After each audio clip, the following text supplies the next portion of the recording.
them asses up. Get them asses up. Get that ass up. We are here. We are live.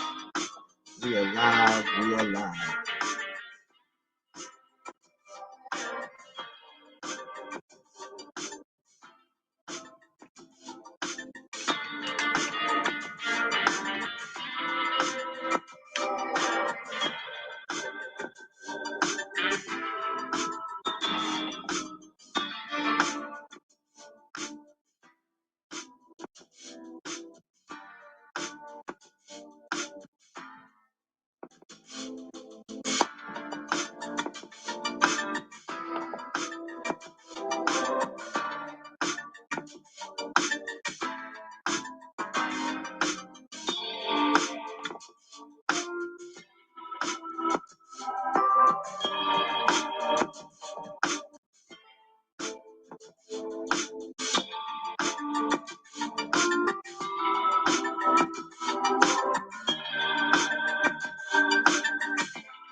Boom, boom.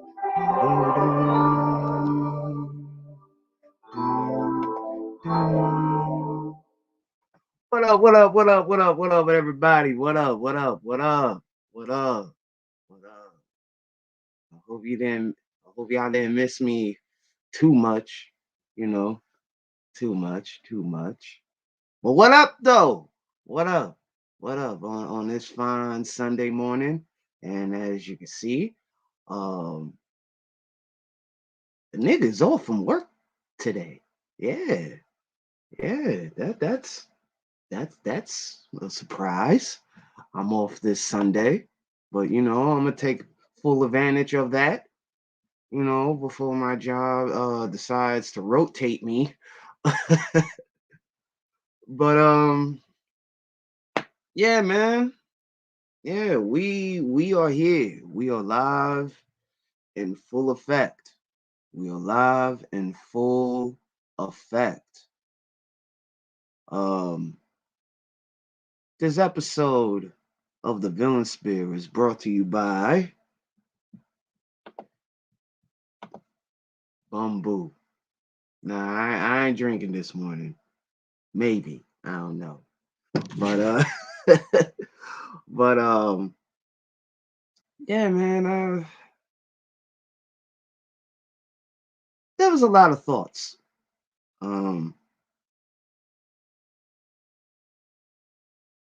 A lot of thoughts that I had from my last stream that I did was what, Thursday. So this is part two, although the title is a little bit different.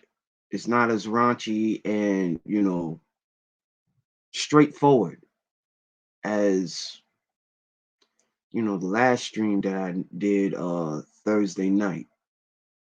But since this is refined villainy, you know what I mean? So let me just go into it. I think every man should always keep this in mind, right? And this may be an unpopular opinion when I say this, but who cares? Be the best version for yourself, not these women, for you, because they can enter your life as well as exit your life. You know what I mean? So be the best version of you. And trust me, the women will follow, because they see a man who valor himself versus um individuals that that live through other people's acknowledgments and all that shit. Like, nah, fuck all that. Learn to be the best version of yourself for you, not for them. Because, like I said, Thursday, motherfuckers are fickle. You know what I mean? Like, individuals are actually fickle.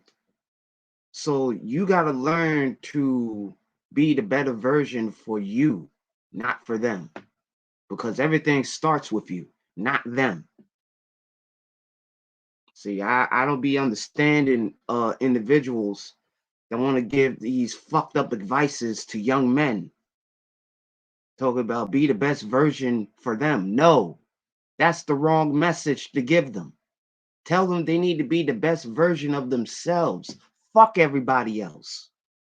Fuck everybody else, man. Be the best version of you because it starts with you. When you walk up at that mirror, who do you see? You. You only see yourself in that mirror. Nobody else but you. You know what I mean? Like, we need to stop telling brothers that they need to be the best version of themselves for women when they need to learn to be the best version of themselves for them. See, it's like, how the fuck you want a woman to love you? You hardly love yourselves. That's the shit that I don't understand. You know what I mean? You want women to do X, Y, and Z, but you didn't even put the work in yourself. So how is it that you trying to be the best version for women, but not for you, for your own merits? That don't make no goddamn sense to me. It doesn't. It absolutely fucking doesn't. And as a fucking millennial, like, hello? Why are we giving brothers the wrong message here? We need to be telling them they need to be the best version of themselves for them. Because they're the ones that are living in their vessel. They're the ones that got to go through the day-to-day fight of dealing with their own problems, their dereliction. So why the fuck are we going to tell fellas they need to be the best version for women instead of themselves first? See, when you a better version of yourself and you put yourself first, you know what's going to happen? Women are going to follow. Women going to fucking follow. A real woman, a grown-ass woman. Not these females that live in a second fucking childhood like the rest of you goofy niggas. Like, come on, man. Life is short to be holding on to grudges that happened to you in fucking high school. Like, holy shit. What's going on, degenerate? What's going on, slave? And they about to get this morning gospel before I, get my hair cut a little bit later this afternoon. But yeah, man, like, I'll take myself for example. You know, it took me like my late 20s to understand what the fuck my uncle was saying to me. You know what I mean? It took me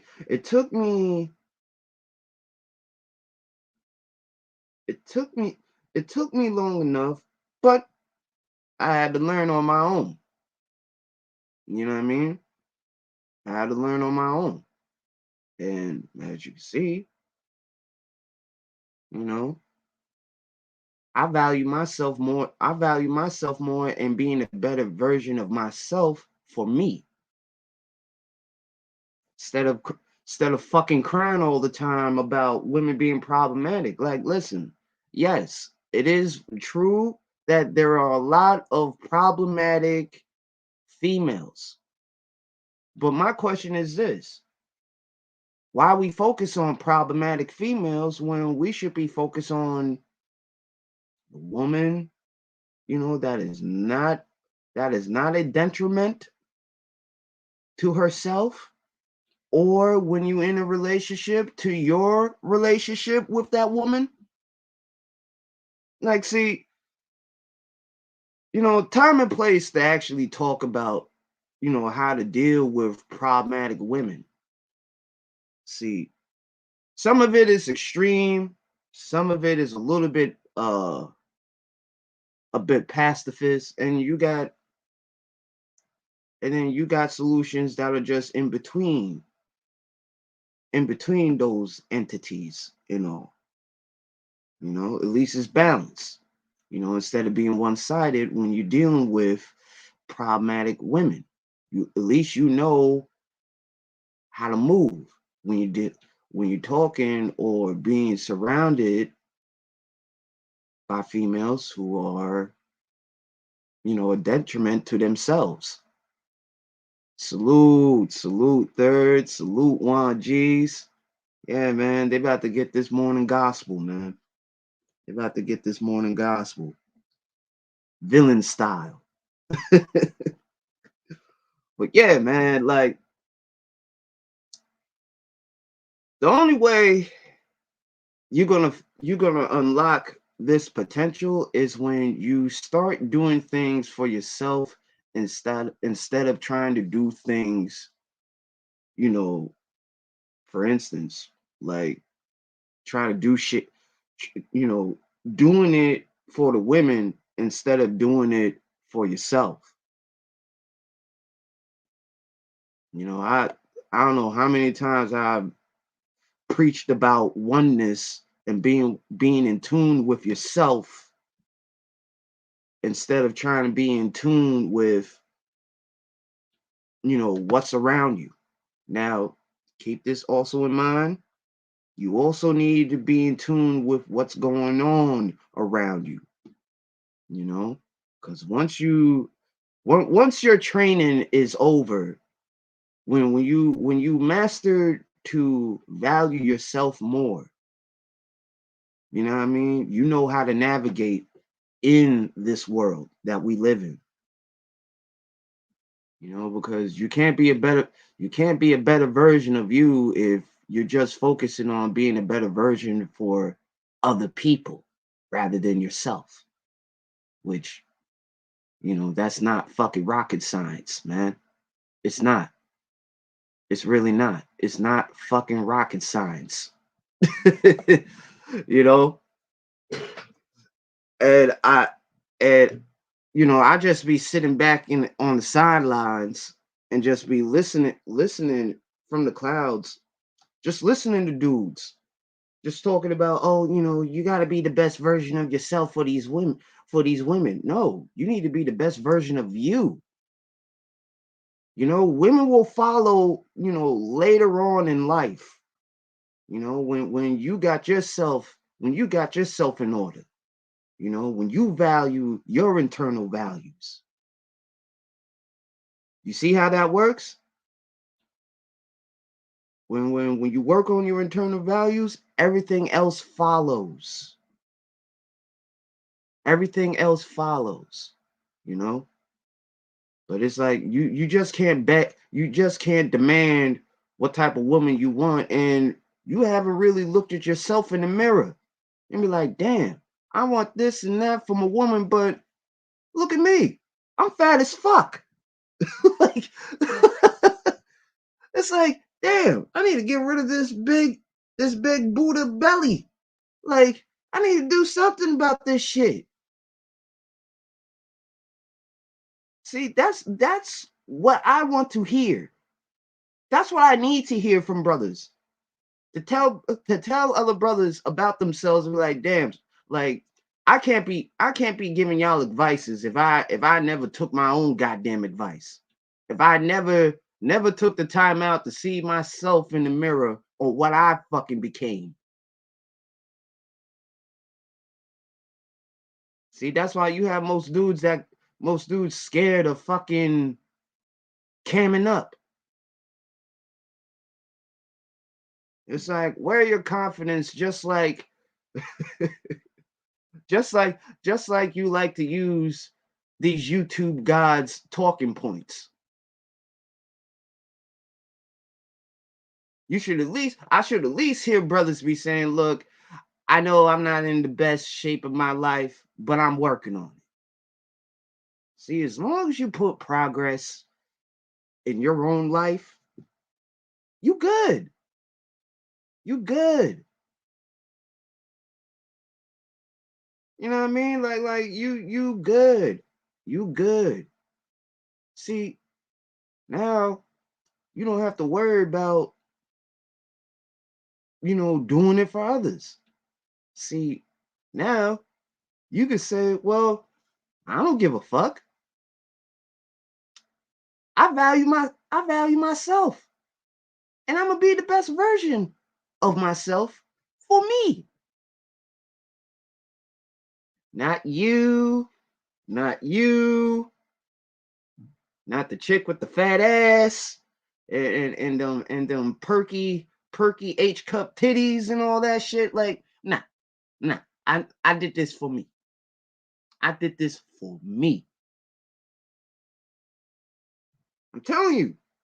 I'm telling you. When you value yourself, trust me, the right woman is gonna come along. That's if you brothers trying to. That's if you brothers, looking for a relationship. But I ain't here to hold your hand. I'm just here giving y'all the gospel, what y'all need to hear, instead of what you want to hear. Because that shit is played out, man. That shit is played out. Nobody should be telling no fucking bati what they need to do, you know, when that should have been a self-awareness right there. Like, damn, I'm fucking up. Mm, I need to do something about this. You know what I mean? It's always, we need to do this as a collective, but none of us, no, all of us are scared shit to walk alone and do this fixing by ourselves. Because as a collective, we're not going to get nowhere if there's still ego. We're not going to get nowhere if people always want to be fucking right all the time instead of like falling back and assessing the situation and saying, damn, you know what? I was fucked up when I was a little bit fucked up, you know? Like I was in my bag. I was in my bag because I feel like I need to prove that I'm right all the time because people like to think that I'm wrong. And that's okay. If you're wrong, you're wrong. If you're right, you're right. You know what I mean? Like, being right all the time does not bring you peace to yourself. It doesn't.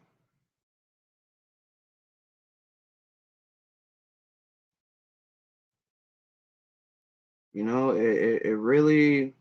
really doesn't. You know, you need to, I don't know, you need to meditate or look at yourself in the mirror. I don't care how long you look at yourself in the mirror, but just look at yourself in the mirror and see yourself.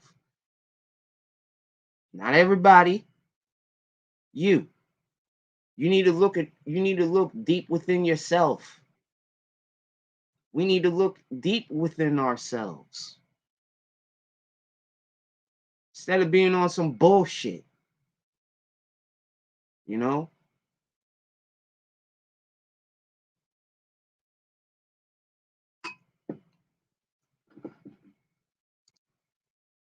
Because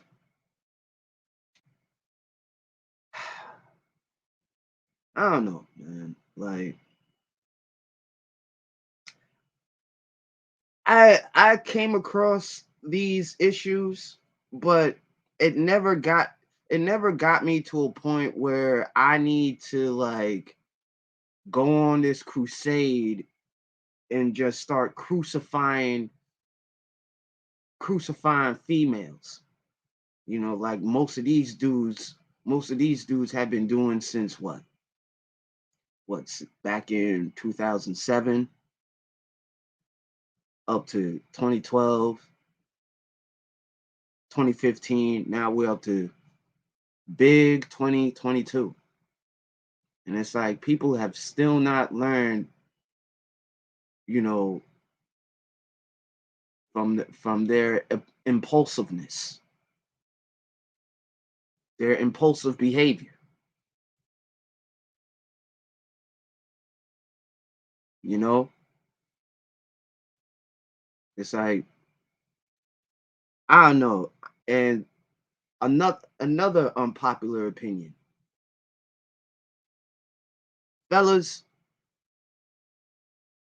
We saying that women complain, nag, this, that, and the third. But I've said this a few times. You know why? You know why they're acting up like that? Because they're following you. You're leading them towards destruction. So it's like I'm not trying to hear all that shit. Oh well, it's the women. Nah, nigga. It's most of you niggas that be fucking fucking over women. Good women at that. Most of you niggas be fucking good women over. And vice versa. Now, listen, it's not cool. You know what I mean? It's not cool. And that's the reason why we have so much fucking problems now. So much fucking problems now. So much dereliction within our own group. Instead of coming on here bitching about the community is all fucked up. Well, what are you gonna do? Because last time I checked, in order for the community to change, man, listen, it all starts with you. It all starts with you.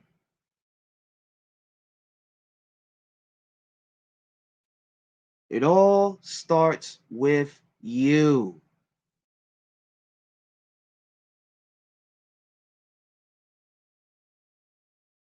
You don't want to deal with these problematic women? Well, stop attracting them.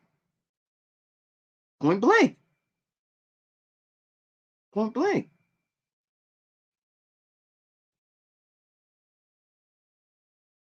But hey, what the fuck would I know, right? What exactly would I know when you got a lot of these goofy niggas,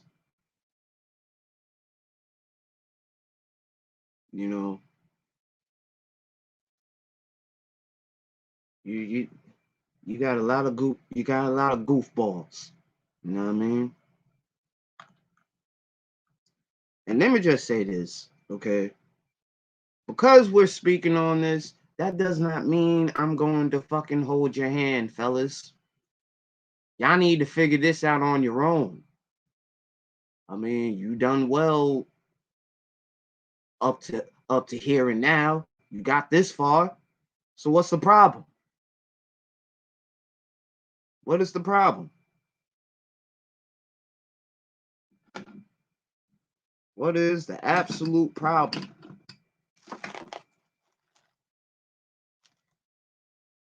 Gotta learn. You gotta learn. You gotta learn to do things on your own. Nobody ain't gonna hold your hand. So let this video be a guideline for you brothers, that yeah, nobody ain't here to help you. You gotta learn to help yourself if you want help. If you want help. See, when you learn to solve your own problems without asking anybody to solve your problems for you. I mean, shit, who knows? You know, people will probably lend a hand. I mean, if they see that, you're doing your best and, there's a little struggle and error, you know what I'm saying? But, you gotta learn to help yourself first. You know what I mean? Because you know what you need. You know what needs to be done and how it needs to be done. You know what I mean? That's why I say to people, like, figure your problems on your own, because you may think that the problem that's in front of you is a challenge, but really, if you pay closely attention to your problem, there's actually a solution within that problem.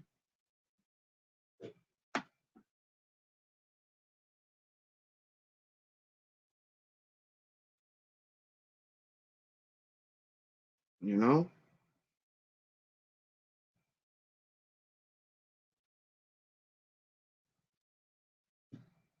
But you know what I mean? You gotta build your confidence. You know what I mean? Because nobody ain't gonna build it for you.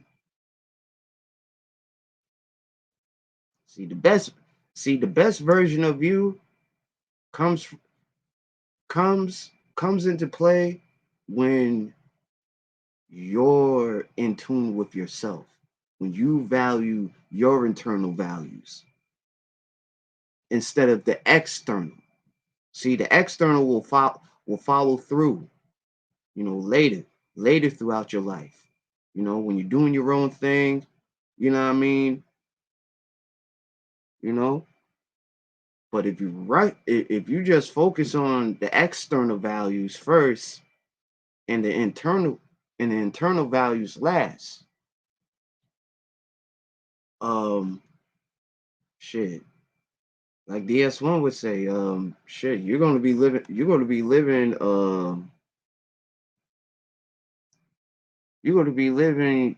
these values ass backwards.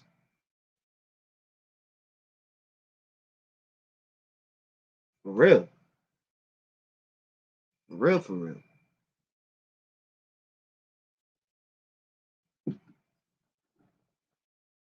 So I say that to say this. Don't do it for the women, do it for yourself. Because see, women get turned on when you did it for you instead of trying to doing it for them. It's just like, you got it's just like, you got niggas that windmill for the pussy. You know what I mean? And these niggas don't even know these women from a hole in the wall, or never cammed up, to show their face, who they really look like. You know what I mean? I mean, shit. I got no problems over here. Like, shit. Mom and pops didn't make no ugly ass nigga. You know what I mean? Mom and pops didn't make no ugly ass nigga. I'm a I'm a handsome man, you know. It also took me some time to actually, you know, build some confidence. Because, you know what I mean? I ain't gonna lie. I ain't gonna lie. I thought I was an ugly nigga. Until I was like, hmm, you know what? Why the fuck did I even call myself ugly? Like now I'm doubting myself. You see how that works? It's like now I'm doubting myself. You know what? Let me chill by using using these terminologies and shit when I'm actually devaluing my self-worth.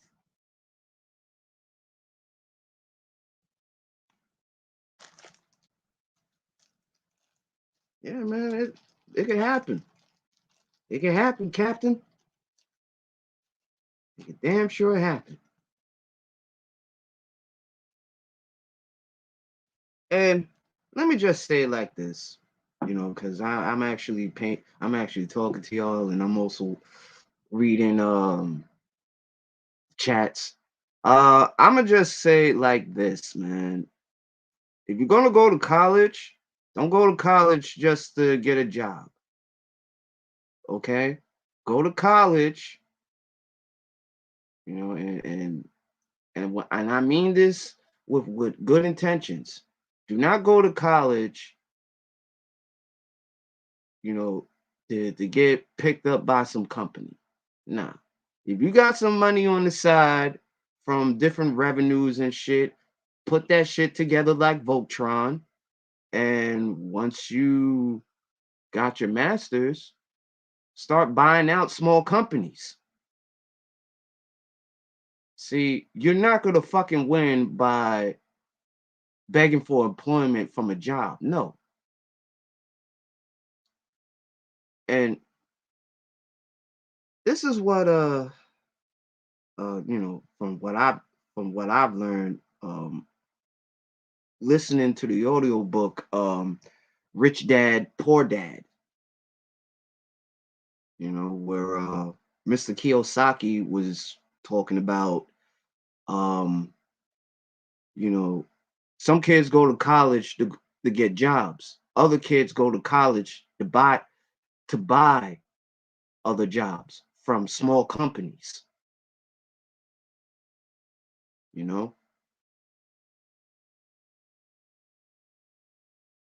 That's a business move versus, trying to get a job, you know what I mean? Because now you're exploiting yourself. See how that works? But yeah, man, like, if you're gonna go to school, man, just make sure you go to school. Um, yeah, like you just go to school, like to learn the trade. Not only that, to learn about that major, but also, you also should take the time out to look into like small companies. You know what I'm saying? What's going on, Aries? What's going on, Wacky? Yeah, giving these folks the early morning gospel, you know. But yeah, man, like think about, instead of trying to, get your degree just to get a job, you know what I mean? Because let me tell you something. The only thing that degree is collecting is dust.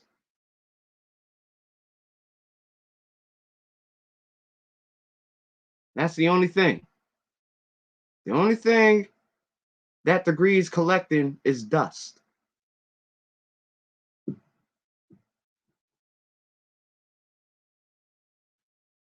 you know. And it's another thing. It's like, why would you, if you're in college you're taking a major and you're trying to like, make this as a career, right?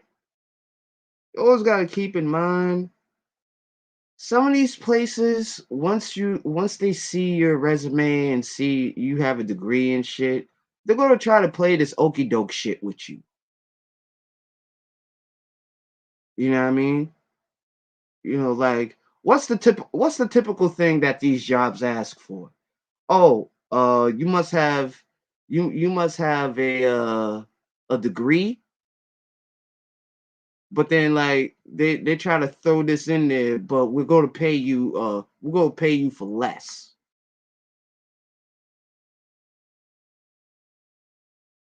But it's like, well, if you're gonna pay me for less, then it's like, well, then shit. What's the point of asking for my degree?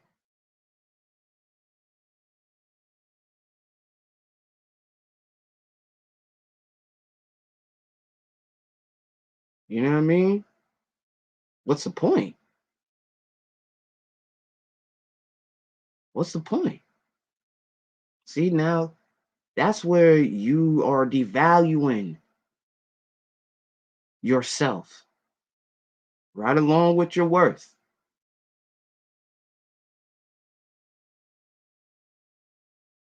See, the ones who are actually succeeding are the ones that are buying out small companies. It's not the ones that are getting hired by these companies. Think about it. Who would you rather be? The person that buys the company or the person that works for the company? Just a thought. Just a pragmatic thought.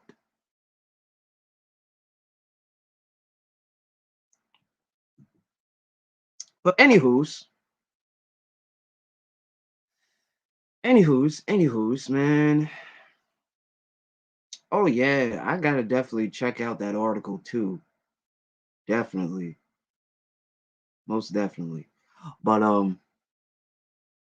I felt great. I felt great yesterday. I felt great yesterday. I did my, you know, I've really been like doing a whole lot of experimenting, a whole lot of experimenting, and wow, man, I- I'm just I'm just amazed because all right, so this is me, right? Now I'm trying to get out of my, you know, e- my perfectionist ways, because that also can lead to dereliction for the most part. But I had to learn, like, because I was doing this, I was developing this, the sword routine.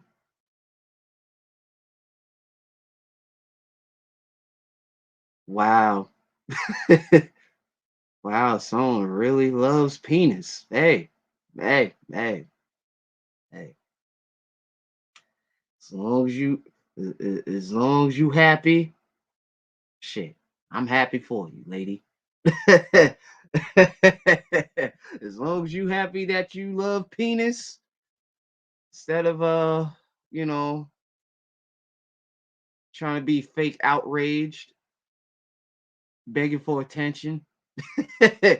You know what I'm saying? But yeah, man, like yesterday was pretty fun, you know. Yesterday was pretty fun. Uh yeah, like I had so much fun just like, putting different movements together from different weapons forms that I learned you know, throughout my, you know, throughout my 20s, right? So, man. man. It's not it's not there, but like you know what I'm saying. Like it's getting there. You know what I mean? It's getting there day by day. When I just like mess like play around with some of the with some of the cutting techniques, and add like my little flair to it. But yeah, man, like martial arts is great. Martial arts is definitely great. It definitely boosts up the confidence when it's needed. When it's absolutely needed. Like absolutely needed, man. You know? Cause I'm gonna tell you a little secret about me. I wasn't really as confident as y'all see now, you know?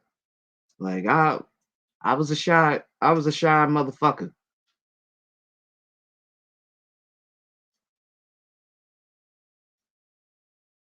See that's the problem, Psycho Candy. See, you don't want to be like these other motherfuckers to be like, "Oh, I used to take martial arts." And then look at them, out of shape and shit. It's like, listen, martial arts, it's a lifestyle, okay? Like in and out, day in and day out. You got to learn, you know what I mean? You got to learn to fight through the dereliction, you know what I mean? Because the only person that we compete, in our daily lives is our laziness,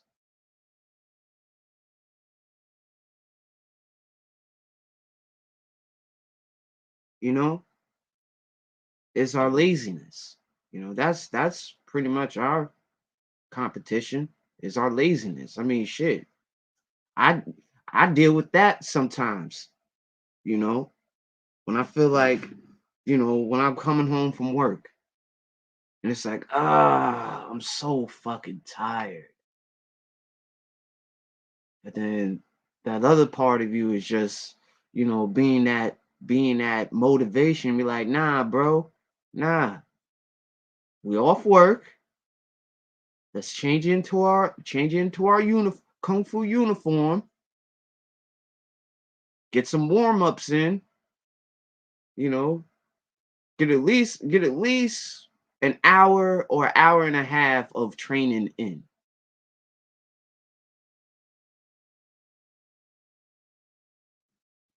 you know. And you also gotta shit to have some strong legs and a firm foundation, you gotta do horse stances daily for 60 seconds until you feel like until you feel like you can withstand the pain of sitting in that horse stance for 60 seconds,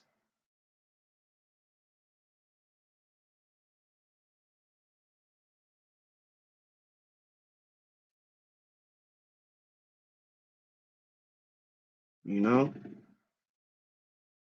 That's why, and let me just say this, like, I can't make people, want to,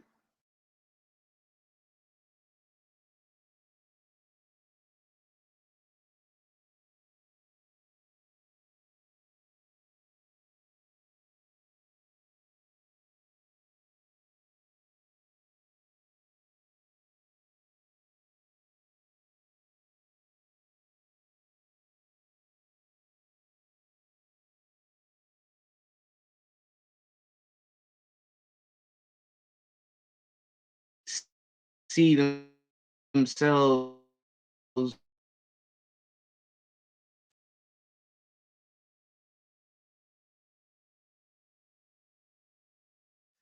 All right. I don't even know what the fuck happened here, but Yeah, man, like StreamYard's been on some bullshit. Like, uh, StreamYards has been definitely been on some bullshit. This actually happened to me like yesterday. This shit actually happened to me actually to me yesterday when I had the vice captain up here, you know. Thank God. Thank God. You know what I mean? Thank God he was able to, to hold the fort down while I took care of that technical difficulty. But yeah, man, StreamYard, what the hell? What the hell, y'all? Like, damn. But then again, it can't be StreamYard. Like, I, it's just like, what in the fuck?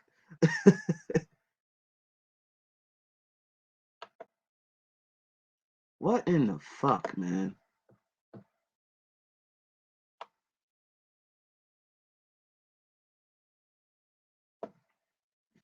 What in the entire figgity flickety fuck?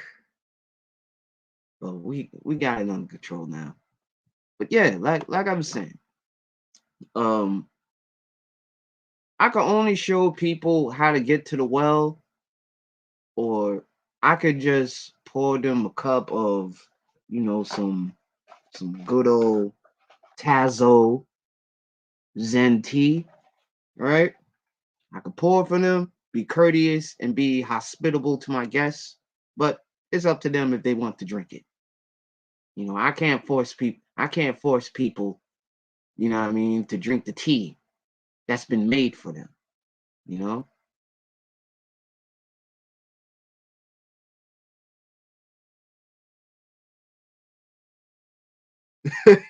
Keep saying that StreamYard's garbage.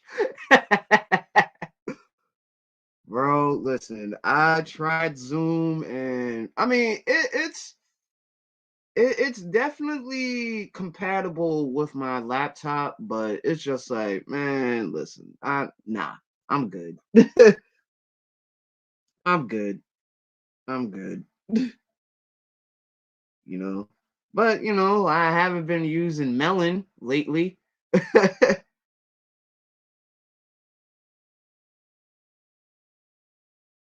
Yeah, true. I mean, shit. So, some of these platforms have its pros and cons. So, you just gotta take it with a grain of salt.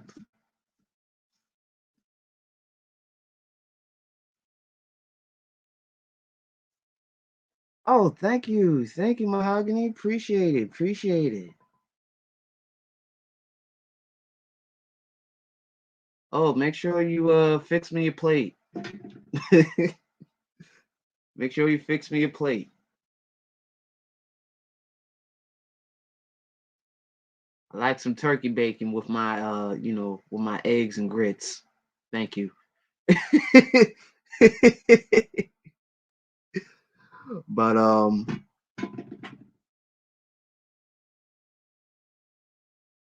you know what? That's something I gotta look into. That is something that I gotta look into and actually talk about that. Thanks, New. Thanks. I'm definitely gonna, definitely have that on in my mental notes. The I'm gonna definitely look look into that.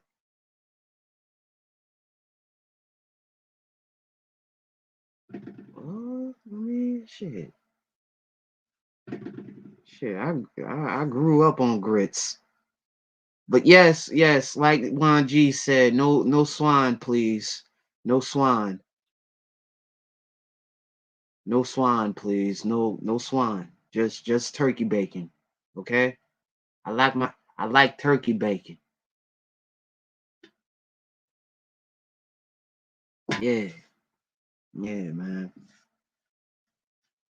I like my I like turkey bacon.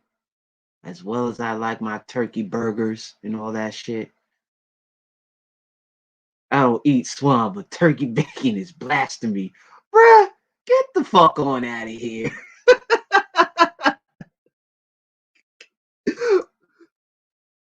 It is blasphemy.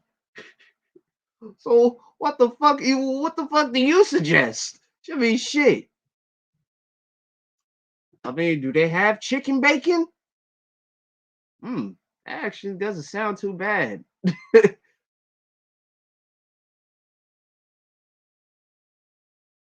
Yeah, when it's cooked right. It's only blasphemy when motherfuckers don't know how to cook turkey bacon. Very blasphemous. Very fucking blasphemous.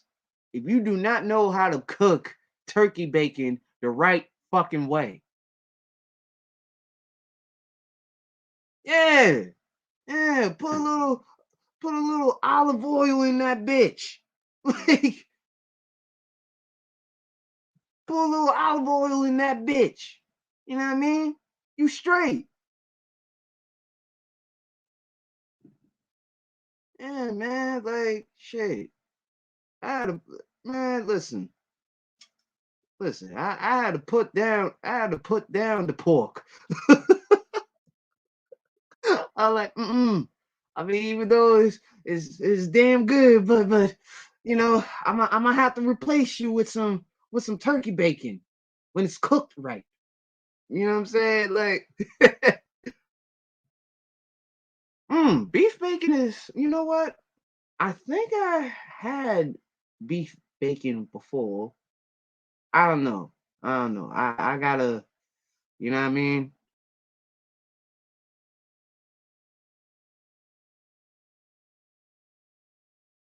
Dark meat turkey smashed up. All right, friendly nihilists.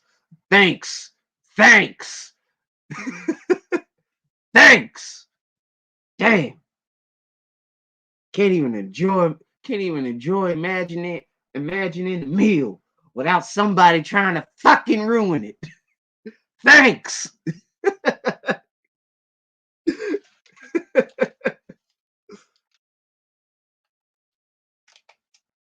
Shit, I could just picture Shaka, right?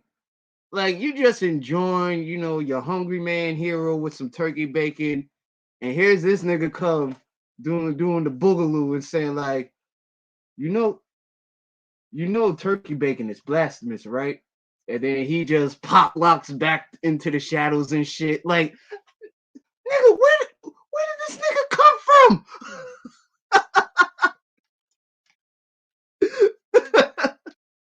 It's like, what the fuck?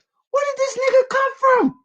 Like, I'm just minding my business, eating my goddamn sandwich, and then this nigga comes in and tells me, drops down some information. Like, thanks, nigga. Like, what can I eat?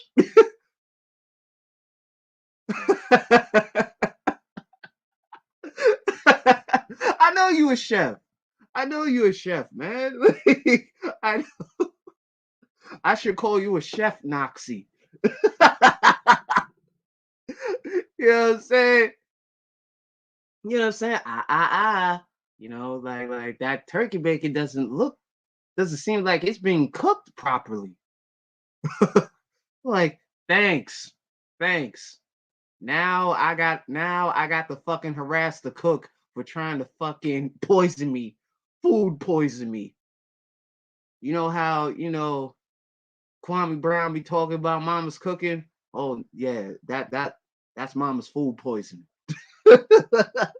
Mama's food poisoning all the fucking way. Like ah motherfucker oh you motherfucker like, tastes so damn good. But I should have asked the bitch if she actually cooked the turkey bacon all the way. Like oh man, yeah man, yeah yeah. But I understand. But that's understandable, new. That's understandable. It's just like I can understand why the ultimate tutor, gets very, very what's the word? Emphatic when people have some poor grammar, poor vocabularies. and shit. You know what I mean? Sometimes hey, you need grammar Naxis. You need grammar Naxis like Toya, the ultimate tutor. Yeah, you need those. You need those because you got a lot of these goofy fucks running amok. Ooh, go to grits with turkey bacon. I'm definitely gonna try that out. Oh yeah, oh yeah, yeah, man. Like I feel like what's also important too about men's health is our eating habits. Now, yes, yes. We also have to keep in mind of our eating habits because that's also important. It's important for us brothers to know the amount of food that we get, you know, and that we don't you know, overeat.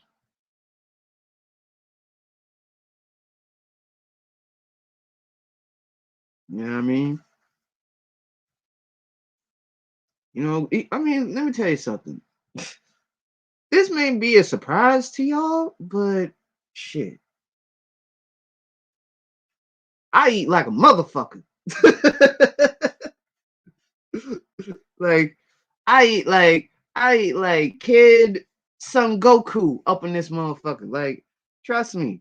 Trust and believe, man. Trust and believe. Like, don't let this don't let this size fool you.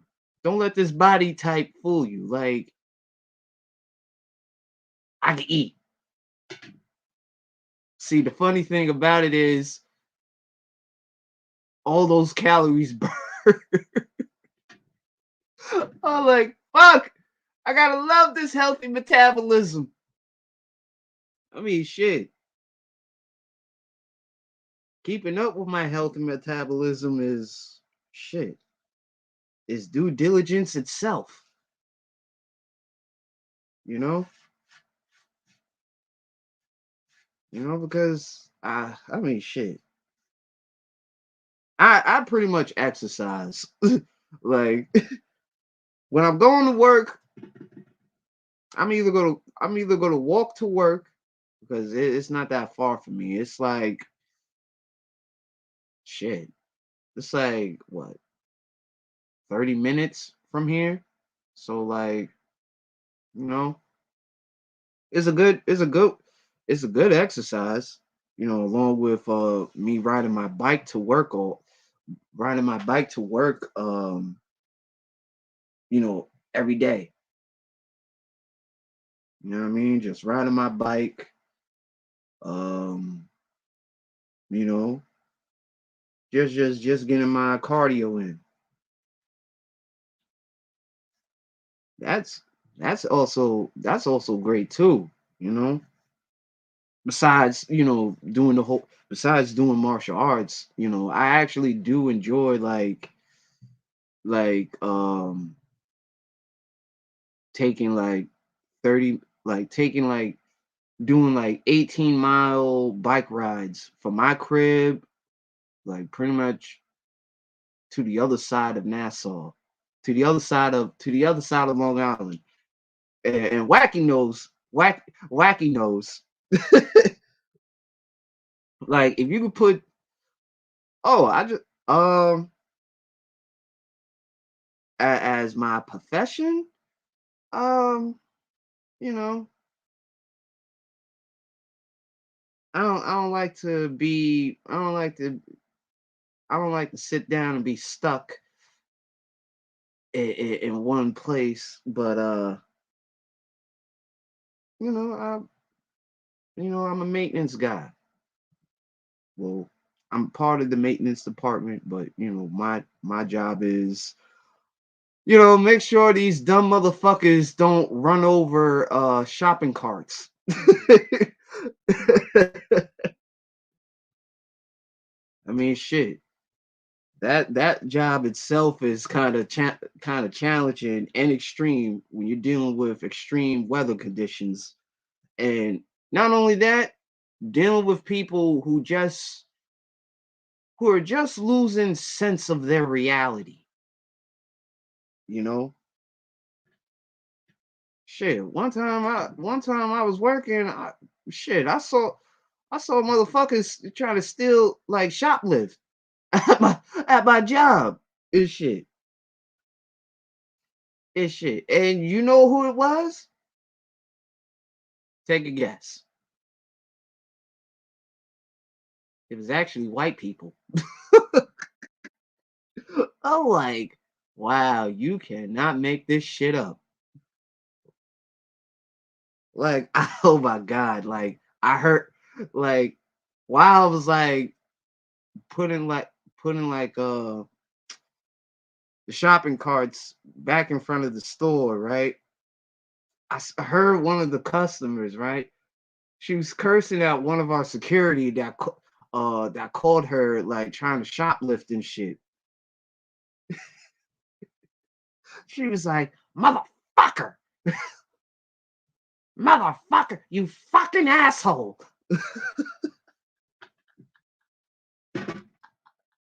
Oh my God. Like, as much as I wanted to laugh out loud, but I was just like, you know what? I'm gonna keep that laugh in and remember to tell my viewers about about my days at my job and shit, you know.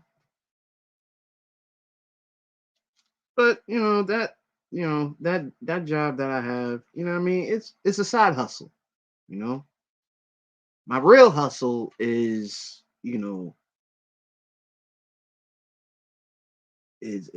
anything anything that has to do with creativity.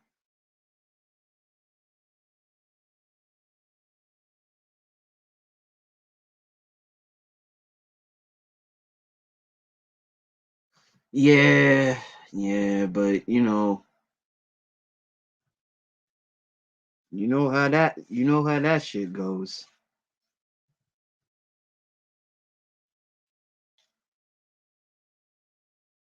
You definitely know how that shit goes, man. But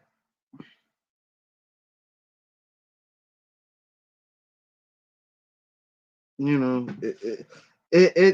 it's funny because I've always wanted to see like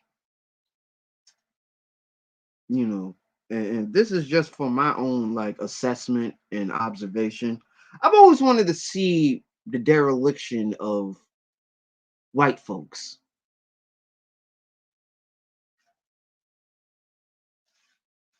You know what I mean? I've always wanted to see the dereliction of white folks and just like So you thought what? Because you shoplifting? Oh, I see. I see what that means. Um, you want to use your card. You want to use your white card. It's like, I don't think so, girl. Uh, once you once you get in black, it's like I said. Once she's getting black, dog, she ain't coming back to y'all.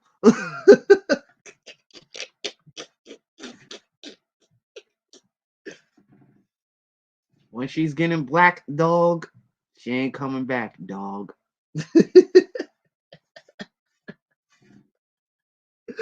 Oh man. Oh man. For all the adults, for all the adults connoisseurs, adult film connoisseurs, if that went over your head, thank me later. Thank me fucking later. Okay. And as we're almost done, rolling up my morning wake and bake. Shit, I gotta make sure what time to leave to get my hair cut. So, cause man, listen, I hate going to the barbershop on a Sunday afternoon and it's crowded as fuck. It's like, God damn it. Like, what the fuck? Like, what the fuck is going on here? You know? But yeah, man. Yeah. Be the best version of yourself. Fellas, be the best version of yourself. Don't do it for the women. Do it for you. Yeah, new. Blacked. Once she getting black, dog, she's being my personal pog, y'all. She's being my personal pog.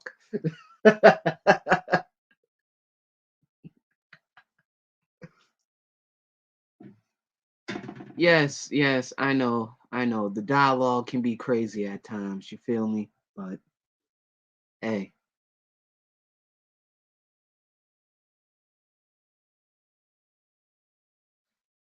Yeah. Pogs are life. Oh, trust me. I'm sure you and Tony, I could tell from what you just typed. I bet you got a smile on your face from ear to ear, like, yeah, this nigga speaking my language.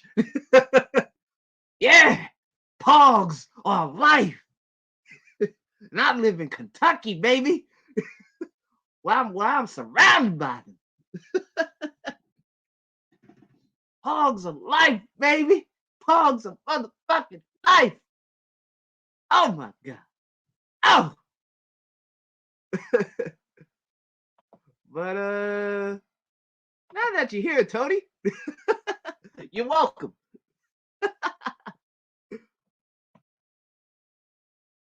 Yeah, man. Shit, man. Listen, ain't nothing like thick women from different shades and different flavor of ice cream, man.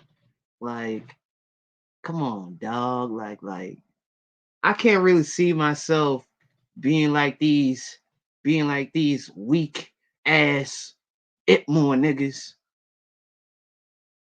that talk about gynocracy and shit, but they still jerking off to Pam Grier's poster that they had years ago. But let me get out of there. Let me get out of there. Let me get out of there. But I mean, shit, serves them right. They should have known better. Fucked up now. Now they got me and the rest of the villain spear. These weak ass niggas from the weak ass conscious community done fucked up now. They should have known better. Fucked up now. Now I'm pulling everybody's whole card. Sir is pulling everybody's whole card. I'm pulling everybody's whole card. Third Ward is pulling everybody's whole card. Dre and Cerulean pulling everybody's motherfucking whole card. Yeah! Yeah! We mean with it. But see, we colorful when we got some schemes with it. Gotta do my Charlie Clips impersonation. You know what I mean? Man, come on, man. Come on. It's like niggas need to stop fucking with me. It's like, come on, man. I'm not gonna be on here complaining about fucking women and pussy politics. Shit. If you don't like women, I'm like, well, shit. The fuck you talking about them then? It's like, nah, y'all don't have women problems. Y'all have hoes. Y'all have hoe problems. Because a lot of you niggas can't get enough of these YouTube hoes. And then y'all start simping for them.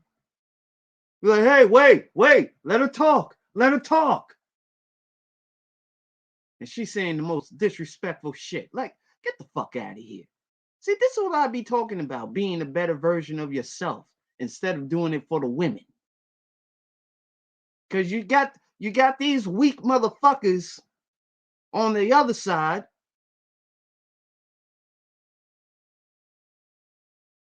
Like, man, fuck out of here. Fuck out of here, bro. All these YouTube hoes are a hologram. Shit. When you gonna find a woman that actually is in your location? But see, yeah, like it's like y'all niggas want attention from these broken women because you niggas are broken men. Like, it's sad. It is fucking sad. How you want to be the best version of you for these women instead of your goddamn self?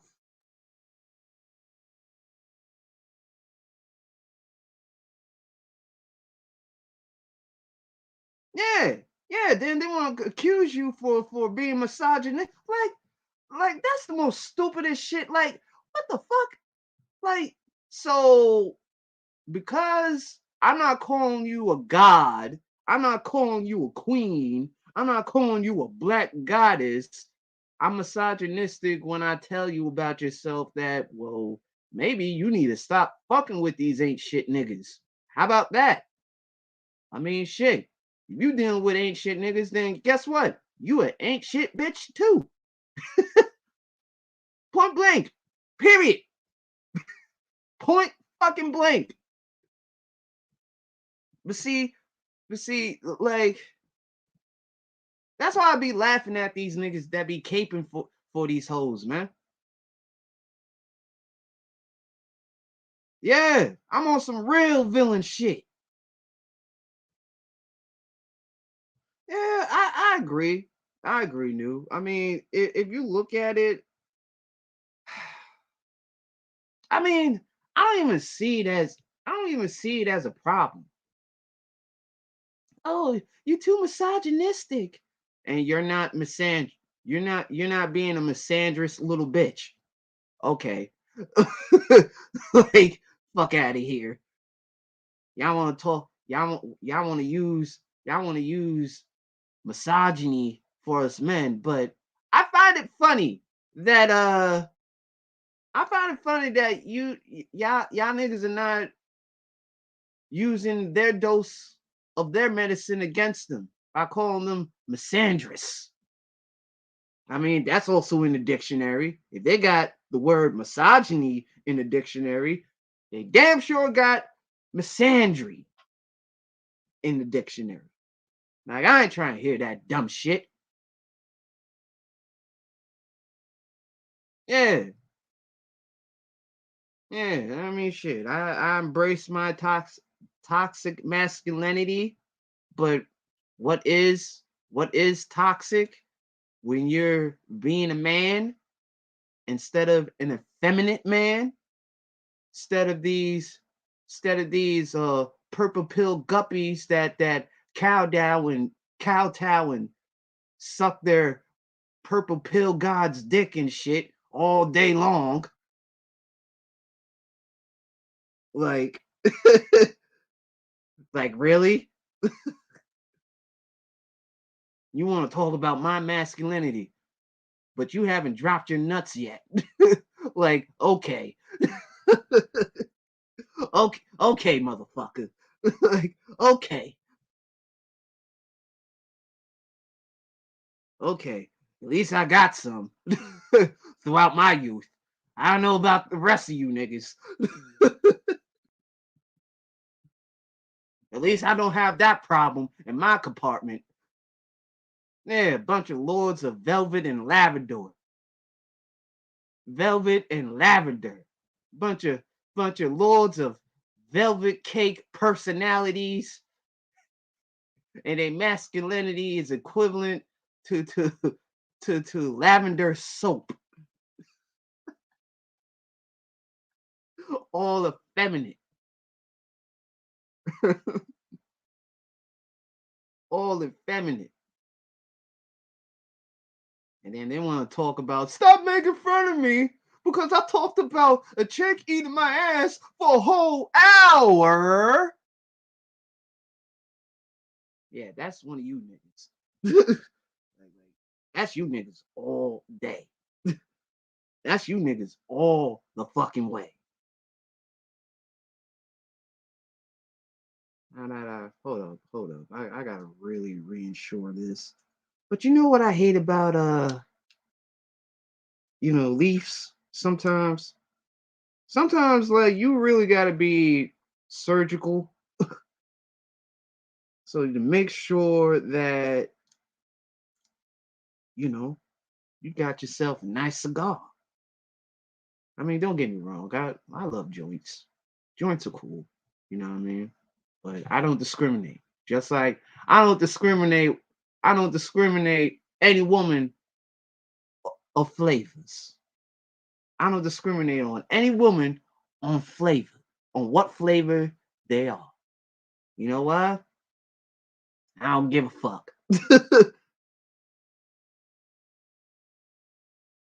let your nuts hang and your knuckles drag across the concrete floor, Lord. Yes, absolutely, absolutely, man. But sometimes, like, we need to stop getting punked by some of these womanists that I ain't never had dick before. But then they want to be in the columns of these women magazines thinking that they know shit when really it's a ploy. Because let's be honest, half of these womanists, man, listen, half of these womanists really want dick, to be honest. Or they already have dick, but they got y'all in the fucking trick bag. He's like, be an independent woman. Meanwhile, she fixing her man a sandwich and sucking his dick and getting her back blown out. Getting her back blown the fuck out. And also got a Birkin bag as a gift.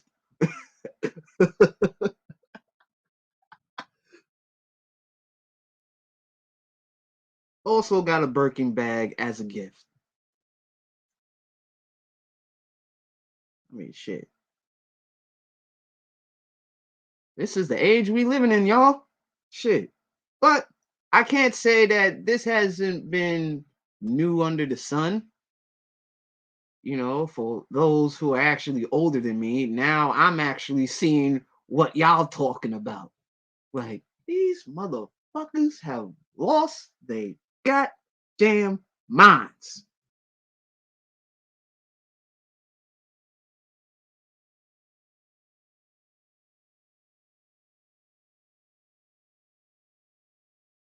Yeah, go your own way. Like, why are you gonna follow these wrinkly white guys?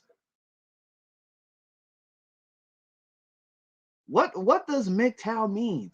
Meaning you go in your own way, you make the rules,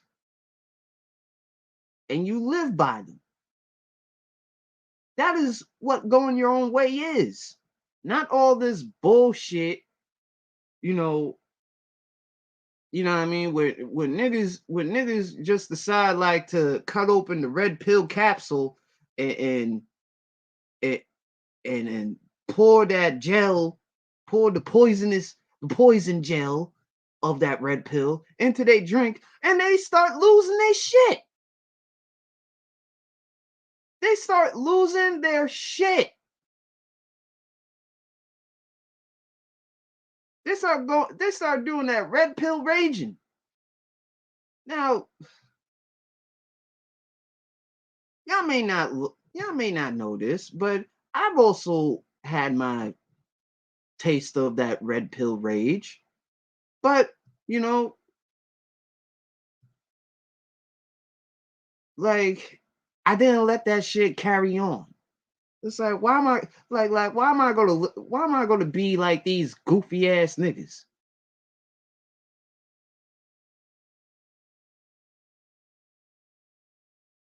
Exactly. Exactly. Going your own way does not validate yourself through pussy. Exactly.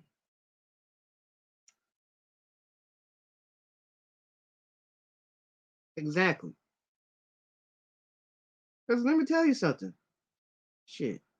If you know how to handle your shit, know how to drink responsibly, hold your own liquor, trust me, even if you wasn't trying to get trying to attract females, it's gonna happen. It's gonna happen. You know, chicks are gonna scope out. Chicks are gonna scope you out. I know I've been scoped out. I know I've definitely been scoped out. Shit.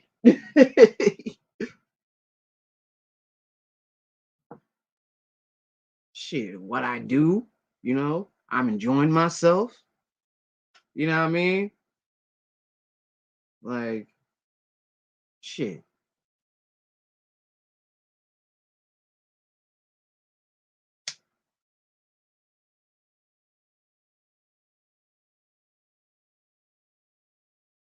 And I make music.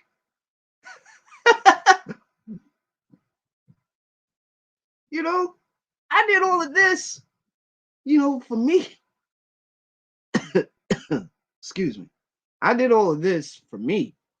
When I first started out, making beats, in this in the ghost cave, the infamous ghost cave, you know, this like I remember, I started learning how to make instrumentals. And mind you, this was the time when my first niece was just coming into this world, you know. Of course, I was fucking hesitant of holding her, but that's my baby, man. Like that little girl got me. That little girl, you know what I mean? That little girl reminded me, you know, not to get myself caught up in these dark places that I was in. You know what I mean? And I had to make that change. I had to make that change. Like shit. Yeah, things were going downhill for me. You know, I doubted myself a lot of times. You know, um, of course, this is a very sensitive subject matter that we don't like to discuss, but we have to talk about it. There was a time in my life I wanted to end my life, you know, because of the things that I've seen and went through, you know, but something told me like, nah, you gotta stay in this fight, bro. Fuck that. Taking your own life is the easy way out. It's a loser's way out, you know. And sometimes, we gotta sometimes we as men, we need to stop this bullshit. You know what I mean? Like, you know, we can laugh at people's pains and shit, but at the end of the day, man, like we're the ones hurting. You know, we're the ones hurting. Oh, speak of the fucking devil. Ronsberg, my good man, you are just in time because I got so little questions for you, sir. Like, for instance,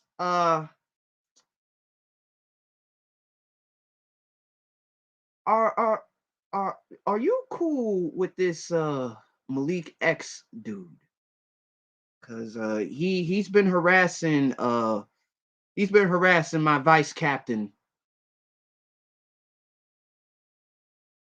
He's been harassing my vice captain, and that shit needs to stop. So we're asking around if anybody knows this nigga. If you do, please tell that nigga to get the fuck on out of here. We are not holding your fucking hand because you wanted to befriend a couple of white boys that doxed your dumb ass. Like,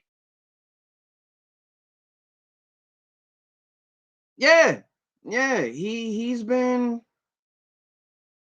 I don't even know what to say, but this is what I've heard from the vice captain himself. You know what I mean? And I decided that I needed to take this upon. Well, it wasn't a threat. It was more like he was harassing. He was harassing Sir because like he had these couple of white boys that were bothering him, and Sir had to tell him like, look, this is your fucking problem. You know what I mean? Like I looked into it. He looked into it, and it's like, listen, you brought this upon yourself. You brought this upon yourself on hanging out with those type of individuals that was going to dox your ass. It's like, why do people never learn these motherfuckers and their mistakes, like BMT, for example, with his goofy ass? It's like, nigga, if you checked out, like, bro, don't come over here looking for sympathy. Like these white boys are bothering me. Well, why are they bothering you? Because it seems like you're not telling us the full story on why. See, that's why I don't trust niggas.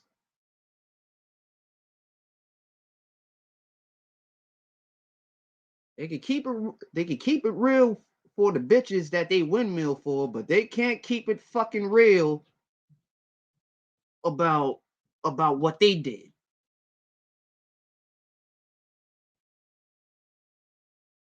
Nah, nah, he ain't pro black. Definitely. I don't take motherfuckers who got Malcolm X as an avatar seriously. Cause you're actually dishonoring him even further.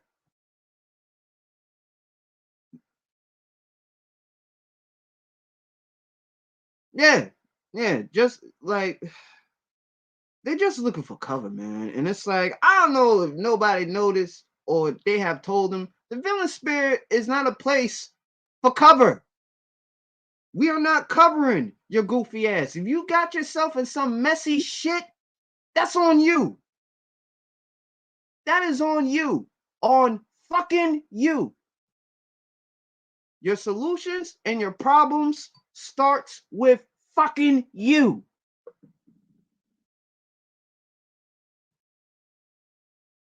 You know what I'm saying? Like, this shit is goofy, man. Shit is fucking goofy. Like we heroes or something. Motherfucker, I ain't no hero. Better go over there to the Itmore clan for that hero shit. Like, go on, get out of here. Beat it. I ain't trying to hear all that dumb shit. Like, go on. Get it. I ain't one of these weak ass niggas from this watered down conscious community that y'all claim. Get the fuck out of here. I don't represent none of you niggas. None of these entities. You know what I represent? I represent the villain spear. That's what I represent. I don't represent B1. I don't represent these goofballs. I represent me. I represent the art of refined villainy. Oh yes, and since we're on this topic, there's nothing you can do if the female content creator is coming over here because she wants some of this East Coast refined villainy penis. Jack, yeah. Nah, never stop.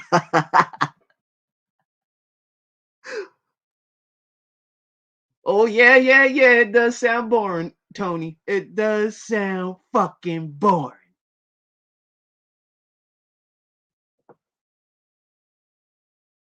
Uh, no, no, no. He didn't really mention your name, but only the problem that he is dealing with. That's all.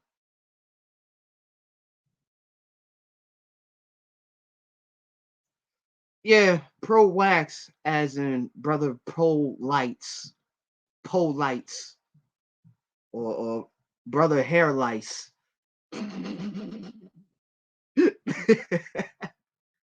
See, don't do this to me, y'all, cause like, shit, we could go all day giving this nigga name, giving this nigga some names. Brother pole lice, brother brown rice.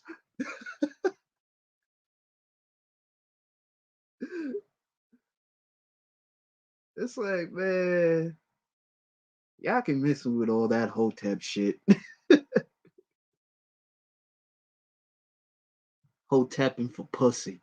Niggas be hoe tapping for pussy. Yep, yep, Supreme Elder. Yep, I'm at it again. breaking hips, breaking hips up in there as always. Bang, bang, bang, bang, bang.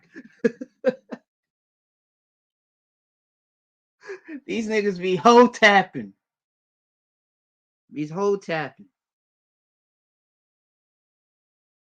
Not wapping tapping, hoe tapping. Cause if I hear a nigga saying he wapping taps, that is a toaster oven all the way.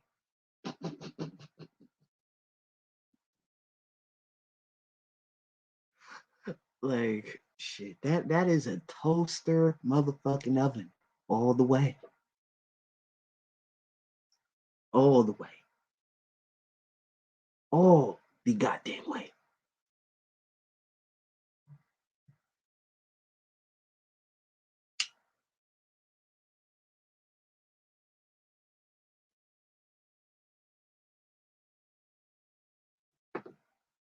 But I had so much fun last night, and last night on For the Record TV. I could have stayed any longer, I don't wanna, I mean, that's third. That's third in his crew's channel. And you know what I mean? You know, and I gotta be more vocal when I'm about to step down and shit, because like I be typing, but I just don't wanna, have people lose their train of thought. You know what I mean? So I just ninja vanish. Poof. Poof. And I disappear. And I'll be floating somewhere on these YouTube streets like a vagabond, you know, with my bamboo on some villain shit. Shit. Shit. They better get familiar. Don't let this friendly demeanor fool you. Don't let this friendly demeanor fool you, ladies. I will ask you, how's your jaw?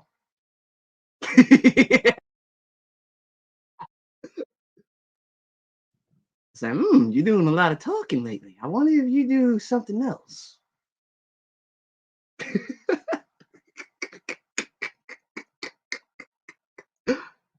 Yeah, I ninja vanish. Thin air. Shoot a club up and I'm never seen after. Nah, let me not encourage that. Let me not encourage that. It's bad enough you got these irresponsible content, no, conflict creators, you know, that do all this pump and dump campaigning and shit, but not knowing that they're repeating the same fucking cycle that they've been trying to get out. So you ask me, y'all. You ask me. You ask me. You think pump and dump is a good idea? Like, people rely on pump and dumping just like folks rely on their guns in a life or death situation, not knowing the individual. And you fucking leaking. And you fucking leaking. Cause that nigga stabbed you without you noticing. See, this is the reason why hand-to-hand combat is very important. See, when you know how to respond to an attack like that, at least it gives you what, 10 seconds, a couple of seconds to pull out your weapon, to scare that nigga off, or shoot that nigga in the ass, and let that be a reminder and a life lesson to him. You know, it's like people need to get out this. People need to get this get this through their little big headed, their little small brains of theirs, right? That, yeah, but you know what? A lot of people gonna. But you know what? If you don't have no type of hand to hand combat, what's the point of getting a gun? See, if you only just want to learn how to shoot, but you don't got no hands, it's like I wouldn't be flashing your gun on social media and making your lifespan shorter. Like you invincible and shit. Cause what happens if you fatally kill somebody, you go to jail. See, you're not gonna have a gun once you go to prison. You're in their world now. Now you gotta fend for yourself using these. Mm-hmm. Now you gotta fend for your whole goddamn self. Because you think you were big and bad. Because you got a gun. Man, you a punk. It's like, don't get me wrong. You have the constitutional right to bear arms to protect you and yours. But they did not say kill them. You're supposed to scare motherfuckers out of your house or detain them until, the cops arrive and shit.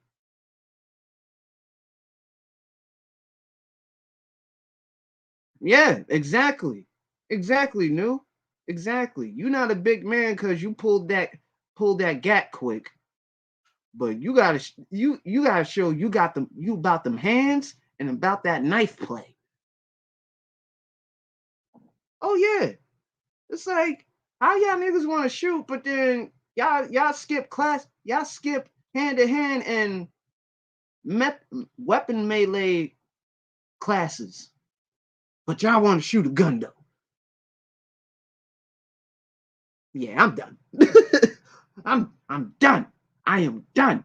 And I won't feel sorry when these niggas cut your throat. Let me get out of there. Let me get out of there. But yeah, man. Yeah. If you don't have confidence in your own fighting skills, what is the point of talking shit? Like you can really back it up? What, you just go to you just go to sit by the bar like you John Wayne with your little thing on the side?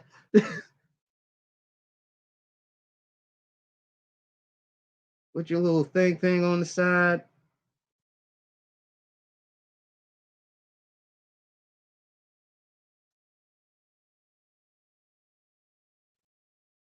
Yeah. Yeah. Yeah. At least when you go in, niggas know like, oh shit, that nigga could kill motherfuckers with his bare hands. Like, let me not fuck with that nigga. Let me not fuck with that dude. Okay? Let me not. Let me not. Cause he look like he will fuck me up in the five knuckle fellowship club.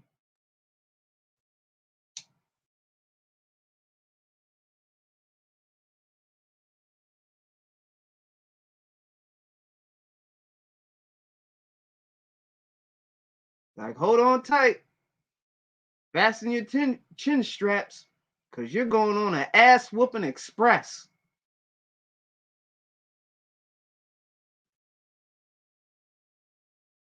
See, I have a saying. I have a saying. I have a saying. I have a saying. You fuck with me, and your first two Pac May lessons are for free with a little dose of 52 blocks.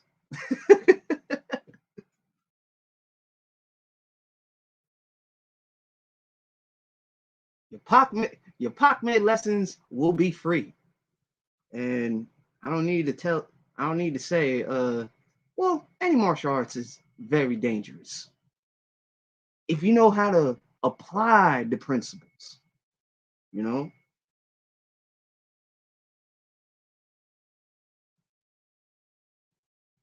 I see I see folks, going into their traditional stance, which, you know what I mean,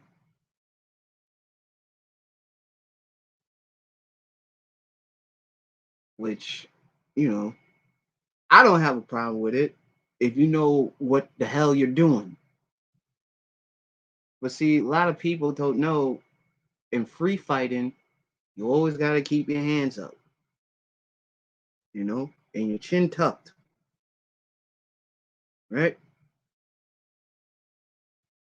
Not only that, you know, but I do this I do this like whenever I spar, like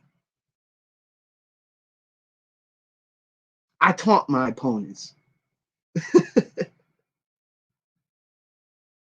Like I taunt my opponents, right? When I hit them with that, Rock Lee, one hand behind my back and like this, I be like, come on, come on, come on, come on, I dare you. I dare you to think that there's an opening. Come on, come on, come on.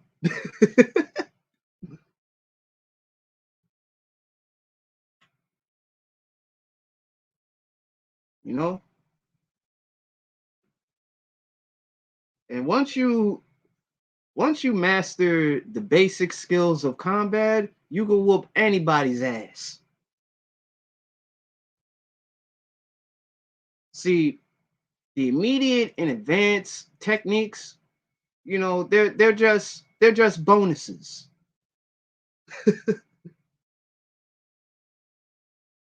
They're just bonuses, you know?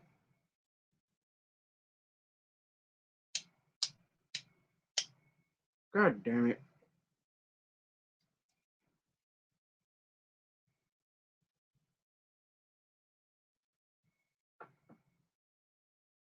But the main importance when you're taking up martial arts is you practice the basics daily. Is when you practice the basics daily.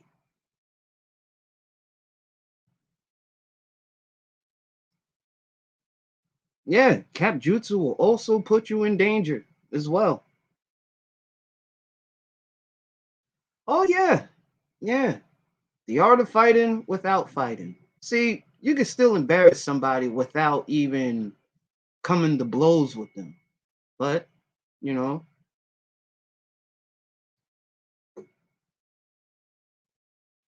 well, I blame it on their fathers. You know, their father's supposed to teach them how to throw a punch correctly, how to throw a jab.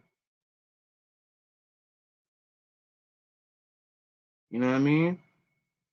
Because the jab is the most useful weapon out of the six punches in boxing. Maybe more. You know, if you nasty like that and you added in like different punches from other disciplines that you studied,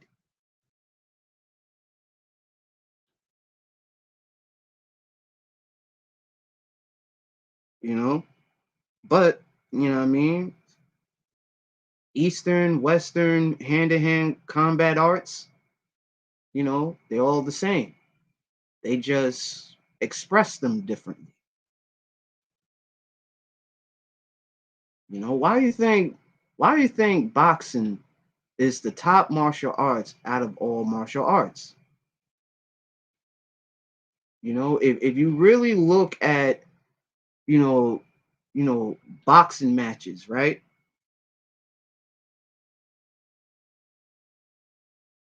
If you look at boxing matches, like you could definitely see, you know, bits of Wing Chun concepts in the fights, you know, hand traps, parries, you know, as well as, Bagua circle walking, you know, you know, you see a lot of boxing's movements, you know, and you be like, oh shit, like this is definitely like Wing Chun. Like, okay.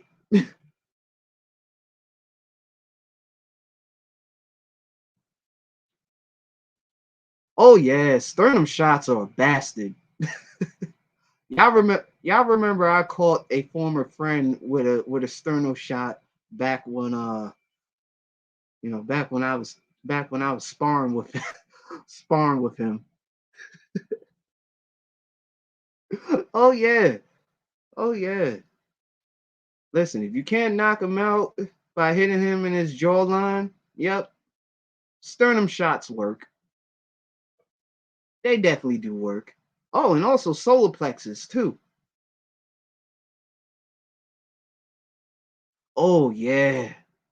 Yeah, it's lovely. It's lovely. Liver shots? Yeah.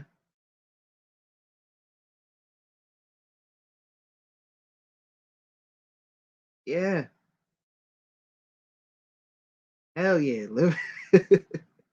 Liver shots are a bastard. You're like, ah, got that crying face like,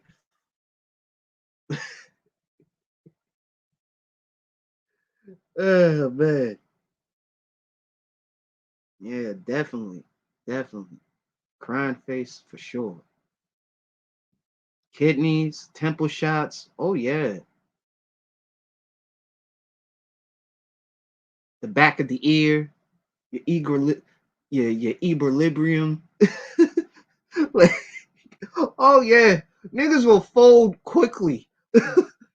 Niggas will fold quickly if you know to hit the right points in the body.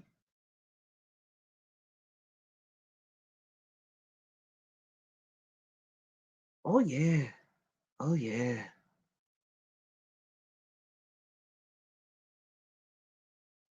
Oblique kicks. Oh yeah, that's my bread and butter. especially going up against taller guys. Yeah, that's my bread and butter. See, I like to stop their mobility. But you know what's also great? When you just, hit them with that, shovel hook to the hip, you know, just that, just hit them in that, hit them in the hip, like, bah! They're like, what the fuck? like now we punching hips now? Yeah, because boxing is a martial arts. Duh. Like what the fuck you thought boxing was? Foosball, nigga?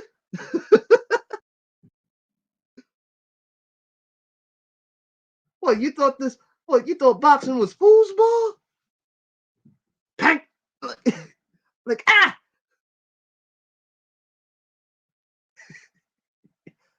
Yep.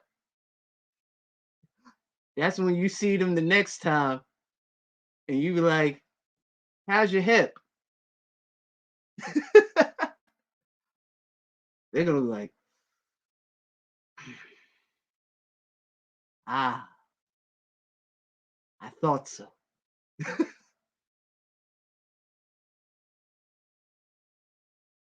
Man, these Pac Man and Juklum hands have too, new.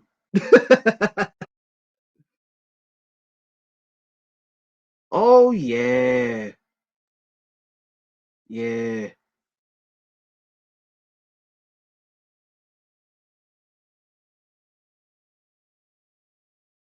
No, but I do remember Zab Judah doing the chicken dance after Costa Zoo hit him with that unexpected cross. Oh my lord, that was like the phantom punch of the century.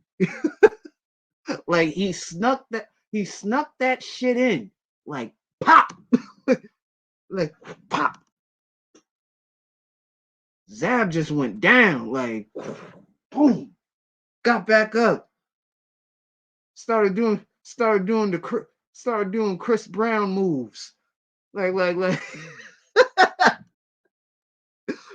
wait a minute, wait a minute, I want to reset, I want to reset,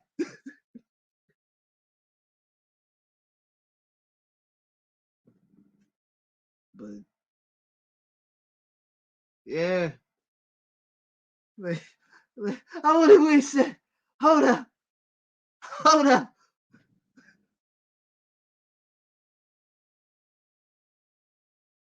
like walking out the ring in a daze.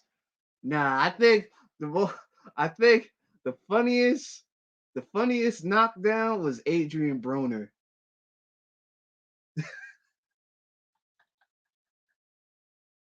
Nigga, half of his body was outside of the ring. His dad was brushing his fucking waves. His fucking waves. It's okay, we're going home.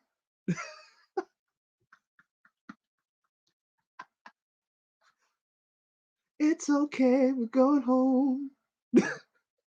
Yo, that ass. I saw a picture. His own father brushing his waves while he's like not like folded, half of his body out the ring and shit on the ropes. Like, like it's okay, son. It's okay. It's okay. We're gonna get through this. We're gonna get through this. While he's brushing his hair, like turn left, turn right.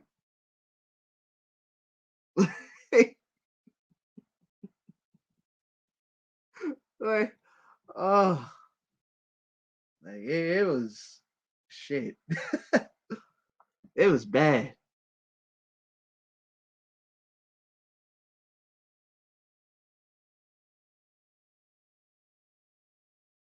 Walk away from the light, son. Walk away from the light.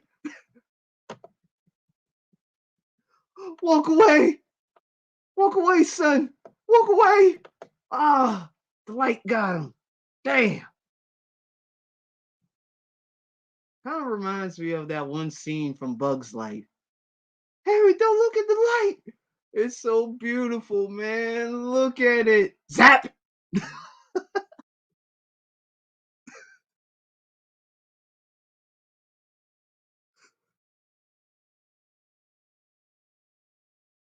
Zap. Ah.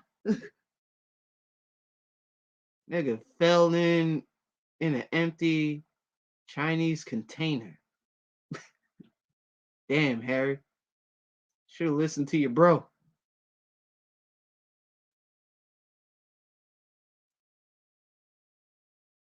Should have listened to your damn bro. Don't look into the light. Don't look into the light. Like, this motherfucker.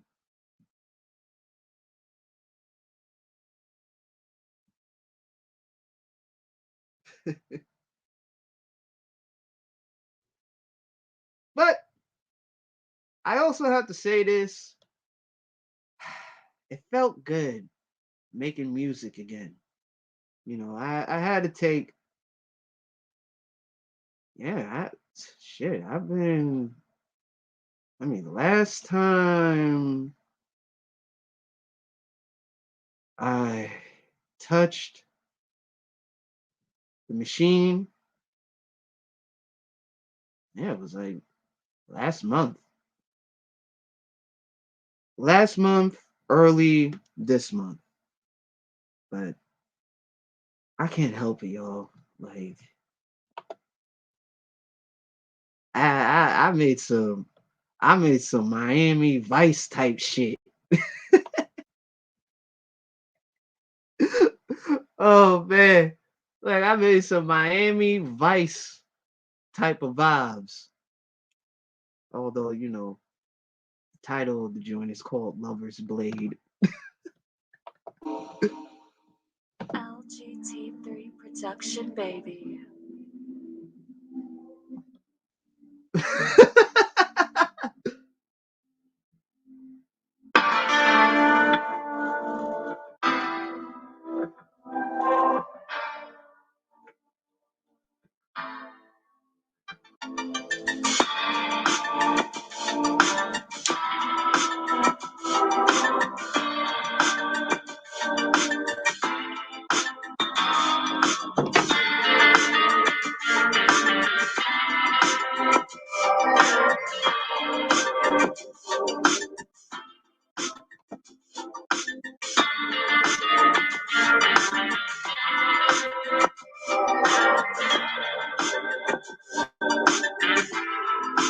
Hey, that's understandable, man.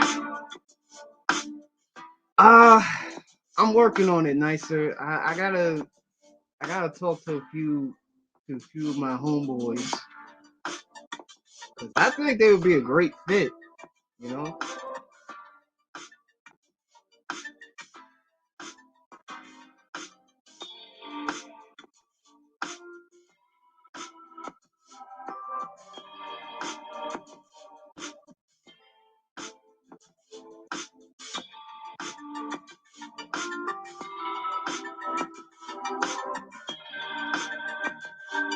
If not, I could always rap on my own instrumental.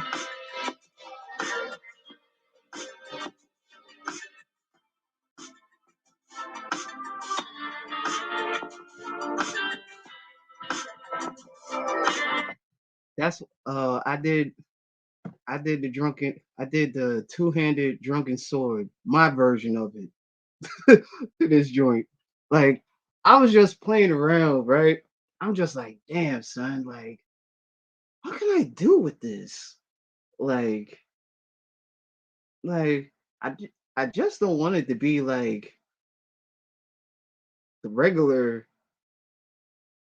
two-handed sword form. Like, nah, that's too easy.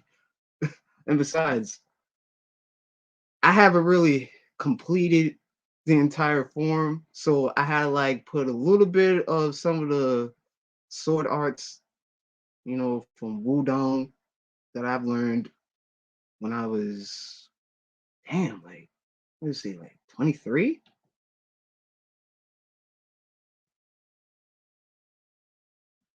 Yeah, yeah, like so like there was like I had to like dig into like my brain's archives and just like, like take out a couple of moves and put it in, that makes sense. Yeah, man. Let's get back into this, man.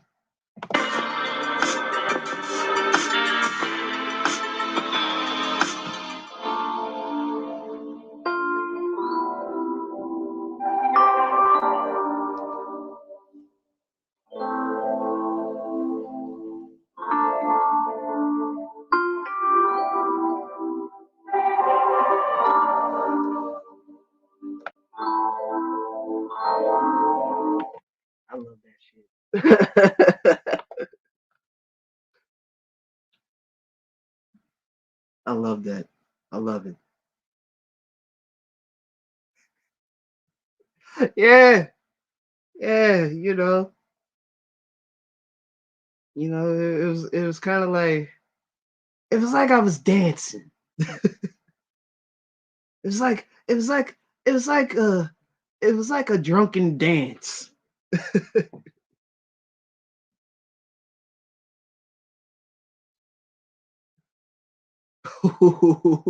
Singing sword fist. Singing sword fist. Oh man. Oh man. Ronan's coming up with some Ronan's coming up with some good lines. Good lines, I tell you.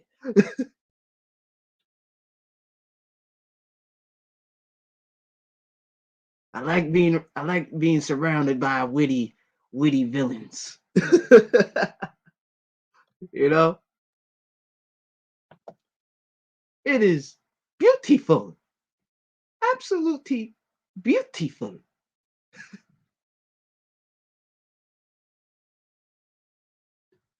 But there's more where that came from.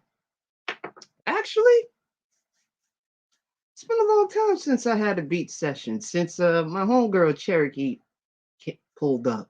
No, no, not the porn star Cherokee. I wish. Nigga, she watched this. Cherokee, how you doing? The other Cherokee. But man, yeah, yeah. A lot of dumb motherfuckers go run with that shit. You're like, oh, oh, Ghost had Cherokee the ass over his crib? How the fuck did he do that? Nah, nigga. Nah, nah, nah, nah, nah. See, some of you motherfuckers could have handled that. Could have handled that.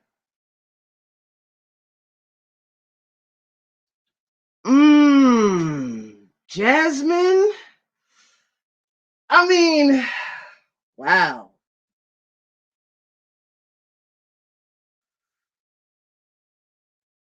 Mm, I would say, I would say the Ginger Sisters.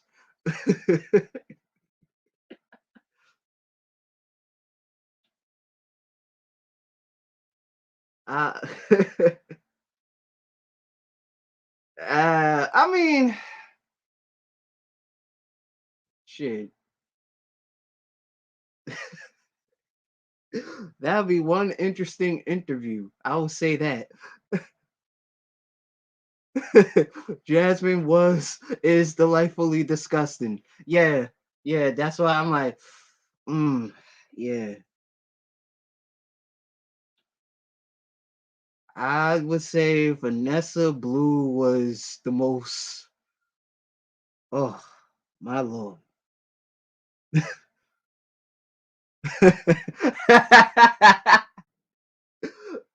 Oh my lord.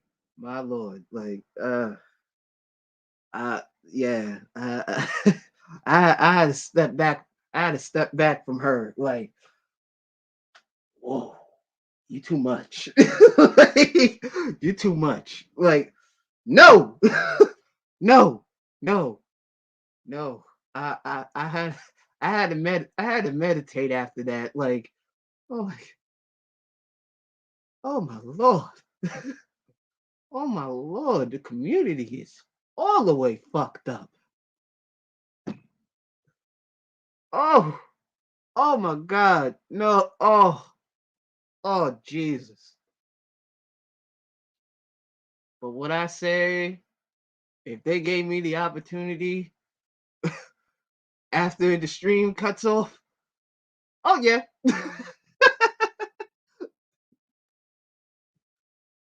How gonna make me Santa Claus and shit.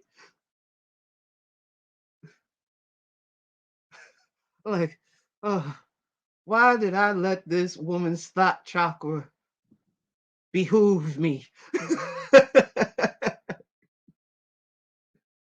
oh, oh, oh my God, this is terrible. Lord, have fucking mercy. No, no, no. Oh no, no, no. Oh no, no, no. Oh no, no. But yeah, it was a dope. It was a dope beat session. But I did feel a little bit bad because I did tell her. I like, oh, by the way, we're actually on a live beat session. So listen, be natural. Don't worry. Don't worry. You good. You good.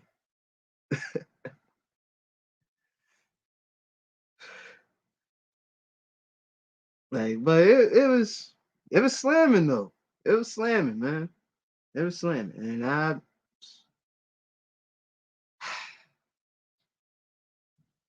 gotta give credit where credit is due. She yeah, she gonna be she gonna be a rising star, man. I think people that I people are other artists that I came across, throughout, my earlier stages of this journey. You know what I mean? Like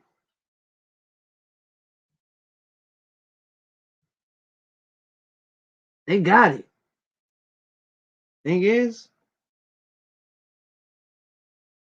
they gotta they gotta focus on their weaknesses, man. Like let me tell you something, man. I was surrounded by gifted brothers, very gifted.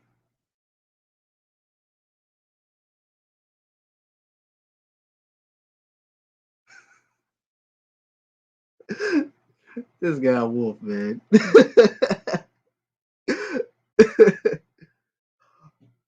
But one thing that I learned about them was, what I mean, of course, they were my hometown heroes. Like I told them this like from the jump. Like y'all, I looked up to y'all niggas. Y'all were the reason why I wanted to step my bars up and be involved. I didn't give a fuck about I didn't give a fuck about the spotlight, but most definitely be aware that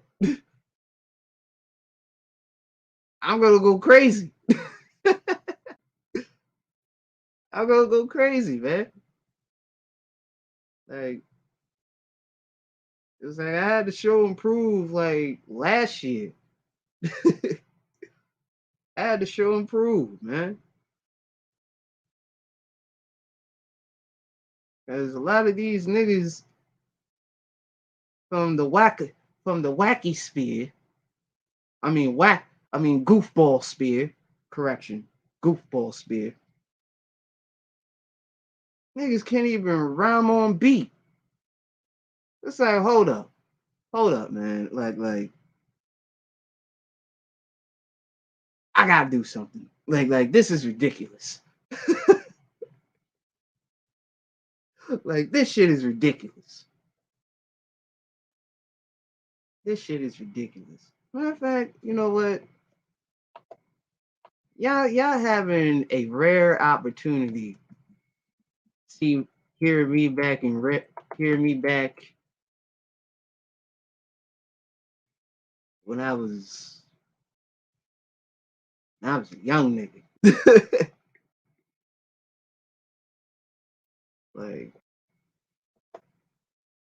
I just rapped. I just said, fuck that shit. I'm just gonna wild out. Nobody ain't gonna say shit.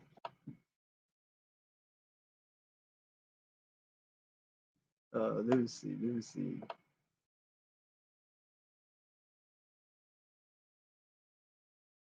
Yeah, I reposted so many people shit.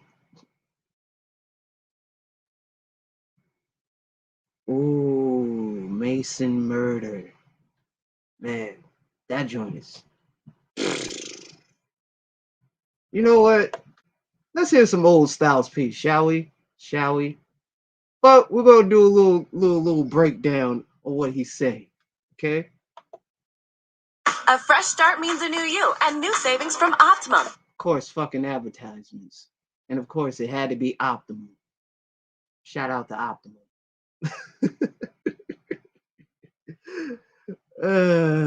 God damn it. They really want you to pay for premium for no commercials. I might have to do it, man. Fuck it. Not only that, like, believe me, if I started murdering people, there'd be none of you left. Basically, hit you with the hard nigga recipe. Fuck you. If you ain't with me, you're next to me. Fuck you. So pretty much he said, you ain't with me. If you ain't with me, you against me. I ain't one for the small talk. Ghosts to get it in like Nucky on Boardwalk. Real. Mm-hmm. When it's all said and done, you know, of course, you gotta get your hands dirty like Nucky from Boardwalk.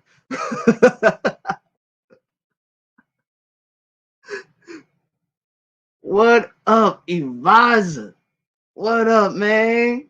What up, man? How's your vacation treating you, brother? How's your vacation?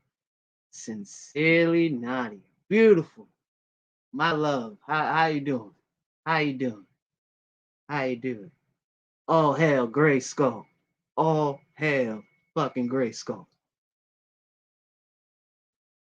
All hail Gray Skull. God damn it. But you know, how was your morning, Nadia? I'm sorry. I'm terrible. Where are my manners? Like, I'm supposed to be breaking down a song and shit. Frankie nigga though, I'ma let the full talk. You ain't got to hear me, dog. You can hear the Lord talk. Uzi up the place when the shotty blow the doors off. Dream of dollar bills and killing niggas that the kid hate. Nothing on your bitch face. Brain is in a sick place. Maybe it's. So pretty much he's saying after he done killing y'all niggas, he's gonna nut all your bitch's face. Had a dream. Had a dream. Oh, that's good, man. That's good, advisor. That's good, man. That's good. That's very good. I'm delightful to hear that you're enjoying your vacation, man.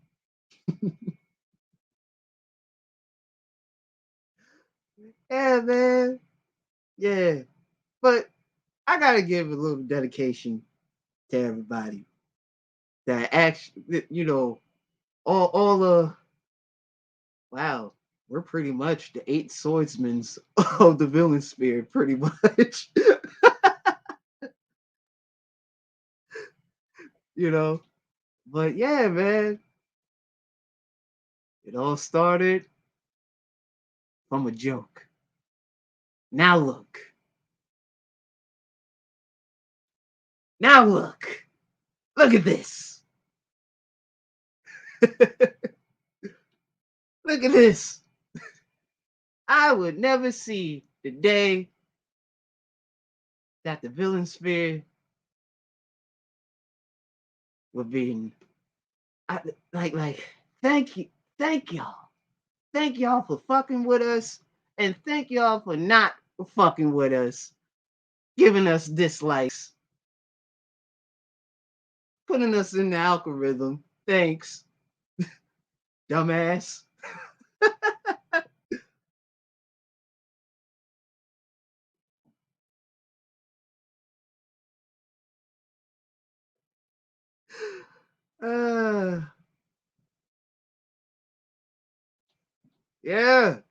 Yeah, it's definitely cuddle season, all right.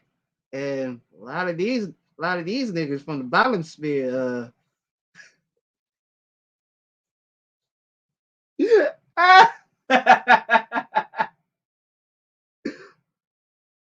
woo, man, yeah, ain't getting no type of cuddle action. Good Lord, what is going on? What's going on here? Like, what is going on? It's like, I mean, listen. It ain't my business, okay? I'm a straight man. It ain't my fucking business. But damn, y'all can't be talking all this man shit when you ain't even a man in your real life. What the fuck?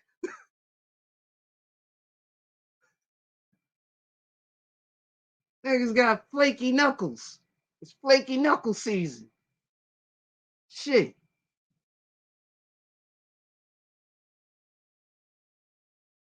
And how the hell y'all max? And peas and shit.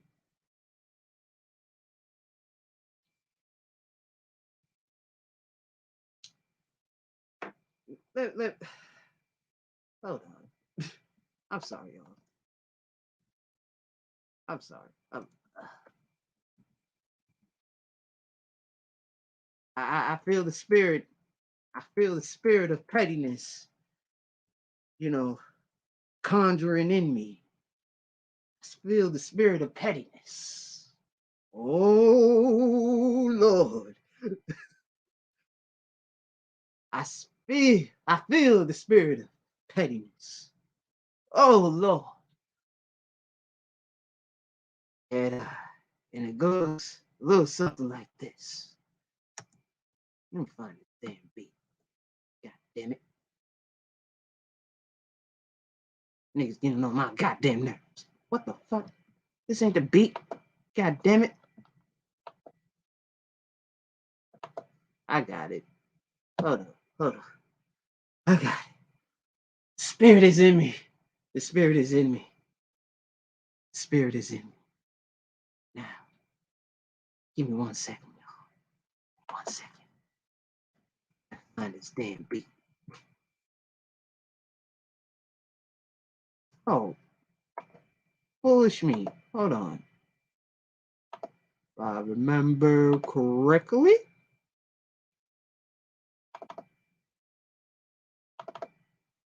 Here we go.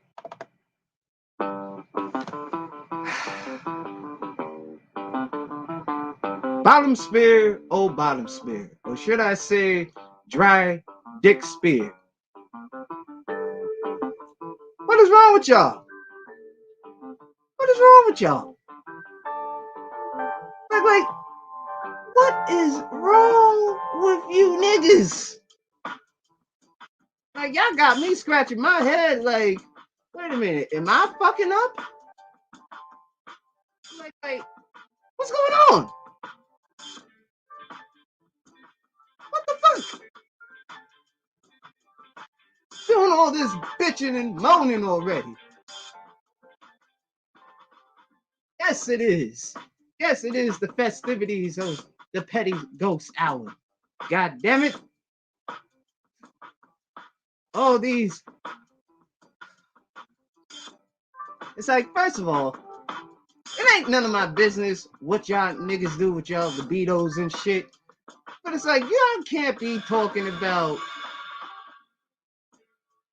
Y'all get women. But y'all argue with each other all damn day on whose dick bigger. That's a little bit weird.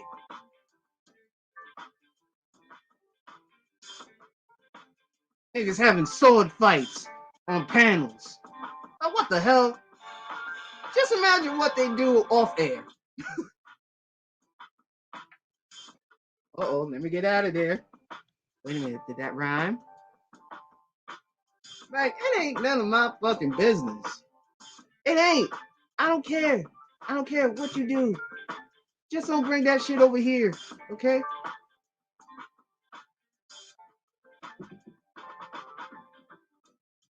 Shit.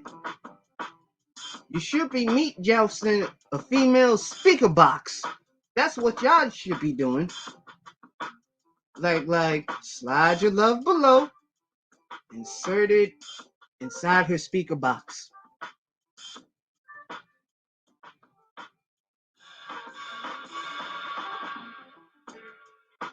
Yep. 2 dicks and no bitch equals shit. Damn right. Damn right. Shit. There's some women in the sphere that could definitely do a megabyte mushroom stomp. Let me get out of there. Hey, shit, man. Like, this shit is wild, bro. Y'all supposed to be lady killers. I don't believe that shit.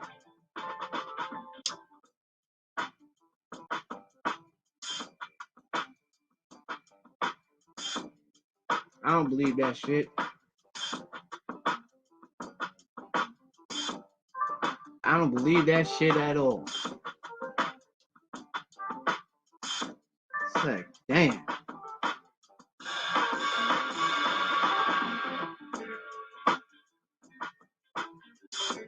Oh, wow.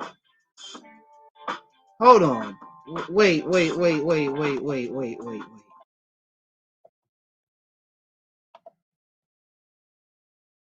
The incarnation of the black pigeon called Another Man Bay. I'm out of here.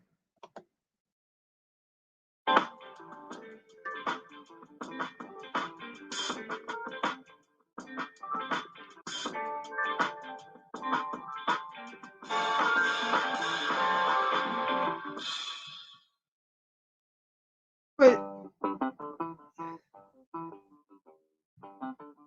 nigga, yeah, nigga. What the fuck is wrong with these niggas, man? Like really? I thought small head, or should I say lemon head, given a stack, the Tommy was bad, but you got a fossil calling another grown man Bay.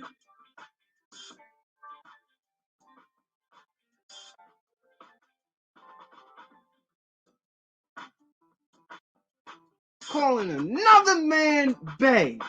No.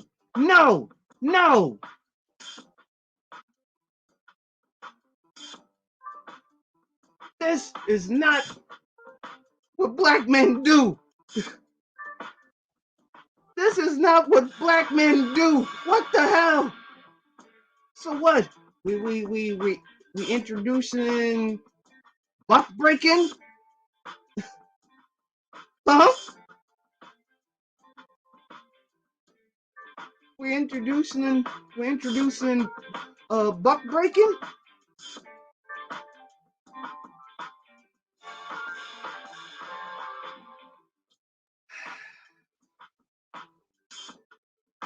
Yeah, something told me not to trust the conscious community. Yep, I'm good. Nah, I'm a villain. I'm not a hero. Should have catch me on that. Wow. Yeah, Sylvester. Yeah, I know. Look at Sylvester's face. Look at him. Look at him. He's just shock of disbelief.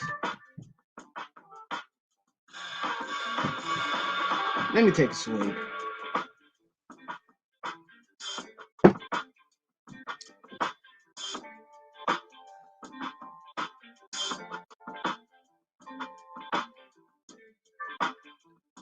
Again, man, it's still lady killer season. Lady killer season is all seasons.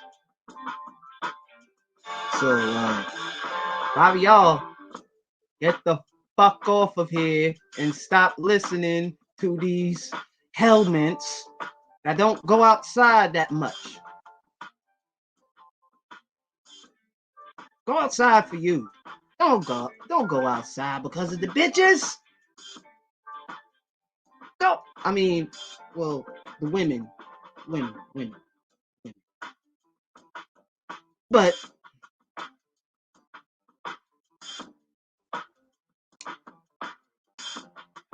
yeah, man, like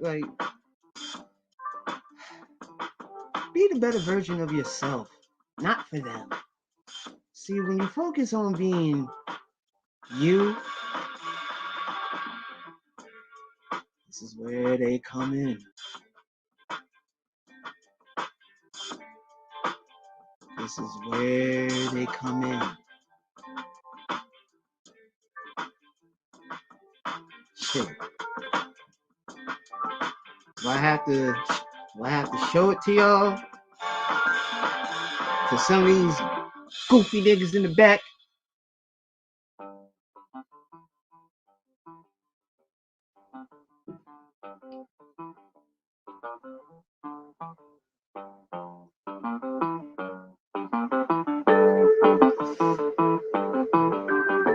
But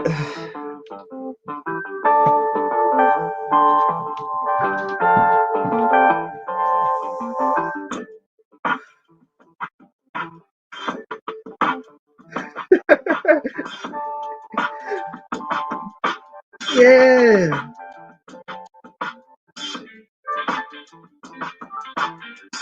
Master your evolution, or you can start angry masturbating.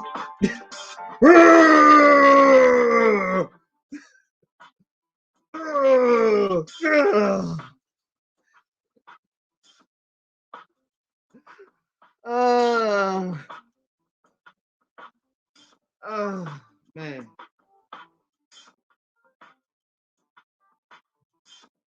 Yeah, man. I gotta talk my shit, god damn it. I gotta talk my shit.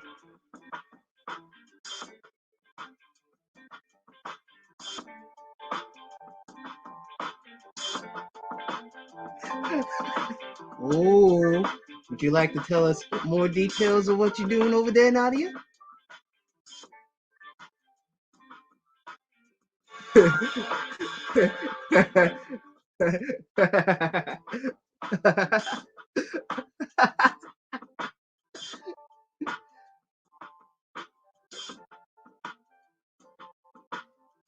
You see, I was never this much of a socialite.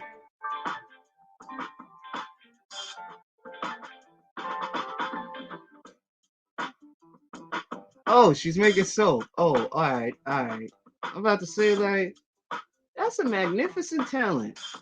You're in the shower and you're listening to the villain speak. Like, yeah. Please do tell. Sorry.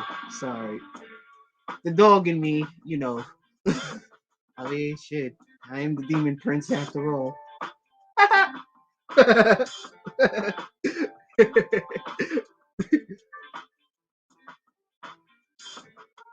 Oh yeah, I stay cutting up. That's what I do. I mean, you know, I hung around with my uncle too many times.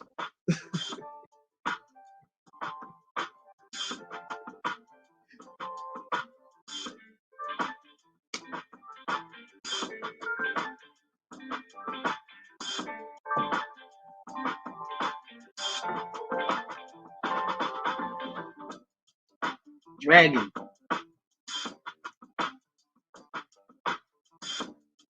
Oh yes, I definitely need your dragon fruit soap, Nadia. Yes, I definitely gonna holla at you. Holla at you on some natural soap. Cause I'm getting tired of Dove. Dove don't do shit but make my knuckles ashy and shit. I'm like, what the fuck?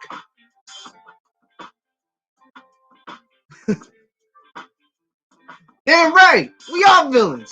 And when we were watching it, I was like, dog, you fucking playing, right? Like, nah, nigga.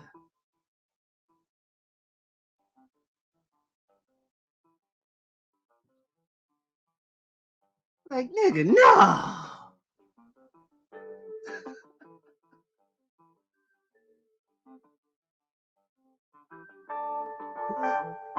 You know what I mean?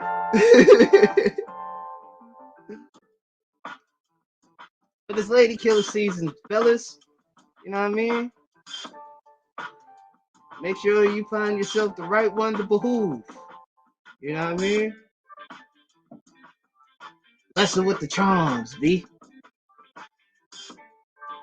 Yeah, that Dove soap ain't shit, bro. That Dove soap ain't shit. It makes my fucking arms look all ashy. I'm like, what the fuck is this? Oh, hell nah. This is goofy as fuck. Like, nah, I needed some of that natural. Get Irish Spring. Like, shit. I don't even know half of those fucking ingredients that be in that box. Like, I'm like, I'm good.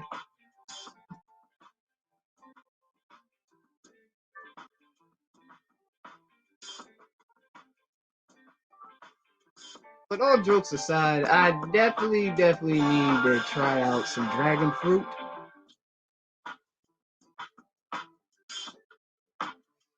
Yeah, see, we used to have that back in the day. Like, we used to have. I might have to get some, man. I might have to get some black African soap. That African black soap. Yeah, man. I'm definitely going to try out Nadia's dragon fruit soap. Like, I definitely have to try that out. You know? 'Cause, you know, I need to smell good. I need to smell good. God damn it. I need to smell good. Whenever a chick walks past me from my job and shit, you know?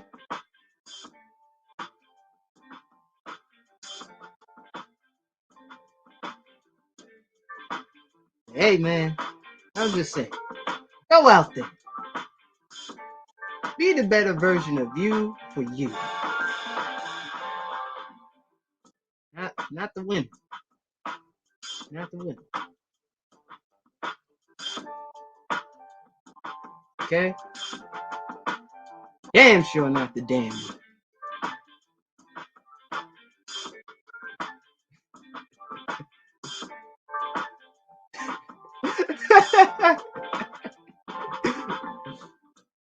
like a true villain would, Dre. Like a true villain would, man. Yeah, I'm gonna eat the. Like, I'm gonna make soap out of these. And here comes the advisor, Dre.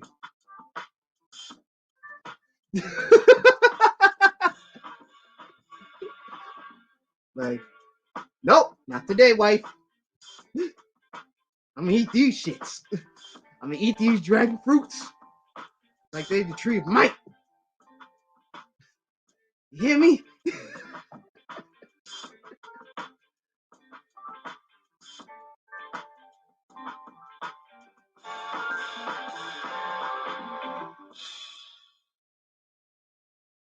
Unfucking believable. It's like, why do they have these fucking products out knowing damn well it will make your damn knuckles Fucking ashy. Completely ashy.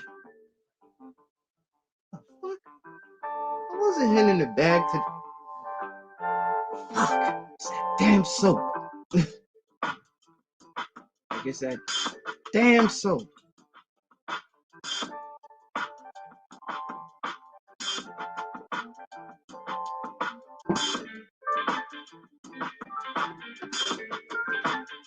Oh yeah. Oh yeah. We got shit. 2 months to go?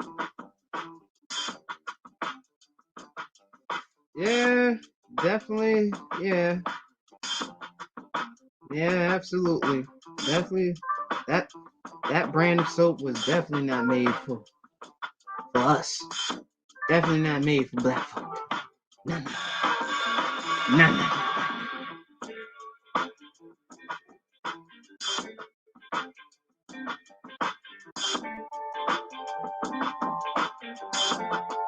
This is also a chill beat too, you know.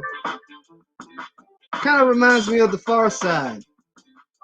They're joint Passing Me By.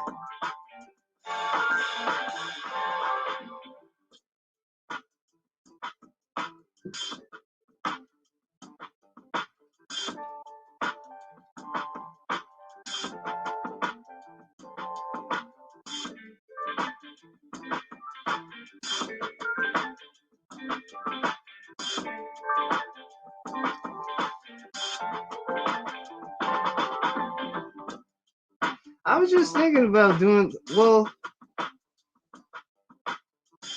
it's still in the making. It's still in the making.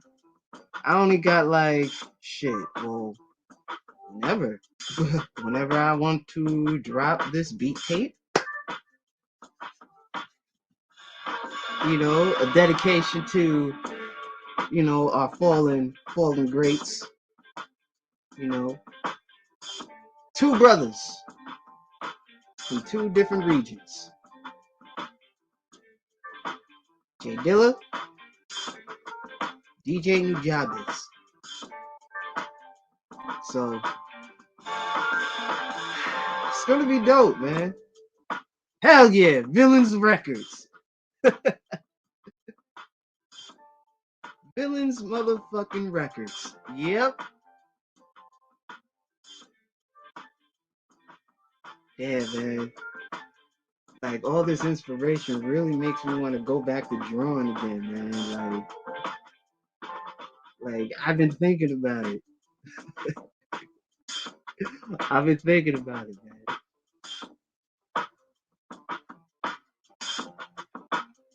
Yeah, man. But also, you know, of course, I'm definitely gonna do a beat tape dedicated to The Far Side, and like all of my favorite, you know, favorite hip hop groups, duos.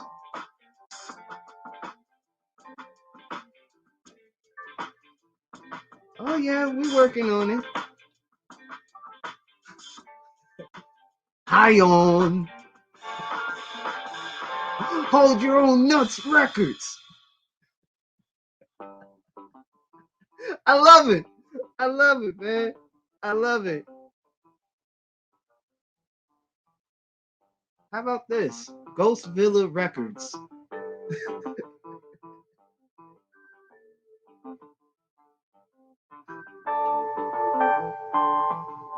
Damn right. But I definitely love Hold Your Own Nuts Inc. I definitely love it. I love it. I love it, damn it. Yes, we are all artists in our own rights, in our own intellectual properties.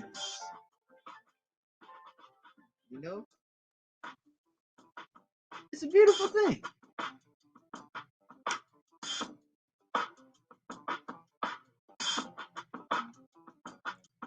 It's a beautiful thing.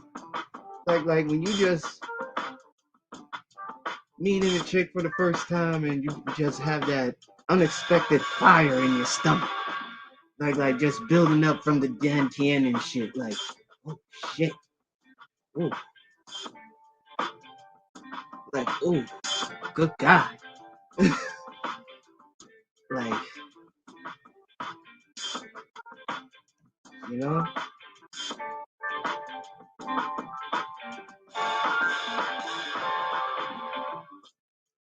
But yeah, man.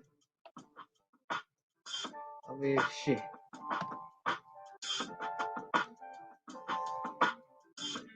If it weren't for those life lessons, you know, I would not be who I am now.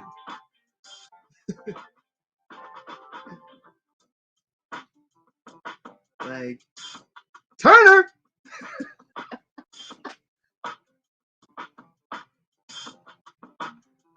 Hit him with the gun line, boss. Thank you, Nadia. Thank you. I appreciate it. Thank you. See? This is what happens when 6 years of hard work pays off.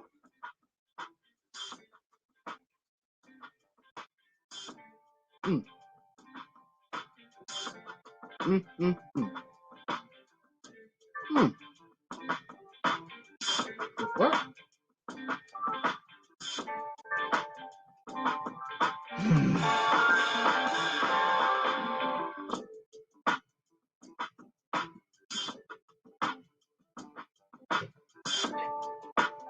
All right, funny story.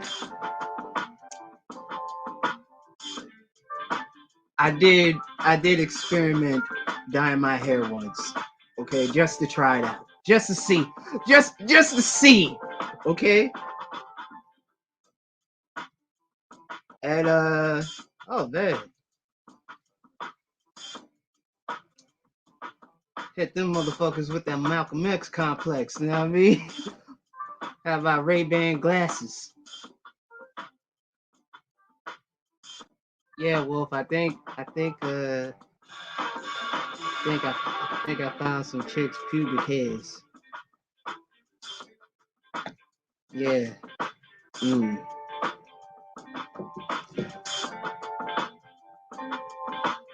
Yeah. That's why I'm going to the barbershop a little bit later, you know. Get this under control. Get this shit trimmed up. You know what I mean? Gotta go on my handsome monk status, you know what I'm saying?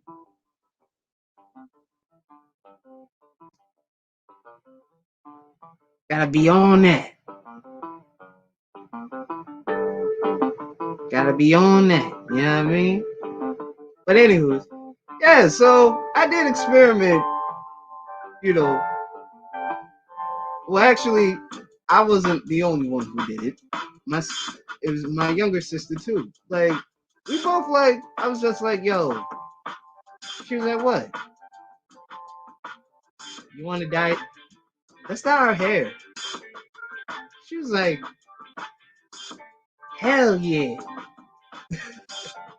So, of course, you know, I was gonna go Super Saiyan. I was like, man, fuck it. Like, nah, we'll save that red dye.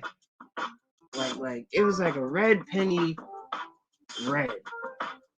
And we were just like, you know what, fuck it. We were gonna be the Sabaz siblings. She had red hair, I had red hair.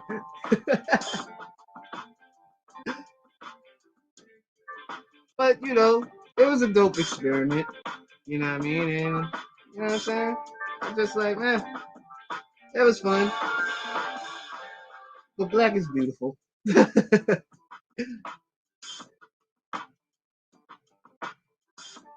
But black is definitely fucking beautiful.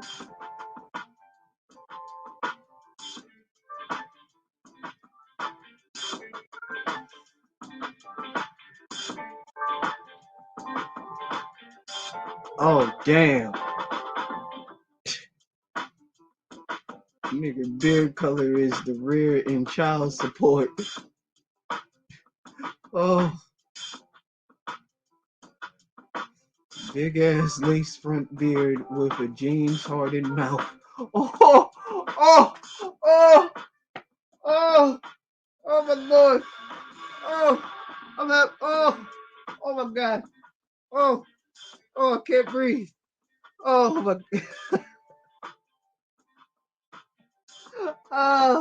oh, the villains are cutting up in the chat this morning, man. That's what I love. Yeah, yeah. Cause havoc. Wreak havoc.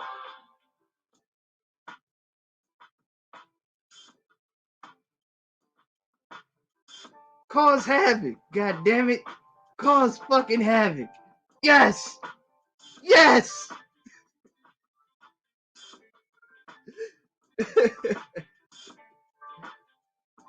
I approve.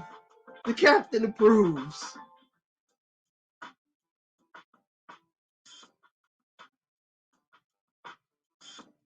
And I know the bone collectors are probably watching too.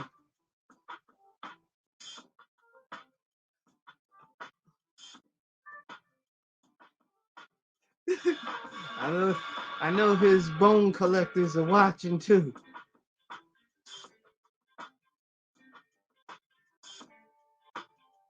His little yes boys. How insidious. How insidious. Oh man. I'm sorry. It's so insidious. Half a century ass niggas carrying bones for another man who is a half a century just like him.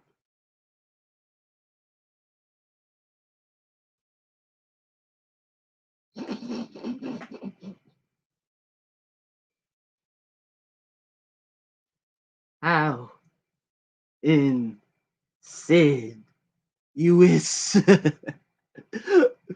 Niggas smoking Philly blunts and drinking E and J out the Hennessy bottle. That is not playing. That's Dirty Mac status. Who pours E and J in a bottle of Henny, in a fifth of Henny? I find that disrespectful. Very, very disrespectful. That's very disrespectful. It's like, yeah, I know not to ask you for a cup. Like, yeah, you're good. Nah. No. No. Like, how? Just how?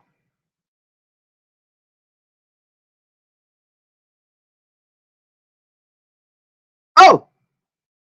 Oh!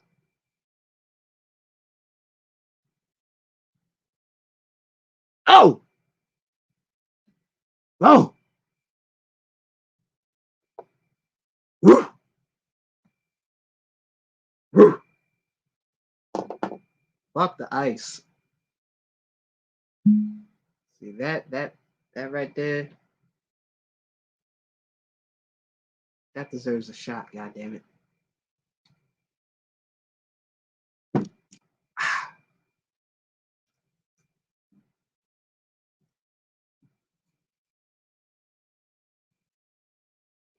Oh my god. Oh! Oh! Oh! Oh! DeAndre catching him with the jab. Pap, pap. Pap, pap, pap. Pap, pap. Hit him with that Costa Zoo cross. Turner! Oh man. Oh man. Not ham. Well cooked turkey bacon.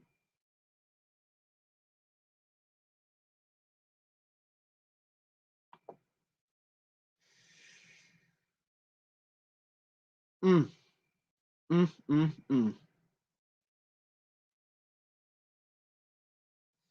Mm. That's right. Pick a struggle. Damn. Wow.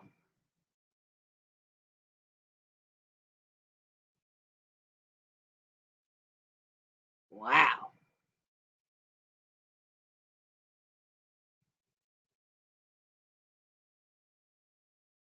Wow. Yep. Pick a struggle.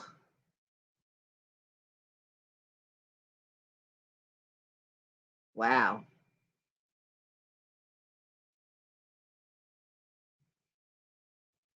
Woo! Woo! Challenge that man to a duel. Then don't show up to get a wet ass. Oh man. Nadia, you hearing this? You watching this? Oh man. Don't make me have the advisor come up here so he can use his megaphone. Speaking of that, advisor, please, I would like your presence on we got some Maywa comics to discuss. Yes, indeed. Indeed. I got time today. I got time today, goddamn. Oh, I got time today. Oh, he'll be up. He'll be up shortly. See what I mean?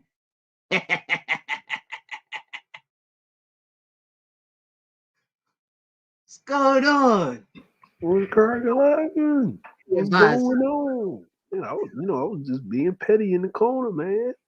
You know what I'm saying?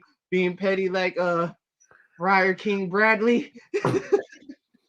Oh man, yo, that shit was funny, man. I was just trying to figure that out, man. I was like, I was really trying to figure that out. Like, how can you be like on Section 8, but then you paying child support?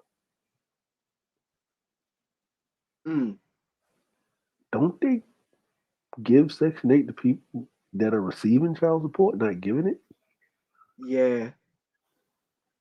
And then how do you borrow money from a dude that took money from his wife, then got a divorce, that lived in an Amazon truck and challenged a dude to a duel and didn't show up? Because he didn't want a wet ass. But the dude that you borrow money from that challenged another dude to a duel that said that admitted that he got a wet ass always talks about and he was anally raped. Grrr. Someone finds it weird though that 80% like of these dudes have some type of weird toaster oven like Freudian slip. At least the people in the B sect, at least the men over there, like they're like out of the open with their gayness, right? Uh-huh. These dudes ain't even closet with it, bro. They just oh man, these dudes like all these dudes get on YouTube and hit that proverbial like Superman like telephone Superhero. booth. Yeah, man, like super toaster. You know what I'm saying? I don't know, bro. Like it's funny. Is that niggas out here drinking Four Locos with With blunts? blunt bills. Oh my god. Yeah. What's I going on, forgot y'all? what's What's going going on, sir. on, sir? What's Man, I'm going on, man? over here What's going being petty, yo. I got a question, man. Yo, I got on? a question. Uh-huh.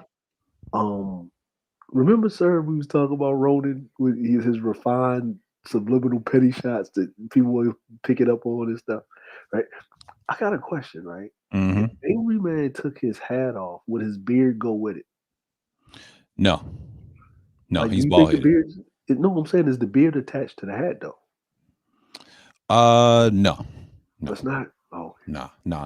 He's bald headed. He said himself he's bald, and the reason he don't take his hat. See, at least I admit I have a small bald spot. You know, I'm trying to keep it fully bald myself. That's why I keep my head shaved because I already lost particles to my shit. See, I'm honest with my shit. But unlike him, I can come without a hat if I want to. You know what I'm saying? That's just a choice. But this dude is insecure.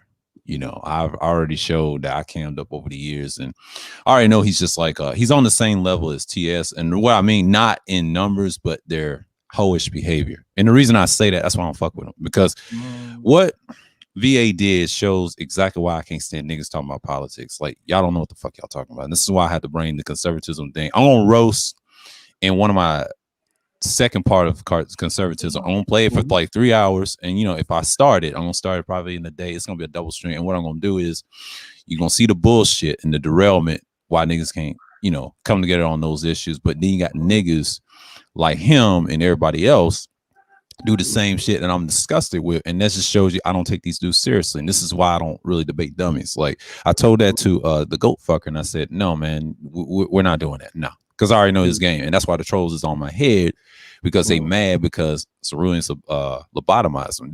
They're really mad about that. And that other guy, no, he's gonna be blind. If I see him come through my shit, he's out of there. I already took care of that over at Bronze Birds, and you know, he know what it is, and you notice Bronze Birds don't acknowledge them other two motherfuckers that be coming through. And I had to learn, but see, it's that, like you said, that merger, man. It's the same shit. And then you got this dude saying, well, my shit is real. Yeah, right. Take off your damn hat. He ain't going to. He got a beard weave. He got a beard weave. That nigga got a beard weave. That's all it is. Let me ask you a question, man. I got another one here, right? And these are just, you know, they're not really questions. They're just rhetorical. We know know the answers to these questions, but I just want to hear your thoughts on these.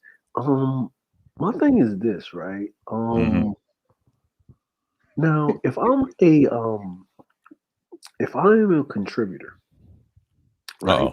You know, to someone, you know, as a content creator to their stream, and once you contribute, but you're making me become a member, then you're asking me to every stream, you go live 3 times a day to donate, so you can sit up there and smoke cigars in my face and drink all day while I'm at work. And if I don't give you a cash app, you're going to, or a super chat. Yeah. Or a super chat, you're going to humiliate me in front of these other people. So, and then I'm like, you know, other YouTubers that have those things and do this full time, they have houses. They actually go out in real life and collab with, like, and they got their own studios. They got, like, I'll give you an example, 4 studios, 15 million subscribers. You know who I'm talking about, the tech guy. He's got more money. Yeah, he's got more money than these bitch ass niggas can buy. He's not even on the level of them niggas. I hate to say this, and I try to tell this to Kuda. These are bitch ass niggas. Fuck every last one of them. But the guys I respect, I hate to say this, the young guy, Marquise Brown, shouts out to him. And I said that, I was the first nigga to say that on the panel. And I said, this nigga got 4 studios. My father told me this because he knows about tech too. Even though he's an artist, he's into that shit, right? How can you have 4 studios, living your life, right? Own a business with the cell phone shits, right? He's got one of his covers, right? And got a whole brand, a team, half of his subscribers, probably a third of his 15 million buy his shit, and other half don't because they're bots. This is what it is, man. This is YouTube. You cannot ignore this shit. This nigga's trying to say, I need 60 contributors. I need 25 contributors. I need 15 contributors. Get the fuck out of here, bitch. I need 100 contributors. Here's the thing, right? If you divide the amount of contributors that he needs by the average cost of how many times someone contributes and what the membership minimum cost is per month, then it basically tells you how much money he needs for his basic necessities of life. Yeah, you know he's broke. Yeah, he's broke. He's like all these niggas. He's broke. He's like 3 syllables. He's broke. I don't fuck with him because he tries. I got $1 million. Nigga, you're broke. You're in the red. You're not. You You're in the not. You're red not. You're not line. 14 million above. Like if I don't see you with 14 million above or $1 billion, I don't have no respect for you. I'm gonna say fuck you and get the fuck out of my face. If you don't have 14 million or all the way to a trillion, get the fuck out of my face, please. That's all I'm saying. That's all I'm saying. Just like I'm talking about LeBron James. If he offered me certain jobs, if I have an interest, and he said this shit will work for you, how you feeling? And he'll pull you to the side, and his team will pull you to the side. Would I take that offer? Hell yeah. If it's gonna benefit my life, it depends, because not everybody's gonna give you your first million, like your boy said. Shouts out to CJ High Hits Black. He said this, and I'm glad he said it because that's what we need to talk about. Now, if you want to do this shit, do it. I just do it for a hobby, just help people in certain messages. If I choose to do it and do another channel, that's the goal. The goal is to get that awareness out. Next thing you know, we're practicing it. I'm practicing it right now, because when I transition this shit and keep this shit for the pettiness, that's cool. I can deal with that. If YouTube wants to go that way, fine, nigga. Yeah, man. Fine, man. Rude. Cool. I can do that. You know what? Here's the other thing, right? In my go ahead. Of when I was younger, man, I used to buy a lot of polo stuff, and I used to buy it out of the head company or actually Polo itself, polo.com. You know what I'm saying? I used to buy it. I never Or Oxford shirts. Yeah, I'm trying to get away from that, but it's hard. It's an addiction. I grew up in an era like, No, but I'm just hard. saying, like, my thing is this: is when you don't go in the mall and go in the mall to the dude that's selling the non official J's to buy your polo shirts from. Oh shit! They come from Korea. They're knockoffs. God damn. The polo is not supposed to come in shrink wrap and smell like mildew. Yeah. You know what I'm saying? Because it should look like it came straight out the flea market. Yeah. Or you mean a dirty foot flea market? Dirty foot. You know what I'm saying? Because flea market.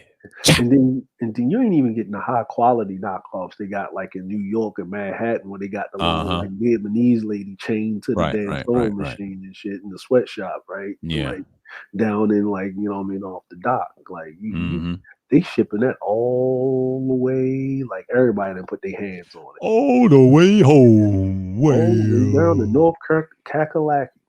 North Kakalaki. Oh, oops. Utah. Utah. You know what I mean? Like, I'm gonna save these bags or tags to let you know my shit is real. I'm like, yo, hold on, wait a minute, bro. The most expensive thing in there is the tag maker. It's a tag maker, nigga. Yeah. Yo, but you can't. Yeah. He said, my shit's buy from Switzerland. Be like Murder Moot. Shit. You bought that shit in New York somewhere. He ain't even bought in New York because if the tag was real, hold on, let me put it to you like this, right? Mm-hmm. I want to see the ink packet, bro. I want to see the part where it had the ink packet in the goddamn, the shit, you know what I mean? Like the ink, like, bro, we used to steal. Like when we had a homegirl that worked at Hex, the Hex company and shit.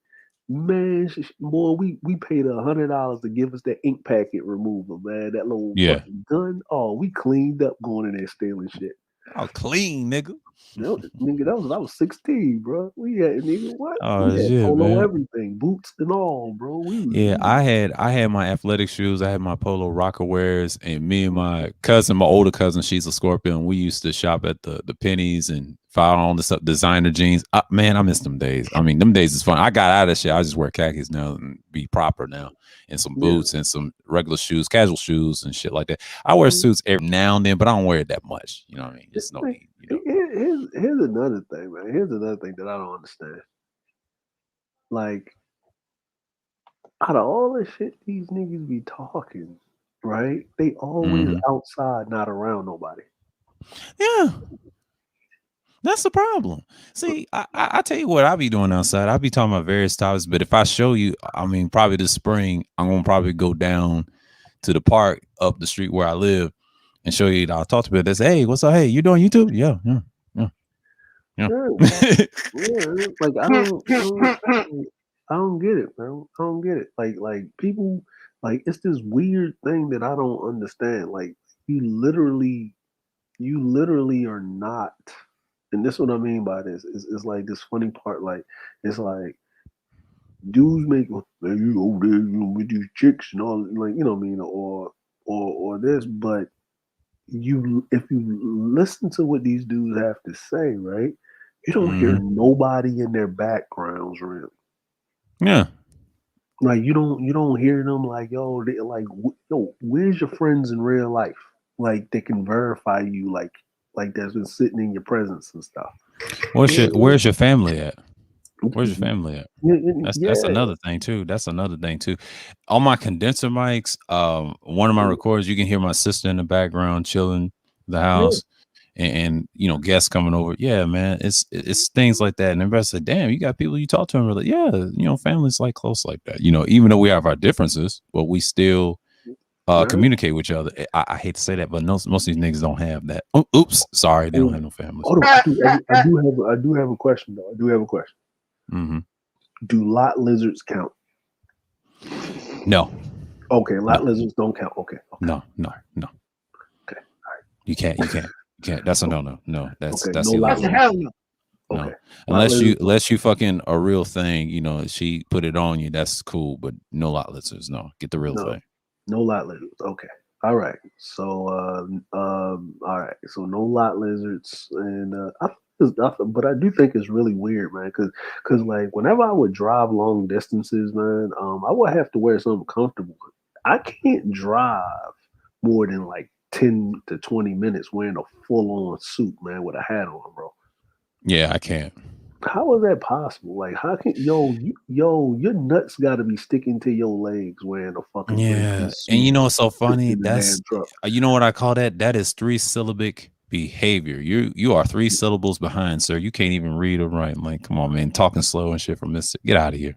I don't fuck with Man, Push that dude. behavior. He's a track record, environment, and outcomes. It's your three favorite words, nigga. That's why I call them three syllables, man. Get out of here, I'm just saying, man. That nigga look like he man. drive hearses for a living and shit. Yeah, man. You know And, what I I'm mean, it's scary. It's scary. You know, I try to be nice to the nigga, try to be, you know, peaceful with him until he started acting crazy. And he's like, "Trade them guys, go." No shit, but you should be focused on your content. If you talk all this big shit, like Mr. Politician. Oh, saying? No, excuse me, but you're a truck driver. Ooh, and broke. Stop it, bro. now Stop it, bro. here's the funny part, man. Like, and everybody can get, do their own thing and then get it and however, man. But you can't tell me. So here it is. Like, we have a Yeah. disagreement. You want to take it to fisticuffs, and you want me to buy a plane ticket to come see you, what I mean, for some fisticuffs. Yeah. But every time I see you, you're either in the parking lot, all the way away in the back, Hmm. away from everybody. Like, have you ever you noticed that, right? Like, you Yeah, I know, noticed that. Yeah. yeah. Did anybody else notice that? Like, you know what I'm saying? Like, dude, I literally sat up there and watched the dude argue with his woman and said that he was going to throw himself, swan dive out of a window away from his woman. So wow, you should not even be trying to challenge any man with any type of testosterone to any type of motherfucking fights. You know what I'm saying? Yeah. He What's shouldn't. He going on? shouldn't. Good old DS one. Who's going to DS1 playing peekaboo? Yeah, exactly, man. Yeah, Hold shouts on, to hold on, DS1 for wait, saying wait, that. Yeah. wait. You mean this peekaboo? Peekaboo? Yeah. But you know what's so pathetic though? Like, Mhm. dude, you can't fight. You look like a fucking slug, man, with your fucked up ass build. At least my build is decent. I mean, I'm thin on the thin side, but I'm trying to work on my top No, part like I man, this used to. nigga. But he no, look at his arms. It's ugly as shit. Look like a fucking garden gnome. Like this No, dude has a fucked up front, man.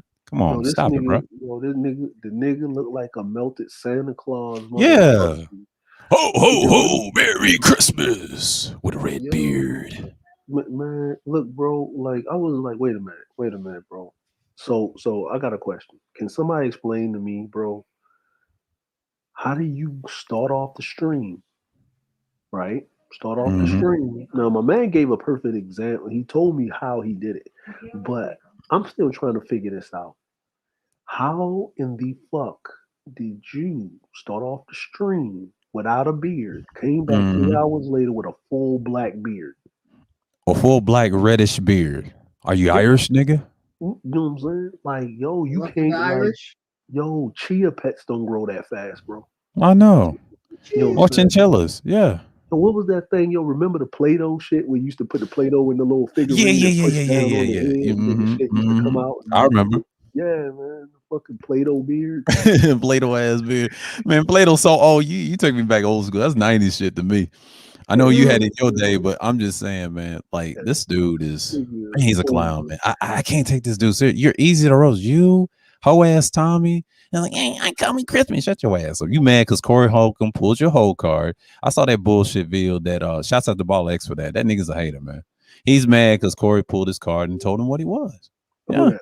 Who that? Tommy, he told him what he was. That's a broke nigga, just living the hotel to hotel, and he's Who worse that? than A-Red. They have something in common. You notice they Who that? travel, but they don't have no Tommy. They don't have people around them. If you notice guys that cam up a lot and don't have people around them, that's Mhm. suspect, bro. A suspect. Mhm. A Yeah, suspect. I'm like you gotta like you gotta think about it like this, right? Like the Parking funny lot peekaboo. parking lot peekaboo, This man. one ain't shit. Like, It ain't parking lot pimping. It's parking lot yo, peeking. yo, and then it's like this, bro. I was like I'm sitting up there, like, yo, why is everything a competition, bro? Like, yo, you fucking around with a whole skunk on your shoulders, bro. That's not Mhm. even a chinchilla, bro. That's a whole skunk on your shoulders, bro. He's a You know what I'm skunk. saying? You know what I mean? You mean a whole funk on his shoulder. Man, you Funk. know what I'm saying? You up To there, the land of funk, to the land of funk, to the land of and funk. I can't even, and see, here's the thing, right? And then like your only backup, right, is a dude. That's the Dr. Seuss character. Mhm. I'm not even going to disrespect Dr. Seuss like that, bro. Like, you know what I'm saying? Like, Go like, ahead.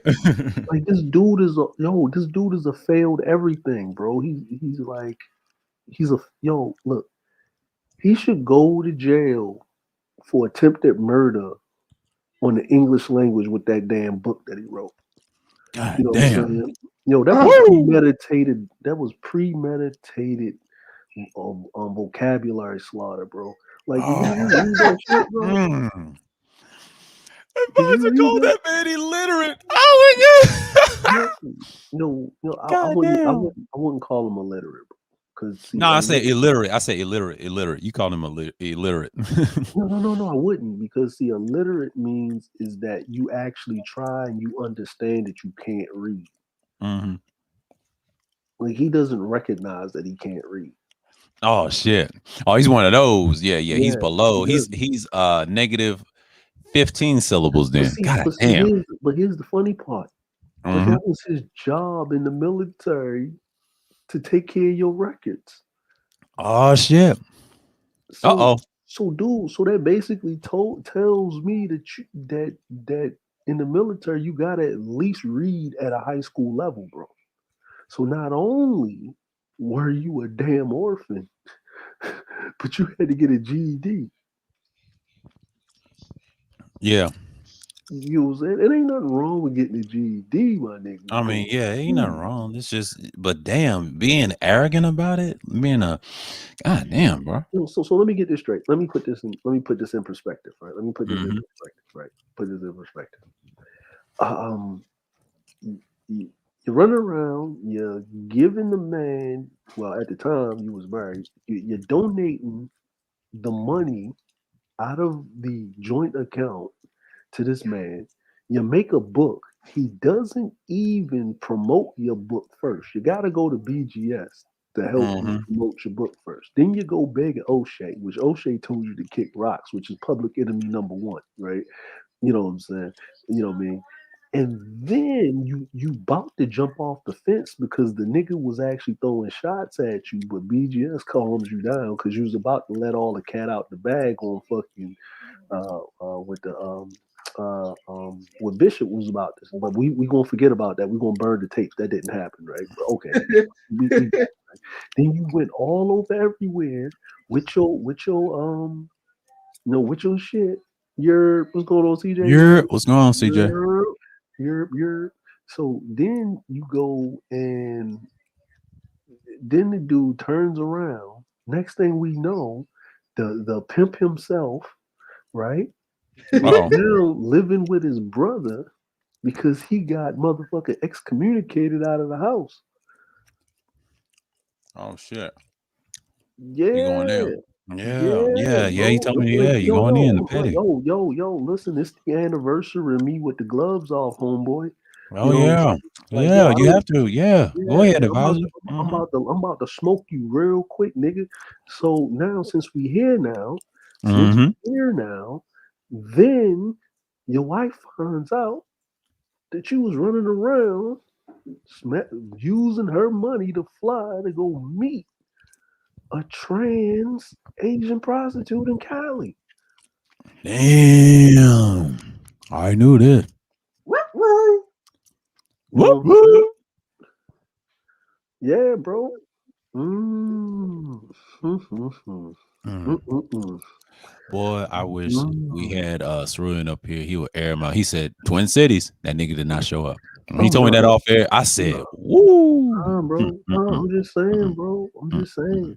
I'm just saying. We just gonna act like it. You know what I mean? Just you know what I mean? Like yeah, it is what it is, bro. You it know what is I'm what it saying? is. Like you I running. see why he got that black screen, but he cams up on a what you call they call it a thumbnail. You know, before you Mm-hmm. start the video, and I saw that it showed his face. Okay, okay, but what with the black screen? I was like, oh, I already know about the truth of that. Ooh, Yeah, mm-hmm. you know, can't. You know Yeah, what I'm saying? Because he got so many niggas in real life looking for him. I'll show me your location. You know what I'm saying? You know what I mean? yeah, Niggas on some Khalib shit on that nigga. yeah, Send me man. location. You know Yeah, I what I already mean? know who's looking for him. The main two that be on my channel, and he told me off air. He said, "Come to the Twin Cities." That nigga did not show up. He going him and you know, yep. Mm-mm. That nigga be Mm-mm. like, "No, I can't." I'm like, all right, man. Yeah, man. I'm Come telling see you, that bro. nigga. You Bro, know, I'm just but saying, bro. Captain. I told this to Gino. I said he didn't come up with, and I told Gino this. He didn't come for you. He was windmilling for Trey. If you notice that, if you watch the replay of that stream, Mm-hmm. and he did not trust my ass too, because he know I got you two around the Mm-hmm. corner, and he was so mad. He's like, "What?" Then he had to hop out, but Jay Sean gave him that word. Yeah, Yeah, he gave him that word. Jay Sean gave him the work, but Jay Sean gonna let him live just a little bit. You Yeah, know what I'm saying? exactly. Yeah, Yeah, he wasn't gonna let Jay him Sean, live. He was yeah. trying to go in, but he said, "You know what?" And I trusted Jay Sean. There's other two people coming through. I said, and I told him Sarunas coming through. He's oh, okay. He got excited, and he knew as soon as I said that, Grinch hint something what I meant by that. So he wasn't done. That's how he hop off the panel. If you notice in the 5 hour mark and the 6 hour mark, that nigga had to go. He did a stream. Dude, you took a L, man. He got you. Look, man. Listen, man. I'm just saying like this, bro. I'm just saying like this, right? I remember, like, yo, what happened to the bins, bro? What happened to the bins you was showing off? Oh, you had to give Oh that shit. back.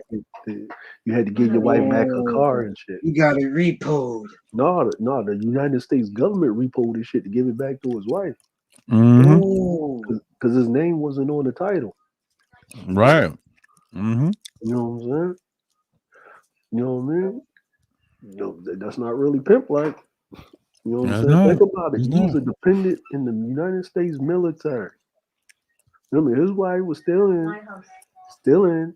That means he's supposed to get something in a divorce settlement. How you leave with owing her money and you got to work an Amazon job to pay back the money you gave the fucking angry man out of the account unauthorized? Mm-hmm. Nigga lucky he ain't go to jail for grand theft auto for going past state lines with fucking community property and shit. Dumbass. Dumbass. dummy. Yeah, man. I'm just saying, bro. Like if you want to go to war, son, I play the long petty game. You know what I'm saying? I wait for you to be isolated, deal with you in real life, and then slowly take you apart. And like Yeah. and then your homeboy. You know what I'm saying? Your homeboy really don't want nothing to do with you. You know what I'm saying? Because you actually costing him fucking money. Because don't nobody really like your ass. Yeah. Quiet as you kept. You don't know how to keep your mouth shut. Yeah. Nobody likes him in real life, and not even online. Nobody likes him. Yeah. You know what I'm saying? No, That's even worse. And let me tell you something. Offline is bad enough, but online, that's even worse. That's even worse. You know what I'm saying? This dude is a whole sham. Dude just running around, just being a whole sham of a he just but I'm like, of course people dudes gonna listen to him because it is what it is. Because Jay they Sean said something on that stream too, on that Sunday Matters too. He said, "Why you listen to this fucking weirdo and all this shit?" And I said, Jay Sean, let him be. Let him be, because I know people's gonna windmill and defend him, and that's okay. And I let him. You know why? Because we're villains. We're villains. This is like I said with that pre-record. I said antagonists, contrarians, and spectators. That's what we are. We don't give a fuck. You know what? To call this nigga a derelict is disrespect to the word derelict. Yeah. You can't call him that. No, he's beyond. He's like, I don't want to call him an insurgent either. I can't do that. That's insult. Man. You know what, man? Like, for him to be a derelict, you have to enable his ain't shitness to a point where he can be derelict in his masculinity. Yeah. There you go. Matter of fact, and same with the insurgency. He can't even be that. You know what I'm saying? I don't know what to call it. I don't know. He's below, right? Yeah, man. I think his mom was trying to be honorable by leaving him on the steps, at an orphanage, but she should have just swallowed him and spit him on the floor. I blame your daddy. He's a negative 15 syllable with my man advisor saying, "Oh God damn, I blame your daddy. You know what? Your daddy should have just beat off that day in a napkin and flushed you in the toilet. You shouldn't even met up with your mom. God damn. You know what I'm saying? You shouldn't even met up with your mom, bro. It should. You know what I'm saying? The gynocracy made you a being in this universe, in this plane of existence. That's why you got a problem. You don't want to live for real, man. Just do us all a favor and go kill yourself. Mm-hmm. And if anybody got a problem with what I just said, he told a whole man that's a father that actually raises his child and his responsibility to basically blow his head off with a service weapon. He told Charles Walton to kill himself. So I'm just returning the favor. I think you should do us all a favor and just just take a curb in North Carolina, at 90 miles an hour in your Amazon truck. But just make sure you deliver the packages first. Woo! Shit. You know what I'm saying? Make sure you deliver the packages first. The advisor in the building. And if you didn't, and if you think for 1 second I forgot, my nigga, no, I've never forgotten, bro. So from now, he trying to play forget for the get. No, I see what he's doing. Yeah, from now until the end of time, bro, until your ass is in a drum buried all on the side of a riverbed, bro. It's on site with you. Woo! Just to let you know. Just so you didn't remember, you know what I mean? Just to let you know how it goes. Now, moving on. Fellas, what do you think about? I saw the game. I know my dad's team's lost, the Titans. I told him what the number one reason. Both of them were equally matched. The quarterbacks were decent, but you know what's so funny about Joe Burrow? And I shot to the third word this, and I already knew. And they tried to compare him to name. No, that's a big reach. Him to name it, that's a big reach. Now, they talk shit and back it off. They was trying. What's the name? Terry Bradshaw tried to compare him to that Jets legend. That's a big reach. Yeah, that's a big reach. And don't take with the Burrow guy. That's a big reach. The only way he has a miracle, and I told my dad this, we had a discussion about the Chiefs and the Bills. I said the only way he's going to do that, he has to play the Bills, because the Bills, I don't trust their offense like that. I mean, Josh Allen's cold, don't get me wrong, but that defense is good. But when they slip up, look at what the Titans get. It'll be the same thing. He'll find a way to win. What are they playing? Do that. But the Chiefs can beat them though. Well, did Buffalo have home field advantage? No. They're playing Kansas City. Playing in Kansas City. Yeah. And I've used this argument. I told Dad, the only way they would lose would be Kansas City, because I would like to see Kansas City win. But if it's Buffalo, I won't be surprised if the Bengals. It'd be something. It'll be like the old classic teams in the 80s. It'll be the Bengals and the 49ers. I said, it'd be like that, because I won't be surprised if Brady doesn't win this year. I see the pattern. If LeBron wins the championship, Brady can't win the championship. That's usually the way it is, because it's like the media somebody's got to win. Somebody's got to take the hit. You know what I mean? And then Tom will come back and do his thing. Everybody say, how do you get the Ace Roy? Remember, he had to take that little shit. And I said this last year, and I said this in spring streams. I said it's a pattern between these motherfuckers and the fans. You know what I mean? Because they both share the same fan base. And they love these motherfuckers, man. And like I said, man, like I won't be surprised if Tom win this year. You know what I mean? It'd be a miracle. It'd be like, hey, he like you said, he proves his point. Like, who they playing? Tampa Bay playing. They playing the Rams. The Rams gonna lose that game. The Rams, are they playing it in Tampa Bay? Or are they playing Tampa Bay? They ain't gonna win that. They got Matthew Stafford. Come on now, they got Matthew Stafford. You know what I would say is if they was playing, because this what the LA they got Leonard Fournette. Yeah, they got Leonard Fournette back, so that's gonna be a tough one. But Matthew Stafford's got to play unbelievable, man. Like their defense, the Rams' defense is okay, but that offense is suspect to me. Yeah, the way they won that last wild card, I'm like, nah. I'm gonna say this. This is the problem, right? This is the problem. The problem with the Rams is if the Rams was playing in LA, right? If the Rams were playing in LA, I give them the slight advantage, but because they got to travel to Tampa Bay, and they got to get adjusted to the East Coast time. That's gonna fuck with them. Yeah, it's gonna fuck with them. Yeah, and you know what? The 49ers, and I told my dad the reason it was a low scoring game. Aaron Rodgers gave him the game. Play. Yeah. Aaron Rodgers, gave him the game, and when I saw that field goal, and he was disappointed. And then, you know, me and my dad talked about this might be his last time in Green Bay. Yeah, and I say, you know, he told me, he said, "What about the Saints?" I said, "Yeah, that's a good fit. Saints, Denver. You know, he's got options. Saints and what you call it? New Orleans and Denver. Yeah." Hold on. Aries in the chat. He said, "Drop the link." Educate the Aries in the chat. Yeah, but you know, the coach Sean Payton, right? He ain't resigning until they get a quarterback. My dad was saying, yeah, he's trying to put pressure on the front office. Don't be surprised. If Rodgers go down there, and I told him his options in the NFC South. Now the AFC, his only options is AFC West. That's Denver. You know what I'm saying? Try to get a contender. Knowing him. Denver. You know what? Denver would Denver would be better for him, and the reason why I say that is because that atmosphere, that thin atmosphere. Him throwing the football, he can sling that motherfucker around. Like he can. And I told him his three options. I told my dad this. He has the Broncos, Raiders because he's from the West Coast, and I said the Saints because here's a possibility. Because here's the thing. Like the coach, I know he's frustrated because I know why he's not resigning. You know, because he's putting pressure. Because everybody knows Aaron Rodgers is free agent, so every team is wanting him. But I won't be surprised to go to Denver or any other teams, like we said. Yeah, I won't be surprised if he goes to New Orleans because what is Tom Brady doing? Not much, you know. he's just getting championships at this point. It's kind of like LeBron. Like they understand. So you're making me giddy right now. You playing with my heart right now. I know. It was gone there. But like, I knew you loved this conversation because I had to switch the topic because I knew me and my father talked about this, right?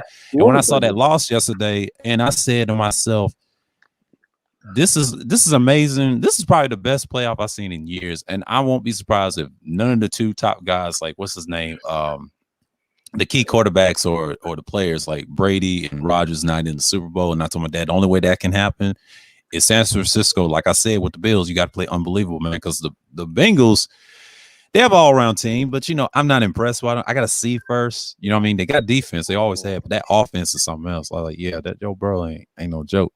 Yeah. But Titans had more sacks, and you know what that coach said? Vrabel said we should have won that game. More sacks, you should have won that, and it should have, could have, would have. It don't matter because Burrow showed you he was calm. If you notice in that game, that motherfucker was calm. He was talking his shit. He talked his shit and just walk off there like it ain't nothing. Damn. And he been like that. Remember, he won that championship down here. Yeah, he did. He did. I remember that. LSU. And when I tell you that motherfucker is petty. Yes. Oh yeah. And what's the Bengal Tiger? What's the year of the Tiger, Dre? The year of the pay. Ain't that hell if they win a Super Bowl like your prediction? Again, that's some wild shit, ain't it? That's some wild shit. Believe in the law firm of Chase, in the law firm of Burrow and whatchamacallit, and Chase. Yeah, Chase and Burrow. Chase and Burrow. Chase and Burrow. Yeah. But now, it's interesting because if Rodgers The only reason why Rodgers, I think, will even come to the Saints because he's not trying to go to the AFC. You realize that the AFC has all the young quarterbacks? Yeah, they do. They do. The NFC only has one. I mean, besides Kyler Murray.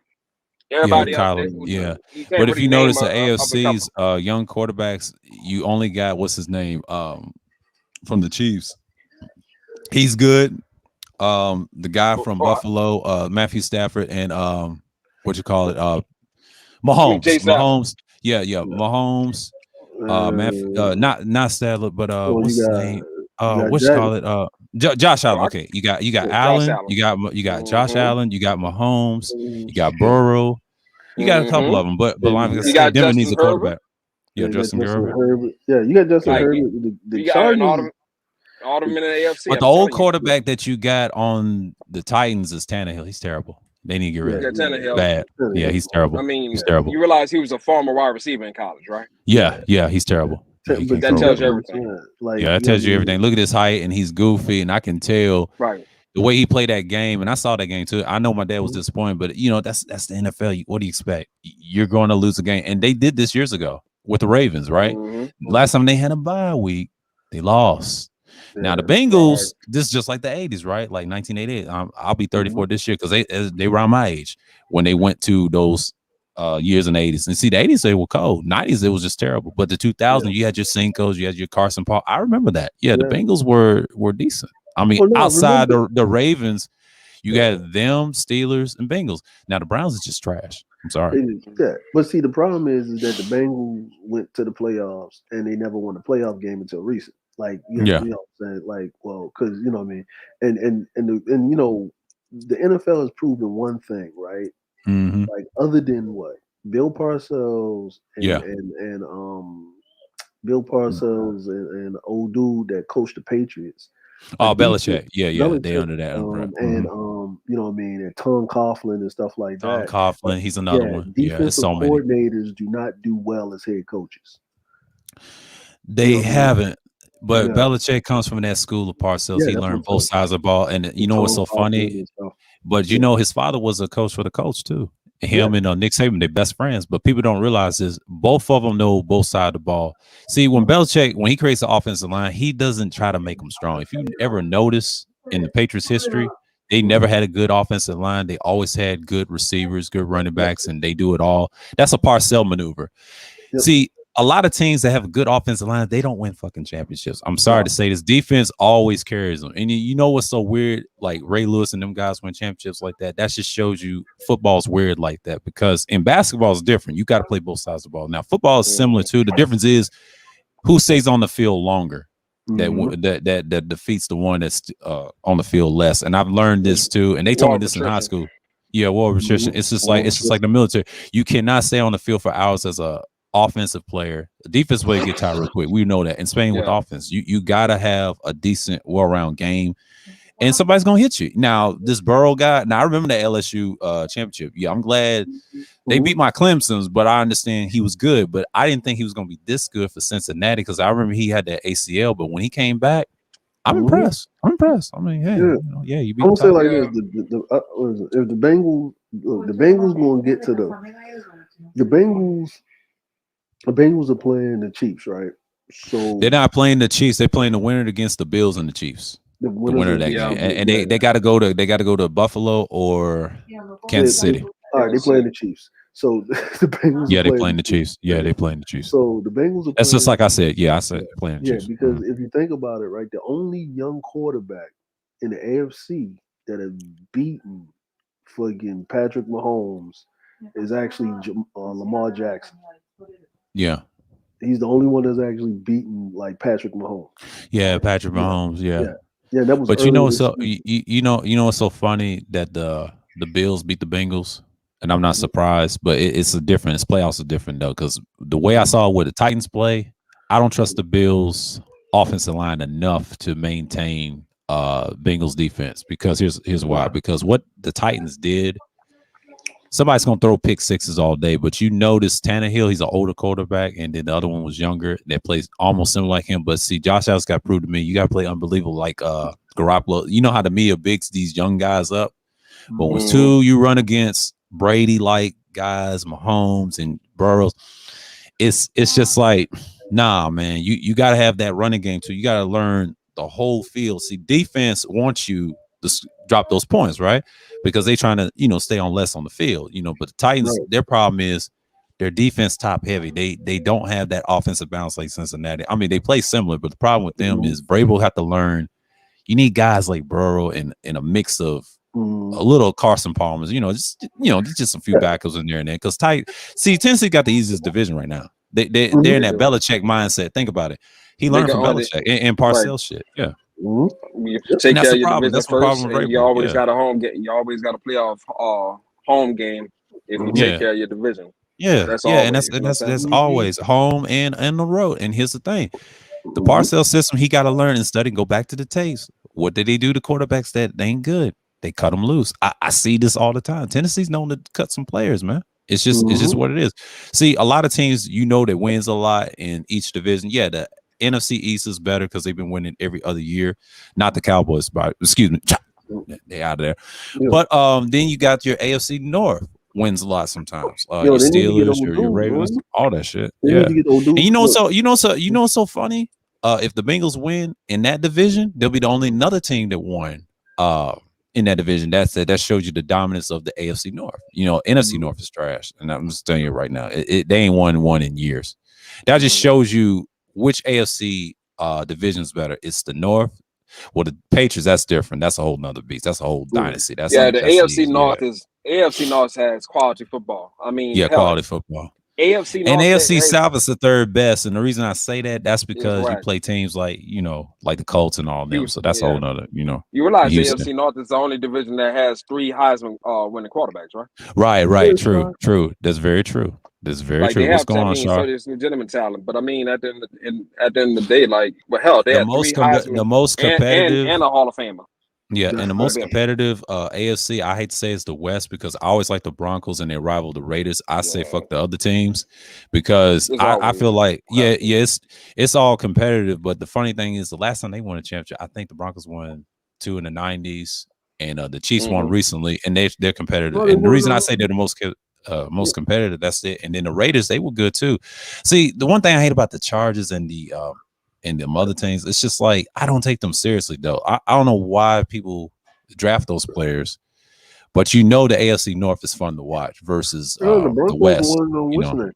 They remember they that's the one where they beat on Cam and shit. His whole offensive run like they couldn't block all of a sudden. Yeah. Denver was a good team. Yeah, they won recently. My fault. Yeah, I forgot they won 3. Yeah, I forgot. That was I'm glad they beat Cam though. But see, I was okay with Peyton one. See, you know what Aaron Rodgers is doing?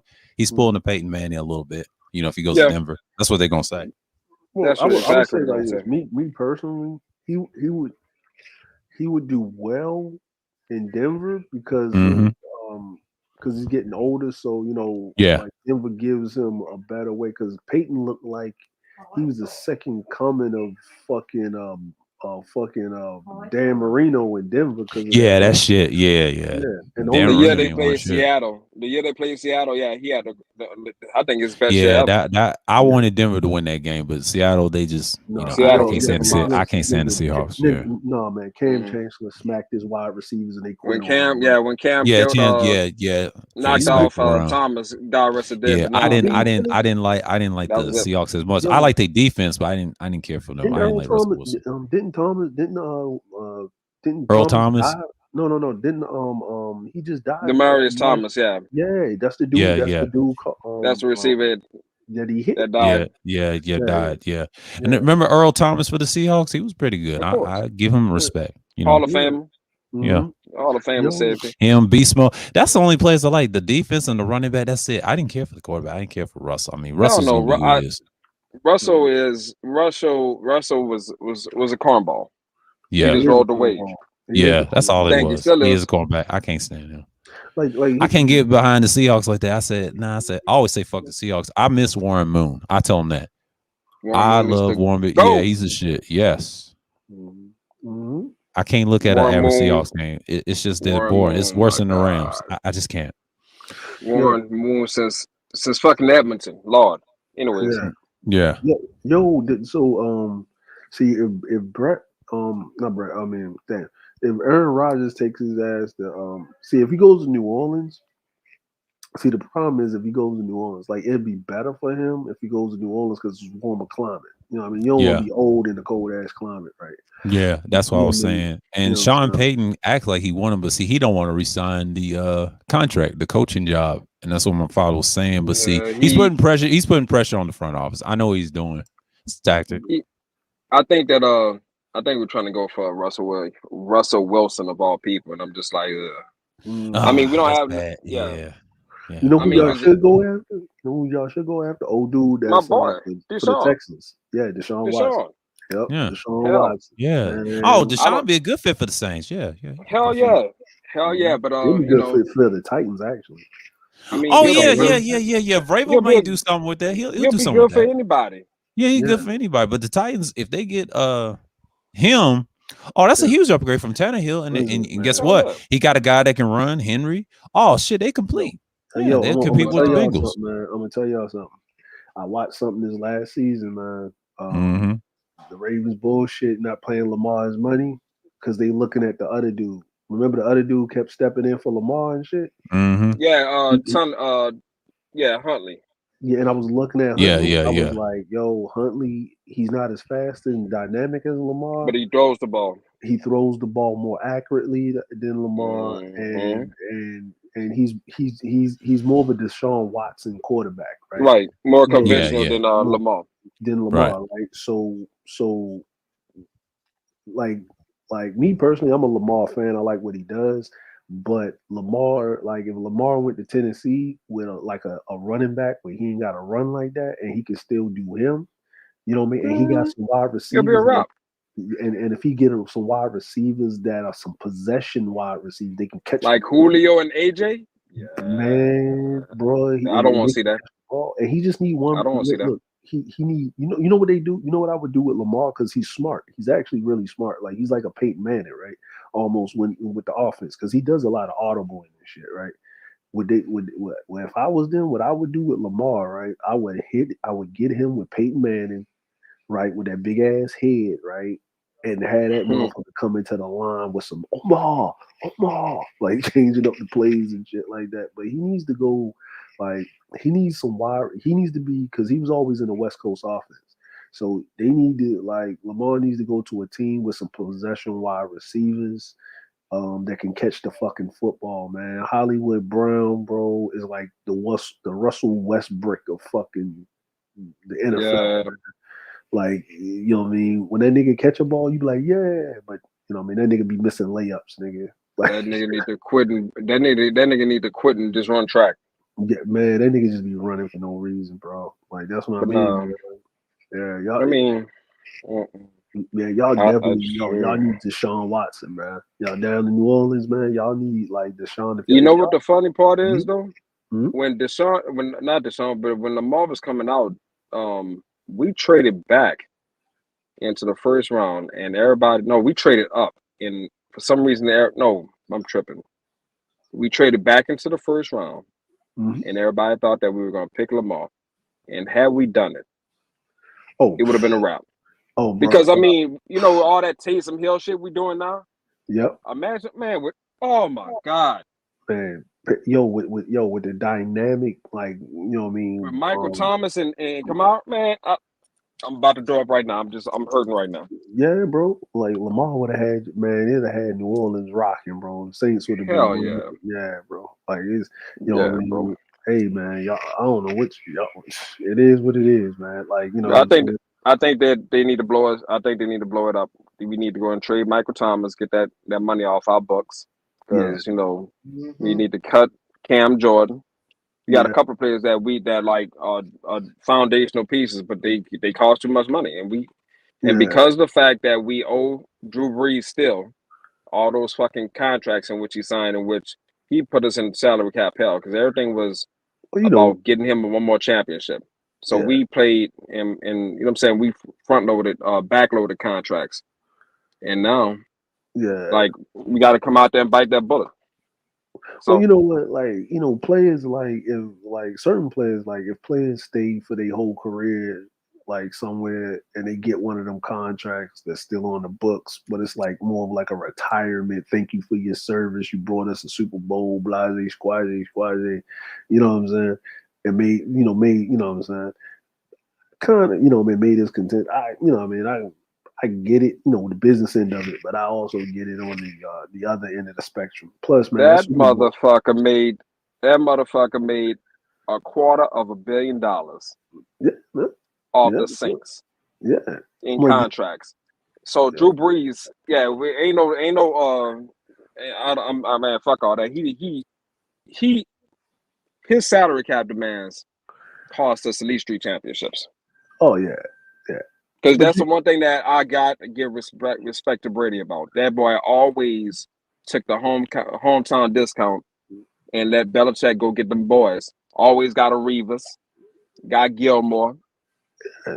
You know what I'm saying? Always and threw that money around. And it was smart. Matter of fact, let me pull back. I know the person that controlled all the NFL all this long. It was Giselle, Brady's wife, because she is a billionaire model. Yeah. Her husband don't have to ask for money. And plus, that nigga up there modeling himself on the back end. Exactly. You know what I mean? And I then, just realized that a chick has been dominating the NFL all this time. Yeah, man. And then you got to think about it, right? Robert Kraft, bro, like, you know what I'm saying, was hooking Brady up with some extra shit. Fucking right. Both of them boys were going to Florida getting that love me long time. Yeah, and then he up there with Trump, so he got some he got free housing and shit. Like, yo, if you ain't got to pay for a house, bro, and yo, come on, Tom Brady and Giselle got the same accountant Trump got. We ain't paying no tax. Of course. Now I'm about to say that's the reason why I went to Tampa Bay. Yeah, in Florida. Yeah, man, ain't no state income tax, bro. Like, boys winning. But now, for the game today, I think everybody talks about Stafford, Brady. The two dudes that are going to dominate and determine this game is the dudes in the middle for the Tampa Bay Buccaneers. Vita Vea. Yeah, he like 380 pounds. Yeah, and Sue. You're not running on them. The only problem is with Sue, man, if he don't do something stupid for some penalties, bro. That's the old Sue. Yeah, that's the Tom Brady there. Well, yeah, Tom Brady there. So yeah, Tom, that nigga Antonio, what nigga? This nigga quit in the middle of listen, bro. That nigga pulled a whole black nigga I quit moment, bro. You know why he did that, though, huh? Yeah, because they fucked up his money for his right with them incentives. Them incentives, and they made sure Gronk fucking partying white boy ass got his shit. But my problem is this: had he not faked and had a dummy COVID card, he'd have been straight. Yeah, he would have been straight. He would. He wouldn't have been suspended, and he would have reached his money. He would have reached some incentives. The problem with Antonio Brown, man, is that, man, like, yo, he was already on like thin ice, man. They like damn near like he's like Orlando Bloom. Yeah, bro, like this nigga, Orlando Brown, Orlando Brown, yo, like, yo, niggas is just tripping, bro. Like, yo, listen, man, I know T.O. Look, bro, niggas thought T.O. was off, nigga. You know what I mean? Like, this nigga, they diss, bro. He ain't never been the same ever since he got that concussion, bro. Since birth, I keep on telling people that boy got CTE. Yeah, he gone, bro. Like, everybody ever since that playoff against the Bengals. Yeah, when man. Vontaze Burfict, I thought he killed him. It wasn't his fault, man. It was what's the name's fault, man. It was Roethlisberger leaving him out there on the fucking clothesline. Yeah, bro. that bitch. Yeah, nigga. Because that's what happened to Heinz Ward. Roethlisberger kept throwing them fucking clothesline passes, bro. Mm-hmm. You know what I mean? You don't put your receiver in harm's way like that, bro. Well, you know, when you out there, bro. When you out there, trumping women. Oh yeah, bro. Yeah, like, you don't. If you can trump women, you don't care about the next man. Yeah, Or no, it's all man. about self? Nigga Roethlisberger, nigga, he ain't trumping women, bro. He Utah bitches, man. He throwing them in the back of Oh, the truck, Utah. nigga. He Shout out to Utah, Kobe, nigga. he Utah Shout out to bitches. Kobe. Oh my God. Nigga, yo, he Utah bitches, bro. Like for real, man. Yo, Man. yo, did y'all see the UFC, man? Now I get to see it last night. What's the name? Ganu, man. Everybody was sleeping on him, man. He was up there taking old dude down and ragdolling the Mr. Super Wrestler's submission guy. He was, yeah, Nagano. That's the one sport. That's the one sport I haven't gotten. That's the one sport I haven't gotten into. Oh man, ain't nothing like seeing the dude get his. You know what I mean? Seeing, it's something about like, because I did that for a little bit, man. Like, you know what I mean? Yo, you get. It's not like a ring is different, right? Because like a ring, like because you can't run nowhere. Like, you can't even like lean on nothing, right? It's like you in a cage, bro. Yeah, like, in a cage, and they close it, and the only time they open it is like when you did, when the shit's over. like it's over. Yeah, it's kind of like the Roman Coliseum type shit. Yeah, right. Yeah, bro. It is. But my thing is just like with sports like that, I wonder. I mean, I got to look at the science of it. I haven't gotten into the science of it, the analytics of it. You know what I'm saying? Like, for a while I didn't get into boxing until I realized, okay, there's a science to this. Hence, science. Always have been. You're right, exactly. You know what I'm saying? I just wasn't aware of it. But it's this UFC. It's a science to it, but one thing I've learned about boxing is all about your legs. How long you can stand up and how long you can move with certain punches. And certain trainers can teach you. It's not just eye contact, it's controlling with your legs and the calmness. Just like martial arts, all of it's a martial art. Like boxing is one style you can learn that stand up. And what's so interesting long term, the classic style in the Philly shell can save your career a little bit if you do it right. If you know how to counter and breathe and just stay and don't breathe as too much and drink. It's a certain diet what your body has to look like, and they'll tell you. Them boxers tell you got to eat a certain way and you got to be good. And but one thing I learned about Sugar Ray Robinson with the blood, with the meat, how he used the blood for stamina. This nigga was punching so fast, man. I saw it on the documentary. They have it on YouTube, and you can find out about him and the way he did it, man. I'm just like, I'm impressed. I said, this dude is wild, man. But he still had the head injuries, though, like Ali did, that disease. Not Parkinson, but it's a different type of head disease. And he died stroke. eventually. Punch stroke. They call it punch stroke. It's like the way to, like the best way to get in the UFC, like to understand the UFC, because it's like 4 different areas, right? You got your striking, which is your like you can, like if you're a good boxer, right? But then you got kickboxing. Or you got people, you know what I mean, that's like Muay Thai and shit, right? So just standing up alone, like in boxing, you can't use elbow strikes. You can't clinch a motherfucker, push him up against the ropes and hit that nigga with an elbow and cut his shit open. You know what I mean? So you got boxing. So if you understand the boxing science, then you gotta understand kickboxing or savate, you know what I mean, which is like French, like kind of kickboxing or Dutch kickboxing. And then which is a mix between like like you got some taekwondo, you got some Muay Thai in there. That's what savate is, right? And then you got Muay Thai, right? And then you got like Sambo, which is a mix of punch, grab, grapple, judo with motherfuckers throwing motherfuckers. Then you got like grappling, which jiu-jitsu is kind of like that cardio grappling on the ground. That's that ground game. Submission shit, right? The submission shit. That's all it is. Then you got your like your Russian like Sambo on the ground where motherfucker punch you ground and pound. Yeah. You know who the best dude to watch, man? Like if you're trying to get like an introduction in the UFC, the best dude to watch is old cokehead Bones Jones. Yeah, Bones Jones. Like he's Chandler's brother. Yeah. He's he is the mother, like, Anderson Silva, Bones Jones, and who's Israel Daniel Adesanya. Like Israel. Israel Adesanya is like they call him a style bender, right? Like basically they can do everything. They like all arounders, right? They can strike, they can fucking grapple, They can submit. You know what I mean? They can take you down. Yeah. They can do all of that shit, right? You know what I'm saying? And then you can look at St. George Pierre. You can look at like who else? Who else you can look at? Like the heavyweights. It's you know what I mean? It's the heavyweights. The only one I would say that's worth looking at heavyweight wise. Yeah. Is like Randy Couture or Rich Yeah, he's a Franklin.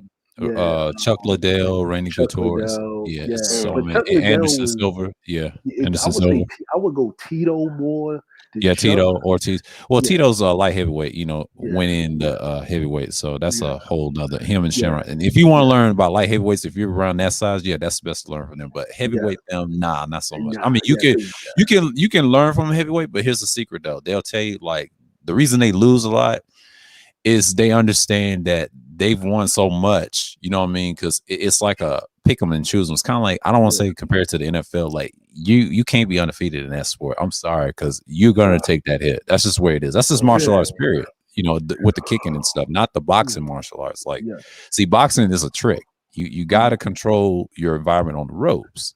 See, in the cage and without the cage, you know, actually using your whole body, oh, that's a different specimen. You got to learn how to discipline. You got to go through the training. Kind of like, I don't want to compare this to the kickboxing movie and shit like that and the blood sport. It's like that, you know. And but see, you notice in martial art movies now they talk about the mixed martial arts. That's what they should have done in the 90s. That, you know, you saw a transition, and now it's like, you know, the science. Basically everybody knows the science, but if you ever get trained with them, they teach you how to survive the shit. Especially, but you can't use that in real life because that shit is deadly, man. That's why they try to tell you just keep it professional, but not on the street. You know what I'm saying? Man, that's what I say is like, you know, I like watching it. Like, I'd say the best way to get into it, man, is like most people that got into boxing just having to run across the greatest knockouts, right?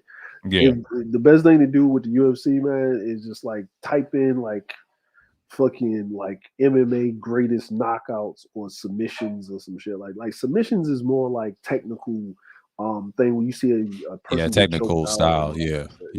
But if you're talking about like knockouts, like dudes getting hit or kicked, like the ones I like is the goddamn kicks where the motherfucker catch a motherfucker across the head, like on the neck, like catch them right in the neck area, like knock their ass clean the fuck out, right? Like Agano's got some crazy ass knockouts, man. Where he uppercutted the nigga into oblivion. That dude, Alistair. I love uppercuts. I love uppercuts. Yeah. Did y'all see that? Did y'all see the one where he uppercutted Alistair Overeem? Yeah. Yeah, bro, he knocked his motherfucker. Man, that was like a Mike Tyson. I get at the Mike Tyson Award knockout, bro. Like that was a Mike Tyson Razor Ruddock. Like that shit was oblivious. Yo, hey, remember old dude? Yeah, CJ, the elbows and the knees and stuff. Huh? Yeah, and then what was the old dude? I was watching. It's this dude, man. He's in not the UFC. He's in the other one. This nigga be knocking motherfuckers out and throwing pokeballs at these niggas. Yeah. You know the British dude. He be up there fucking. Gary. No, the black dude. Yep, the black dude. No, that's what I'm talking. You know the black dude. Michael Venom. Yeah, Michael Venom Page and shit, man. He be throwing he be throwing a pokeball at a nigga and shit, man. And he knock him out. Yo, this nigga's fucking. Oh man, he's got that. Yo, so Michael Venom Page. I think the craziest, like, dude didn't knock old dude out when remember old dude jumped off the cage and spin kicked the dude in the face. I seen some shit like that. Yeah. What's his name, man? He didn't knock old dude out, man, but yo, he hurricane fucking spin kicked the dude, man. He jumped out the cage and kicked the nigga in the mouth. Yo. Oh shit. Yeah. Yeah. Them kicks be violent though. Like I've seen some crazy knockouts, them old UFC fights, and then the ones current is a little different. It's more finesse, but they just be dropping. I'm like, what the fuck? Well, because the gloves. The gloves, yeah. The gloves Gloves are is light. there to protect the hands. Yeah, protect the hands and the fighters too. You know, it's kind of like they trying to follow that Oh no, what you call war of patrician. You know, but I know they don't What, protect them as much. But you know, Yeah, who do y'all think is the best boxer? I mean, as far as like, You talking about now? You talking not about now. I mean, now if, or like throughout boxing history. I'm throughout like, boxing history, as far as like a pure boxer. I'm not talking about pure boxer. pure boxer as far as Pierce, technique. like a Pierce, like a what they call him, a pugilist. Yeah, that's what they, in that I range. would Yeah. say Willie Pep, and then Okay. after Willie him, Pep is good. Willie Pep is af- good. He's good. after Was him, Willie Pep? I'll say Georgie Benton.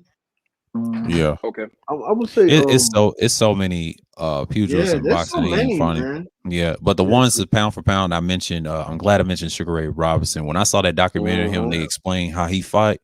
This nigga was so wild, but his training is just ridiculous. But I told you about that blood in that calf, how he sawed it off, and they showed you in the documentary what he did with it. He used that shit for stamina. I said, damn. I didn't know that was natural like that. I said, shit. He was knocking dudes out left and right, but he killed one white person. I forget his name, but they put him on the stretch and he died. You know what the white folks told him? He said, "Don't worry about it, Ray. Don't worry about it." It's a fucking in the height of racism.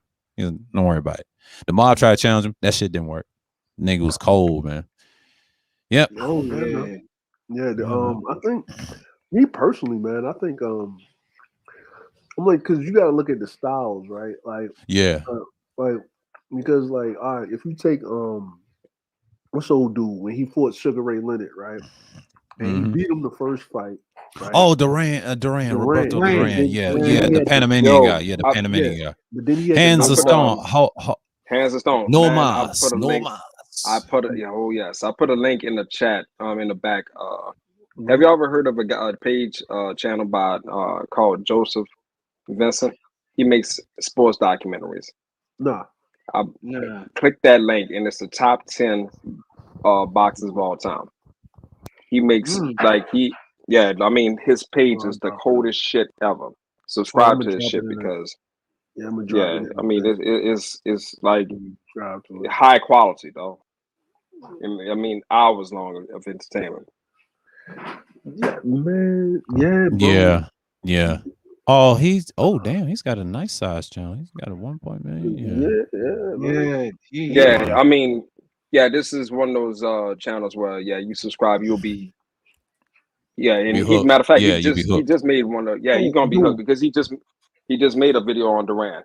And he already Roberto Duran. Yeah. Roberto Duran, before he fought Sugar Ray Leonard, he started as a lightweight and he was just dangerous with it. And he was something else in Panama, but they had a story. But when he finally met this dude, he insulted him and everything, but the first fight.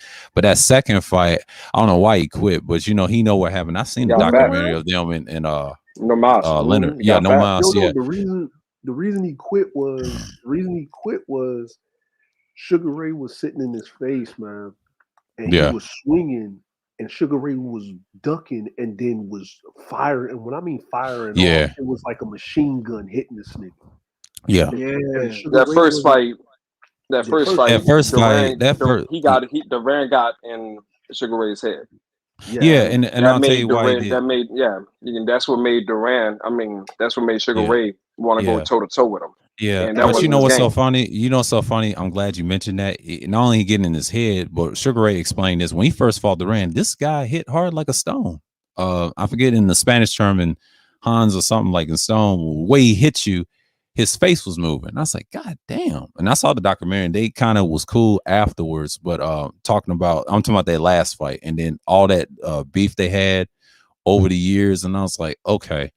And then I already know about the situation with the second fight with No Mas and the Don King shit. Like, oh man, that's just wild. But that third fight, I already knew what was gonna happen. That result. To this very day, I was still disappointed, but I wanted to see that rematch with Oscar and Pernell, man, because they robbed Pernell Whitaker. Yeah, I like Pernell Whitaker. They fucking robbed him. Like, I'm gonna tell you what fucked up. Rest in peace to Pernell Whitaker. Yeah. I'm gonna tell you, and that's because people don't even understand. Like, the real reason Floyd fought Oscar was chasing Oscar down because people don't realize like Oscar was running from Floyd for a long time. Yeah. And Ooh, the real yeah, reason, that's right. Yeah, because that's right. Wasn't that's he in why. his division? He was in. Well, yeah, but remember, Oscar was under Bob Arum. Bob So was Arum. Floyd, Yeah. and when Floyd bought Yeah. Yeah. out, remember Floyd bought out his contract Yeah. because remember people keep forgetting Sweet Pea was Floyd's mentor. Yeah. When he was, Exactly. you Yep. know what I'm Yeah. saying? Yeah. So Yep. he was chasing Oscar down, like he was chasing Yeah. Oscar down. Sweet Pea was Yeah, Floyd's because it was mentor. Yeah, I've been payback. doing that. Yeah. Yeah, And it was payback. before he changed his styles though, that's another thing. But I don't like his other promoter. He's a snake too. But Floyd already know that. That's why he's out of the, you know. But Oh yeah, his That's dad, moving. like one thing they had their little disagreements with the one thing about his uncle, he showed him the rest of the way to him. Sweet Pea, all them guys helped him in his early career. But if you notice, Floyd is kind of more relaxed. That's why I say about great athletes, like look at him, LeBron, and Brady. They always have somebody in a little corner. But if you notice in their careers, they trying to drift away and pass it on to somebody else. I mean, it's only a handful. But I like Earl Spence. That's just me. My fighters. Everybody Me else, too. not so much. Yeah. You know what, man? What about Tank? Tank, I'm like, cause he's from Baltimore. Like, I like Tank. Who? You know what I'm saying? Tank. Tank. Yeah, he's Yeah. good. Yeah, You know he's what I good. mean? Like, the one of the dudes that trained Tank, man, him went to high school together. I used to beat that nigga ass all the time. But you know Oh, what what I'm is CJ? Highlight CJ's comment. Have you heard of Bass Rutten? I've heard that name Yeah, before, yo, Baz CJ. that Yeah, dude, Rutten. yeah. yo, Yo, Baz Rutten is crazy. listen, I'm gonna I tell Yeah, you, he's remember, I ridiculous. remember seeing him in the K1 K1, days. yo, I'm gonna tell you, here's the problem with Boss Rutan, right? The reason he didn't really do well in the UFC is because like the Shamrocks had the look, right? They was the Gracie Mhm. Killers, right? The Yeah, Shamrocks, like they had the look, right? yeah. The Boss, Shamrocks. Yeah, there yo, was something else. because Ken and his brother, man, they even said it. They were scared of Boss. They were Oh yeah, scared of Boss yeah. They were. because Boss does the sambo shit, the open hand shit. Like, you know what I'm saying? Oh Man, yeah. you got to go on, like, they still got them shits on YouTube, man, with him and Hmm. Kent fighting and Frank Oh yeah, Shamrock they still fighting. got him. Yeah, Boss Rutten. He's a beast. Yeah, Yeah. he would sit up there toe to toe with that pancreation shit and just go at because like Boss does the old school, the old Roman pancreation shit, the Greek shit. He Yeah. does old school shit, man. Like that Yeah, he's motherfucker. classic with it. Yeah, Hmm. Yeah. Boss is the dude, bro. Like, he's Mr. Pancreation, bro. He actually had pancreation coming back. Like pancreas coming back, man. The UFC put a kibosh to that shit. Oh yeah, I remember They that. put Yeah, a they put a yeah, kibosh to that. Yeah. yeah. Because what I mean, they put a kibosh because Pancreas had their own league and shit. They like when the UFC brought K1 and Pride. They brought K1 and Pride, right? They also brought the rights to Pancration and basically snuffed that shit the fuck out. Mm-hmm. You know what I mean? And this is, I think, this is when Dana White got in charge with with those dudes and shit. Yeah, man. Yeah. Yeah. That's why Boss ain't never go to UFC, man. Like Yeah. you know what I'm saying? Like he ain't never go to UFC and shit, man. But like I Tank, don't blame him. Yeah. like Tank, man, he like Tank. The thing about Tank is is that Tank, like in his weight class, it's like he's young. So the problem is like you know how Floyd went up in weight class because he got older. The Yeah. problem with Tank is everybody trying to make him go up in weight class. They Right? can't. Yeah. Well, they trying to force him to go up, and then they trying like, man, you running, and Tank was like, I ain't running shit, nigga. I'm staying where I'm at. Like you know what I Right. mean? You know his body. Yeah. Well, Yeah. the thing is they basically trying to get they trying to get revenge for Floyd and shit because they know Yeah. like if he goes up in weight class, you know what I mean, like a couple of pounds is differences in power. Like he got Yeah. Right. he got speed and he can box, right? Like you know what I mean. They just see him as a light skinned carbon copy of Floyd, which he is. Yeah. I'm just being real. I watched the nigga box. he's what Floyd wanted to be his pretty boy Floyd. That's what Tank is. Like, Yeah. Right. But then the problem is he broke his hand that last fight he fought that dude. Yeah, that's He similar broke to Floyd, and then he called himself the money man. You know, I Yeah. never was big on Floyd, but one thing I respect is the speed. He's nothing more than just like a Sugar Ray Leonard with speed, but the difference is he got good defense. That's the only difference. Damn. He's better than I think his uncle and his pops. Now they fought Leonard, right? So they, you know, basically they're rivals. But if you know, it's Floyd, right? He always, I know people who try to say he always dissed the legend. Well, Floyd has a right to because he's different in his own era. You know, of course it's competitive. Like any old boss is gonna talk shit. You have the right to stand your ground. Like it's just where it is. It's competitive. All sports is like that. Even the old motherfuckers will talk hell, shit, basketball. and it's just Jordan yeah, versus, that's all that. LeBron, yeah. Well, and not just that. Chamberlain too. Chamberlain hated Jordan. Right. Now I like Will Chamberlain, by the way. Even though I like Michael Jordan, but I like the rivalry they had, and they was arguing. You know what Bill Walton said? They was arguing in '97 back in the All-Star game. But see, the media used to big up Will Chamberlain back in the day. That you know they favorite nigga, right? Yeah. But the other nigga is Michael Jordan. See, he didn't like that when the stats came. This is when LeBron came in later on. It's a It's the same shit. It's the same shit, and this is why I laugh at people. Well, remember, Wilt Chamberlain was Michael Jordan in their era. Then Michael came back decades later, a boomer, by the way, and then you got your / millennial Xer, what's his name? James. It's just the same concept. And then we grew up with him and said, well, he is the GOAT if he gets another ring. It doesn't really matter. Him, Brady, them guys don't care. They don't care. Like, all right, like I'm gonna say like this. They was talking and stuff like this, right? And I'm like, all right, who won the title last year? Tom Brady won last year. So no, like basketball. Who won the title last year? Oh, Giannis. He won last. Yeah, I saw that last year. Yeah, right there. Nobody gives a fuck. See, exactly. It just tells you right there. Like, yeah, no one gives a fuck. Like I'm gonna be honest with you, right? If Jordan won, okay, like if Jordan's in his, he's Michael Jordan. He got a squad, right? If Michael Jordan would have lost one of those Jazzes, like one of those Jazz finals, with Karl Malone, yeah, I would say '97. That's when Karl had a chance right there. But see, well, he pushed old dude. But what I mean, right. Yeah, he pushed old dude. Yeah, you're right. And then they made a rule where you can't push off anymore after that. Yeah, exactly. You know that bullshit. Yeah, I don't know what you're talking about. But the thing is that if Karl Malone, right, would have won any one of those championships, right? Around that era, yeah. Around that time with Jordan, they'd have been talking about Karl Malone, right? Oh yeah, of course. And Jordan would have and Jordan would have and LeBron would have been the GOAT by now because Jordan would have took an L in the finals. Yeah, but that's the plain name. Yeah, 6-0. That's what Stephen A. always says. Yeah, but Jordan is 6-0. He's like Montana. The thing is like that. You know, look who they played against in those playoffs, and you got to blame the guys that compete against them. They were frustrated and mad at Jordan, and the reason why Jordan's way is this is why Chamberlain couldn't stand him. Well, the media kept pushing him for years and years and 80s, even though the losses. But look at the two niggas I told you that died. I said this on the Ghosts panel, right? I said if Reggie Lewis wouldn't have died with that fucking disease with that heart, and what's his name with the cocaine, Len Bias. You would hear no Michael Jordan. You would hear the Celtics like the Yankees in comparison with those championships, and those white people be cheering on. See, they have their favorite niggas now. I'm trying to teach you who's their favorite boys. I don't want to say the C word, but it's just what it is. Jordan became they nigga for the whole era. I know it's not fair. I know why people don't like Jordan, but see, I love the villainy in it. Now he tried to pretend he was a hero. No, nigga, you was a villain. You study, you held that shit back, and then the documentaries came out about him. I said, oh damn, this guy was real. He was punching people in practice, whooping their ass. He was going like, whoa. He was a typical Q. Typical nigga, man. Yeah,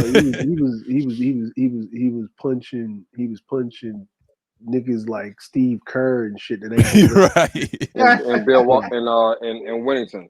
And he tried that shit with Oakland. He didn't try that shit with Horace Grant. He tried it Oakland or Rodman. Even not with Rodman, he'll whoop his ass. Rodman was Cartwright. Yeah, he wouldn't try that with Cartwright. Like, look. Horace Grant got bitched up. You know what I'm saying? Like, no, Horace Grant said that shit ain't happen. No, but that shit ain't happen. You ain't hearing that documentary? Yeah. And what you call it? Man, Jordan. The Last Dance. Last Dance. Jordan told the fucking flight attendant that motherfucker played like shit. Don't feed him no food on the plane. Yeah, no, Yeah, no, he did Man, that. He please. did that. no, no, no, Yeah. no, no. Man, Jordan What's great? would have got his ass with in 40 feet, 40,000 feet now. I No, would no, have Oh whooped his yeah. ass. Yeah. Horace Grant came out, right? He came out, and then he had and then Phil Jackson came out and said, Mm-hmm. yeah, Jordan did say that, but that didn't actually. That, I'm like, the flight attendant knew Oh, better not to do that. Yeah, okay. like Jordan Yeah. said that, like Yeah, what I he mean, said he that. said it, Yeah. but it Yeah, didn't but happen. even him saying that would have. I mean, we would have Oh no, no, no! yeah, They we said got it to go was in a the problem. mix. No, it was a So problem. yeah, It was a I'm about problem. to Like say. Jordan, like it was a problem. Like he, what I'm saying, like it was a problem. Like Phil Jackson said, let's just say like this: it was a problem, and we had to handle it internally. Mm-hmm. What means is somebody got triced up. Somebody got Yeah. triced up. Yeah. Yeah. Like that was Somebody got that was their being ass Put the whooped. mitts on. Somebody had to yeah put the mitts on. yeah Yeah. somebody They had to. That. Yeah. I believe it was Grant. Yeah. Grant, He tried. you know He what I'm did. saying? Yeah. Grant ain't no joke. Him and his brother Harvey. Yeah. They Yeah, it put ain't no them yeah, hands. Yeah. they Them ain't Grant no joke. brothers ain't no joke. Look at their son. One of their nephews, Jeremy Grant, and the other Grant. Yeah. Yep. Mm. Ain't no Yeah, joke. man. They good role players, But man. yeah, Yeah. as far as with Lim, bro, I always wondered, like, for Jordan to reach the heights that he reached.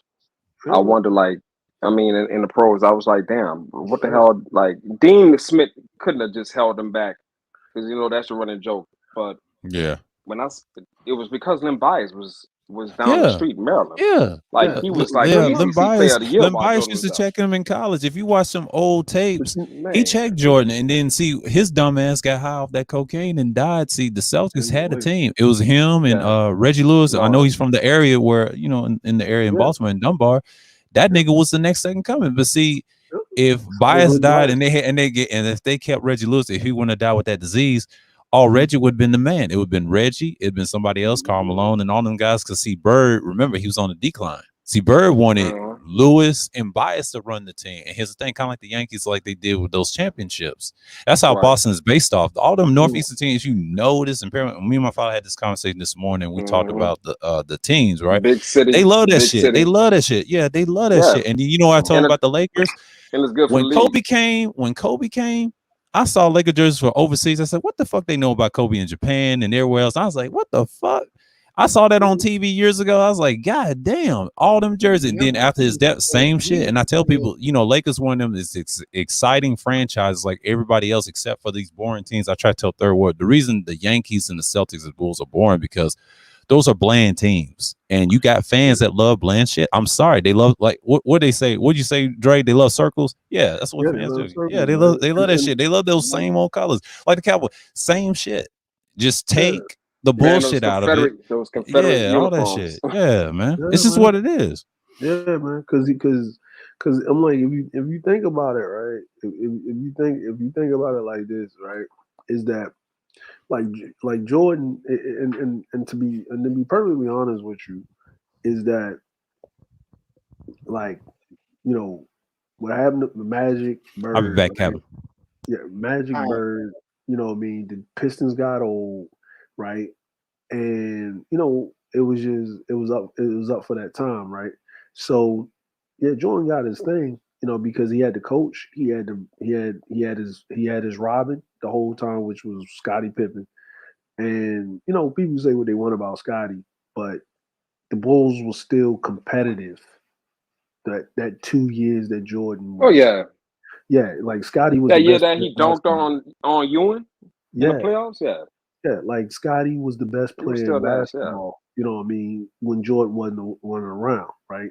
You know what I'm saying? Like now, the whole migraine headache shit and all that dumb shit or whatever.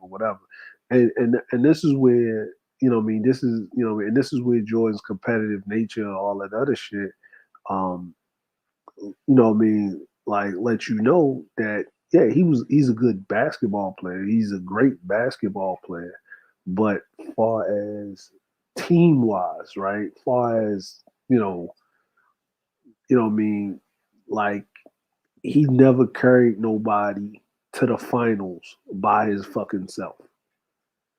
Mm-hmm.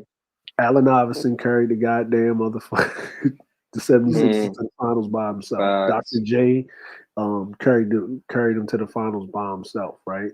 Like motherfucking, you know what I'm saying? Like you can name a few play, even if they didn't win or lose, man. They got him. Jerry The fact West, that they got him now. they got him there. Like Jerry West carried them to the finals by himself, right? Right. You can't say Karl Malone carried them to the finals because it was just Stockton and Malone. You know what I mean? It's like peanut butter and jelly. You know what I mean? Mm-hmm. Like it had to happen, right? But there's very few characters. I mean, not characters, but very few players that actually carried a team to the finals in the NBA damn near on their own goddamn back. Now, were they going to win? Not really, no, because you need somebody else to come through. You know what I mean? Because it's a superstar driven league, but for you to Right. actually get there, you gotta, you know what I mean? That guy was holding it down, right? Oh, yeah. So with that, even with that being said, is like this is where you should be considered in the GOAT conversation. LeBron is 37 years of age in year 19. His team is barely 500, right? Mm-hmm. Who's got the best record in the NBA? Damn. So you don't even know. Curry and them.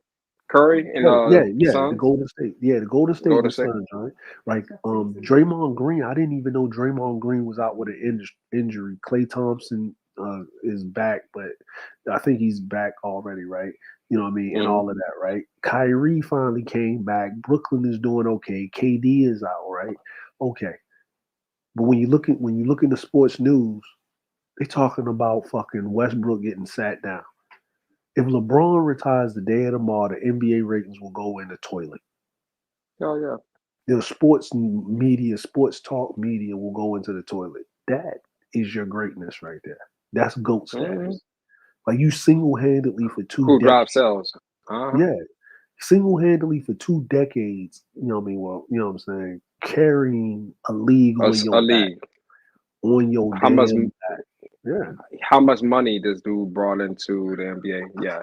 You know what I'm saying? Like you carrying a league on your damn back. Like to the point where like, you know, Jordan did that, but he didn't do it. Like he didn't do it for 2 decades.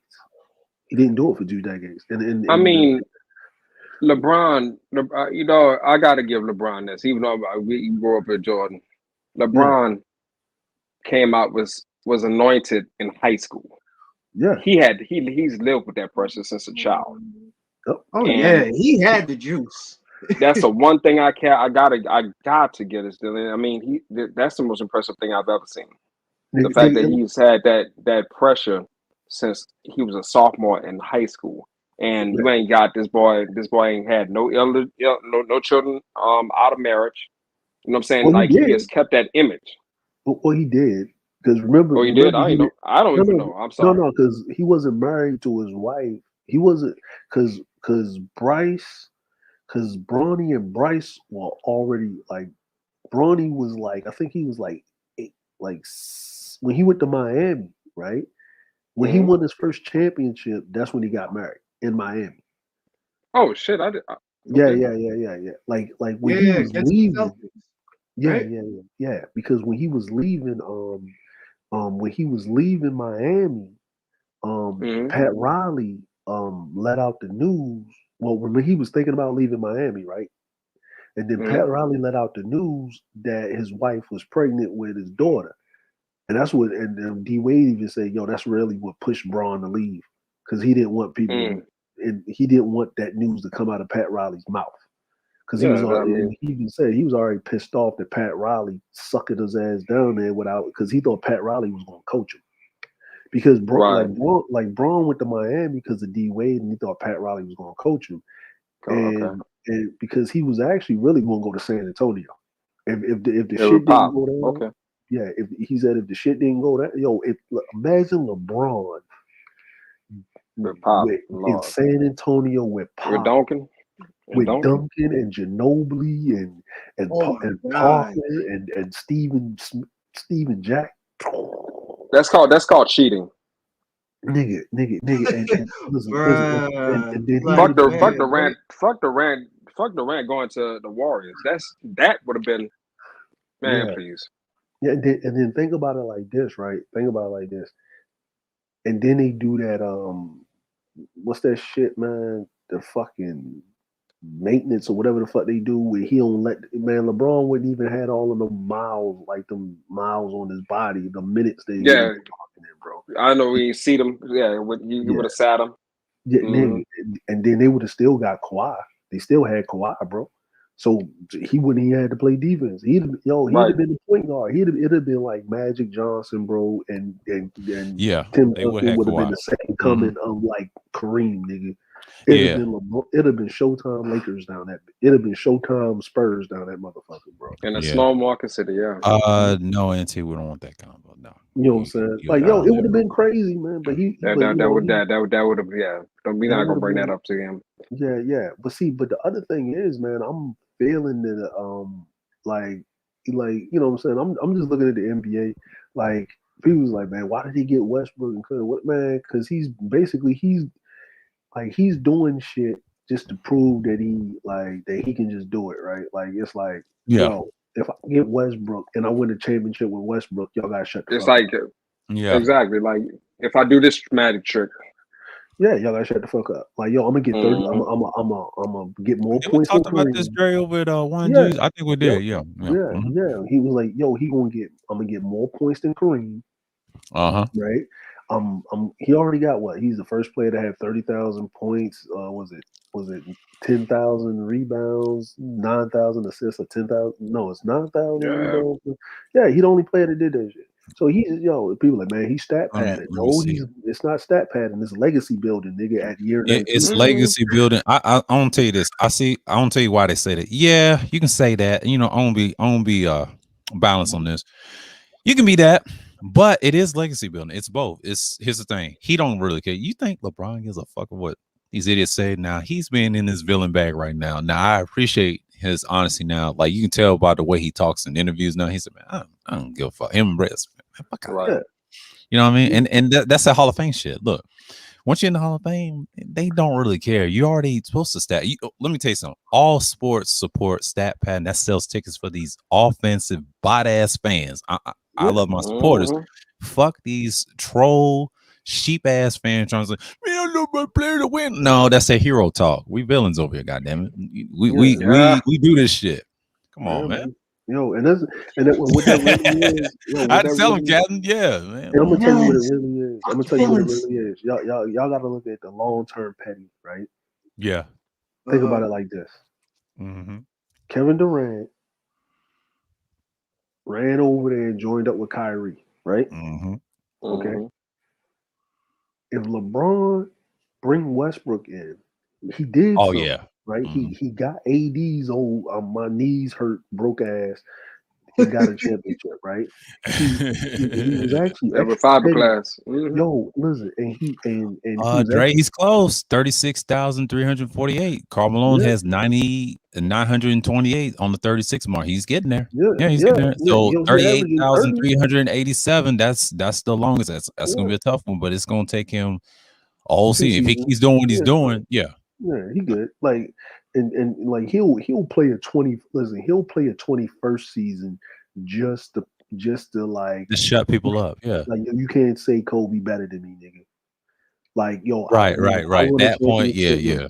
Man, with past his prime, yo, you can't say Kobe. Like, you know, LeBron, like, you can't say Kobe better than me because I won a championship in a Laker uniform with past his prime Dwight Howard, and he had prime Dwight Howard. Shut up. Yeah, man, fuck that. I'm still gonna. I'm a Kobe nigga. I'm sorry. No, you can't. You can't do it. You can't do it. You know what I got? I'm still, man. Listen. Nope. You can't do it. You know why you can't do it? No, you can't do it. You know why you can't do it? I'm gonna tell you why you can't do it. 2 free throw shots with a torn Achilles told me that this was Jesus on a basketball court. Nope. Because Jesus would have never had a torn Achilles. Look, you're right, Jesus. No. But the reason why I say this is my indictment with, like, Kobe's great, right? This is my indictment with Kobe. My indictment with Kobe is that how many league MVPs Kobe won?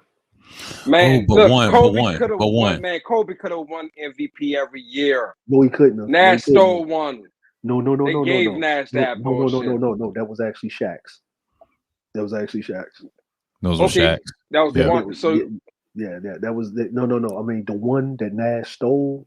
Well, Nash didn't steal it. They stole it. They stole it from Shaq. yeah, they get. Wasn't from Yeah, they Shaq. stole it from Shaq. You know, Shaq's still pissed Okay. about that. But you know, it don't really matter. I mean, Nash was gonna get it anyway. Well, see, the reason why I say this is this, right? Uh-huh. Is that, and it's no fault to Kobe. Is that the problem is? It's no fault to Kobe. Is that Shaq already went to war with Jordan. Yeah. Right? So, and Shaq already went to a finals. Yep. Right? Kobe didn't like, okay. So Shaq, without Phil Jackson, went to a finals. Shaq was warned, like Phil Jackson was the adversary, right? With Shaq, right? Kobe had Shaq and Phil Jackson. That's it. Got 3 titles with Shaq. Yeah. He forced Shaq away. Okay, Shaq was in his decline after that. He was ring. Yeah, he got one in the Heat first. He got a championship first, similar to you can use this analogy with Brady in the dynasty with Belichick. Think about it. He got a championship without, and that's funny shit, ain't it? Yeah, and then Kobe got 2 by Phil Jackson. But yeah, and I'm gonna tell you, and another problem is, and I don't blame Kobe. Would have got 6 titles if the Lakers front office would have, if Dr. Buzz died and passed it down to a Jeannie Buss instead of their brother. Yeah. Instead of her brother and shit, right? So they wasted a lot of Kobe's years with mismanagement of the franchise. Yeah. Right? Yeah. So that's not his fault on that one. But the reason and it's not Kobe's fault that he had Shaq. It's just that it's kind of an indictment because, you know what I'm saying? It's kind of an indictment because even though LeBron, he had D Wade, people keep forgetting most other than the Mavericks playoffs when LeBron shit the bed. After that, D Wade was fucked up in the playoffs. Like LeBron was literally carrying the heat on his back, and Chris Bosh, you know what I mean, couldn't find himself where he needed to be, like or whatever, right? So then you got to think about it like this: is like every championship LeBron won, there was like it's like there was no way in hell, right, that the Celtics should have beat the Lakers that one time. Oh, the 08? Yeah. Yeah, they shouldn't have beat But them. the front office set that up, Dre. You know, the guy had that ring. That's all it was. And here's another thing. Robin, you know how they say, you know how motherfuckers say, like Skip Bayless always say, Ray Allen saved the Heat. Yeah, he always do that. That's a tactic. That's a tactic. That's a tactic. But literally, I'm gonna be honest with you. Uh-huh. Robert Horry, on 2 separate occasions, saved Kobe and Shaq. Kobe and Shaq. That's what he did. Like, look at Houston. Big Shot Bob. Look at the Houston for those 2 championships. Elijah won. Yeah, Big Shot Bob. That was his job. Big Shot Bob. Big Shot Bob. That's his job. Mm-hmm. You know, and even the Spurs, quiet as kept. Even the Spurs, yes. He played as a team player. He didn't worry about Duncan because they play similar. You know what's so funny? They don't mention Duncan having all those rings, but see, you gotta forget something. Duncan played as a team. You know, it's just what it is. And don't be surprised if LeBron's gonna mention him more than Kobe. They say you forgot about Duncan. Why? See, that's a long petty. I know about LeBron. He said if you don't mention Duncan, how you gonna mention Kobe, but you don't mention Duncan with 5 rings? Think about it. Think about it. You know what I'm saying? And that's the other thing is I'm saying because with Jordan, right? Even once they got Pippen, all his championships, yes, it's a constant. It's a rebounder. You got a bench full of centers, 3 and specialists, defense or 3-point shooting specialists, right? And it's Jordan and Pippen. And Pippen was basically guarding the best player on the floor for 45 minutes, right? He'll give you 20 points, but he's pretty much a point forward. He was initiating the offense, and then you had Ron Harper for the next 3, and then you had you had Dennis Rodman guarding Shaq by himself with no help, right? So you know, where no center in the league could guard Shaq. Where they had, the Bulls never did a hack of Shaq. They didn't have to because they had Dennis Rodman. Yeah, because Dennis Rodman was the maps, and Dennis Rodman didn't give a fuck. Shaq was the most imposing figure in history, but Rodman knew his weakness. Yeah, he was like, I mean, he knew how to get under the skin, but I can't say the appropriate phrase. on YouTube, but let's just say the quarter was the cross dressing. Yeah, the cross dressing type. Yeah. See, but the thing but you know, that's part of his I hate to say that, in his persona, that's part of his stick. I know why he did it. I know he just fucked around before he did it. He used to watch Demolition Man before he got that hair and that white guy. Yeah, I remember that. Yeah, and when he had that blonde, and the reason he did that, and the guy told him, he said, come here for a minute for the hair, and this is for the tattoos and everything. When he did it in the Spurs fucked up at stop worrying about him being Satan all life. Right. This is your teammate. Like he said itself. David Robinson was the angel.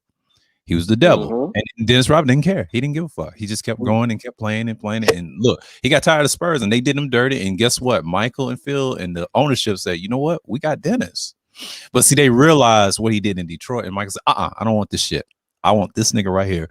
And they talked to him, and then Phil told him, they tried to apologize to Scott, Scottie Pippen, whatever, his soft ass. But ever since then, Scottie said, all right, cool. He's going to apologize to me. Boom, boom, boom. And next thing you know, that next year, oh, man, it was crazy. And then when they had that flu, oh, shit. I think it was nice at one of them years, but I would say 72 and 10, man. I think it was that year, 96. But when I saw that shit, I was like, man, that's the best work in all-time team history, but they ain't won championship since then after that. But see, those two, and I'm glad you brought up Karl Malone, advisor. That nigga had many chances in the 80s and 90s with Stockton. Now, I will give him 96 and 97, but the problem is, here's the thing. Seattle was good in 96, but after the next year, the Jazz could have just kept on in 99. But see, here's what problem. The San Antonio stopped. You got to remember, the Spurs, Rockets, and them and the Sonics were the best teams in the West in the 90s. Now the Lakers, they was up and up. You know what I mean? They was in a rebuilding period because see, Jerry West was petty. You know what he did? He said, I'm gonna get Kobe. And when I saw that draft, it was over because I saw how the formation. But in 2000, I was so dumb thinking that the Trailblazers was gonna. And I forget about Shaq. I said, damn, I like Shaq. I couldn't go against Shaq because he's a great player, but he had Kobe. That was the only, and Jerry West and the head coaching. It's a whole team. You all work together. This is your position. Shut the fuck up. Go out there and win that championship. I don't hear nothing. And then Reggie didn't do that. He had his chance. I would say 99, and like Carl did, but here's the problem: Jordan ruined everything, man. Like I'm sorry, man. Mike got inside your head. He had niggas. That they wasn't afraid of Jordan. They was afraid of the niggas that he had. See, he was playing chess. He was being petty. Yeah, do you know who got fucked over? What player? One of my favorite underrated players who got fucked over because of Kobe. Who's that? Eddie Jones. Oh yeah. He won the title with the woman with the Heat. No. Yeah, he won it. Wait, he did it? Yeah, because he was. What year? 06? Yeah, I remember. Yeah, he won it with. He was with Yeah, he played the Heat before, but years ago he used to play the Heat before he went to the Lakers. So he went back to his old team and won a championship, similar to Jason Kidd, similar to Jason Kidd with the Mavericks. Yeah. I mean, because because he was on the Lakers and then he got traded. Yeah, he was on the Lakers for 94 and 95. He was a first round pick, and then he got traded to because he left with Shaq. I mean, he put up because Kobe started on the bench. He was a 6-man because Eddie Jones. Yeah, that's crazy. They sent him to Charlotte, and even though he went back to Miami, his old team, and he won that championship. Yeah, I remember. Because remember, James Posey got sent to Boston right after they won the championship. Yeah, I remember James Posey. Yeah, because man, that Heat team had that Heat. Team, I love that Heat team. That was my favorite. That was my second favorite team in the East. Yeah, nigga, that Heat team. Pat Riley built that Heat team. Yeah, that was kind of like the Lakers, kind of like the old Lakers. But what he did was it's that flash. Strategically. Yeah. He got those spare parts, dog. Well, he gelled beautifully. Well, he kind of built Mike Miller. Team. No, he built the Heat team like the Knicks team he had that he quit on. Yeah, the Knicks is a combination of that and the Lakers. He used the Lakers tactics and the Knicks. And you see, you got to remember he won a championship with the Lakers. I know he's a college, national champion with Rupp and them. But this dude knows the game, man. Like, look, he knows players. Pat Riley, man, the fucking old mafia ass nigga, man. Yeah, man, him. Yeah, they used to say that in the barbershop. Dre is an old mafia. I had a barber from DC, right? His name is Kedar, but he does the comedy. He said the same thing. He said that dude's like the. Yep, he know how to get niggas, man. He know how to get niggas, man. Fucking right. He connected. He's kind of like Parcells. He has a group of dudes. Yeah. That if it's wherever he goes, Yeah. He gonna make the call. Yeah, I'm about to say you Just don't like go with your Popovich, trusted just like people. Popovich. We said that in the barbershop years ago, and he's the same way. Like, even though it's in the military, but this dude knows how to get players into shape. He said, no nigga shit. It's kind of like Boston. If you go to Boston, and me and Third Ward had this conversation up here, and I told Third, the reason San Antonio, like I said, boring teams usually win based off what? Not no glitz and glamour. They just do the job. They should shut the fuck up. They're the ultimate villains. And now they petty. They'll have all the fancy shit outside, but their uniforms is the fucking same. It's just like in the military, right?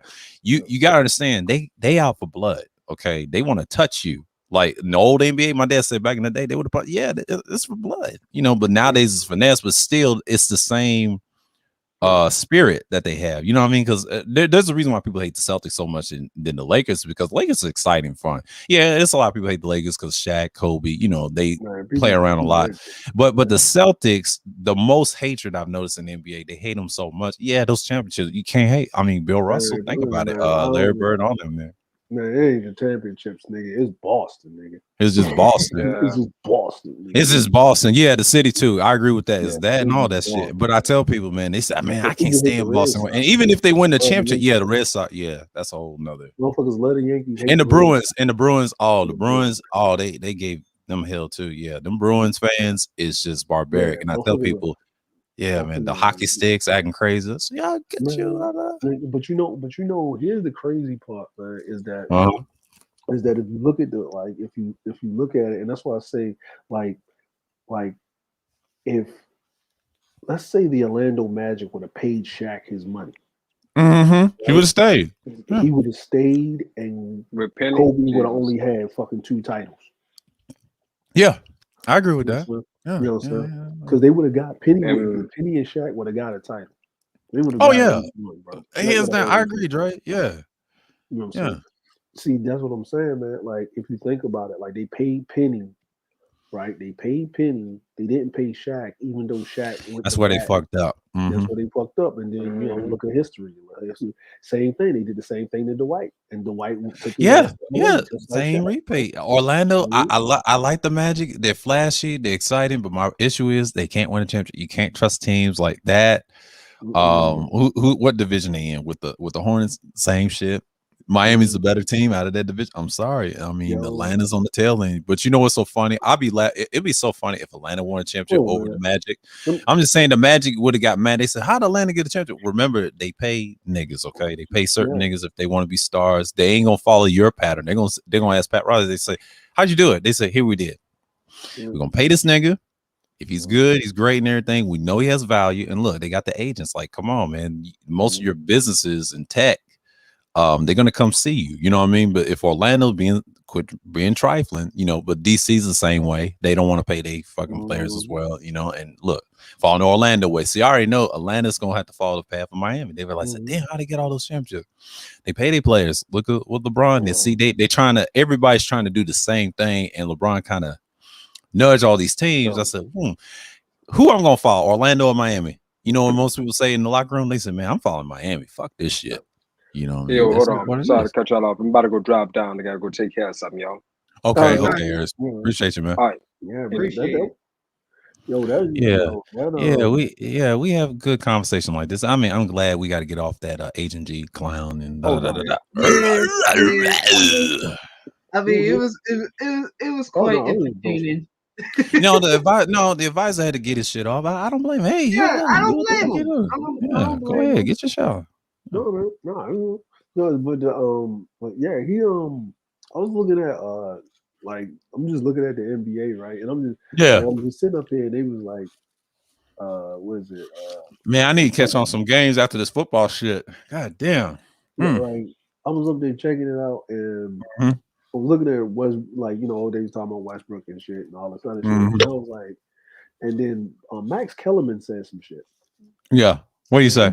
And he said, okay, everybody say, he said, this is the same thing that happened in Houston. Same thing that happened. He said, that happened in Houston. That happened in Washington. That the first half of the season, Westbrook trash turnover. Then the second half of the season, he should be like the second half of the season MVP. He figures it out after the All-Star break, right? And I was like, and usually when you listen to stuff, but for some reason, I always listen to Max Kellerman because he does always make a not in his feelings commentary. Like he gives you like what it is, he gives you He trends. tells it like it is. He's Yeah, he not. tells it. Yeah, He he used. does it. I hate to say him. I like listening to him sometimes. But people hate him with the analogies. And who's the other guy from Fox has on show?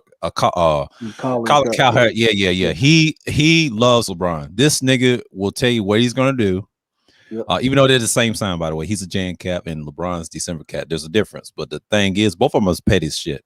Yeah. This nigga dissed the whole Dominican country, right? And which is factual, and in the baseball and all that shit. And then he told the truth, and ESPN didn't like that. Well, he tells it like it is, man. Like, look, if he see the numbers talking about education, them niggas got so mad at him. Like, what do you expect? Quit capping, motherfucker. Like, and in the sports world, but he told the truth. But the thing was, his show is based off that. If you notice, Fox is okay with that. And the more he talks about LeBron, his views go up. Yeah. Oh yeah. Yeah, and that's what, and so and Tom Brady, by the way, and Tom Brady, excuse me, Tom Brady, and then and that's what I was looking at. I was looking at it, and I was like, all right, it was like what the Lakers is in 70 and 500, but I'm looking at the teams that's in front, right? That's in front. I'm looking at Golden State. Okay, Phoenix is ahead of Golden State. I seen the standings. Yeah, but they're not going to be able to keep that up, right? Because it's early. It's early. It takes time. It takes time. I told my dad this. Lakers gonna be fine. The thing is, they need to get rid of Anthony Davis, man. I want to get rid of Westbrook. Well, the problem is they just signed him to the like it's this thing. I realize what it is. It's this thing in the NBA, right? Is you can't get rid of AD. Right, you can't get rid of. Yeah, you can't. Because I was saying that's the real problem. If they get rid of him, he's an injury prone. But the thing is, they try to look for another superstar. If I was the Lakers, just chill. Like you said about the Westbrook, I like this analogy. If they don't trade Westbrook and nobody wants him, like me and my father was saying, he's a long Lakers fan. I told him, well, they got to stick with it, and LeBron's gonna have to figure out something. He's gonna let him humiliate himself, and he's gonna find out his problem is. He said, you know what your problem is? You're thinking too damn hard. Like you got to learn to dominate other places. Well, Shaq was yelling at him, and Shaq said, "Westbrook problem, right?" And I realized, I'm glad he yelled at him. He's a Laker too. What Westbrook problem is, and Shaq said it. He was yelling from the bench, and Westbrook looked at him. Right when he looked at who said it, and he knew it was Shaq, so he had to shut the fuck up. He couldn't mouth off at him, right? But Westbrook's problem is, and I noticed this about Westbrook. What's going on, Nadia? He'll have a stretch, right, where he'll come and initiate the offense, right? Get the ball out of his hand and he'll start moving, right? And then it's like a symphony, right? And then he'll get the ball and do that motherfucking reckless abandonment running shit. Yes, that barbaric. Yeah, just dumb. Yeah, that's the problem. And me and myself was saying that, and in the car, and I was telling him, this nigga always play like that. I tell people that's who he is. But Shaq and them other guys and Charles, they always getting these players that look, why are you playing like this? Acting like a fucking nigga on the court. Like, what the fuck are you doing? But see, LeBron, I'm glad he's there. And I'm glad LeBron said, he said, look, you know what your problem is, man? You play too them down in the hole. Control your fucking legs and just pass, do what you do, go to the basket. You're not a shooter.